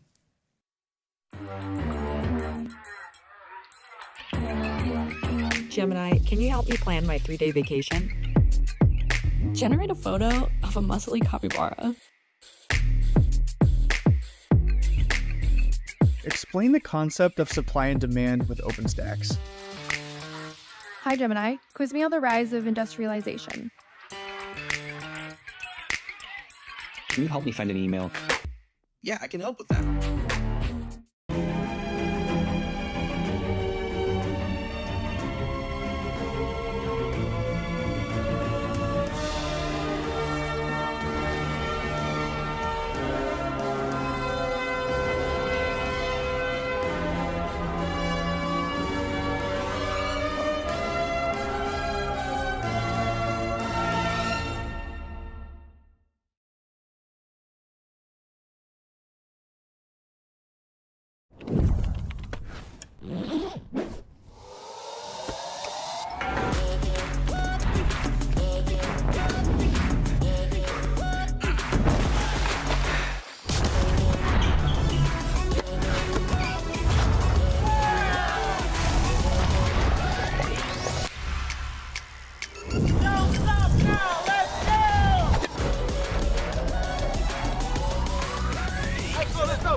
Welcome to Academic Labs, the pulse of innovation where the horizon of education is expanding beyond our wildest dreams. We are the architects at the intersection of transformative technologies, fusing the power of adaptive AI, the solidity of blockchain technology, and the versatility of non-fungible tokens, or NFTs, to weave an unparalleled learning paradigm. This December, the world's top chess minds clash in the heart of New York City at the FIDE World Rapid and Blitz Championship. Witness world #1 Magnus Carlsen and other stars from across the globe. Rapid and Blitz, chess in its most thrilling form, unpredictable and unforgettable. Fast moves, tactics and blunders, and moments that will keep you on the edge of your seat. Witness the pinnacle of chess excitement. Get your tickets now at worldrapidandblitz.fide.com.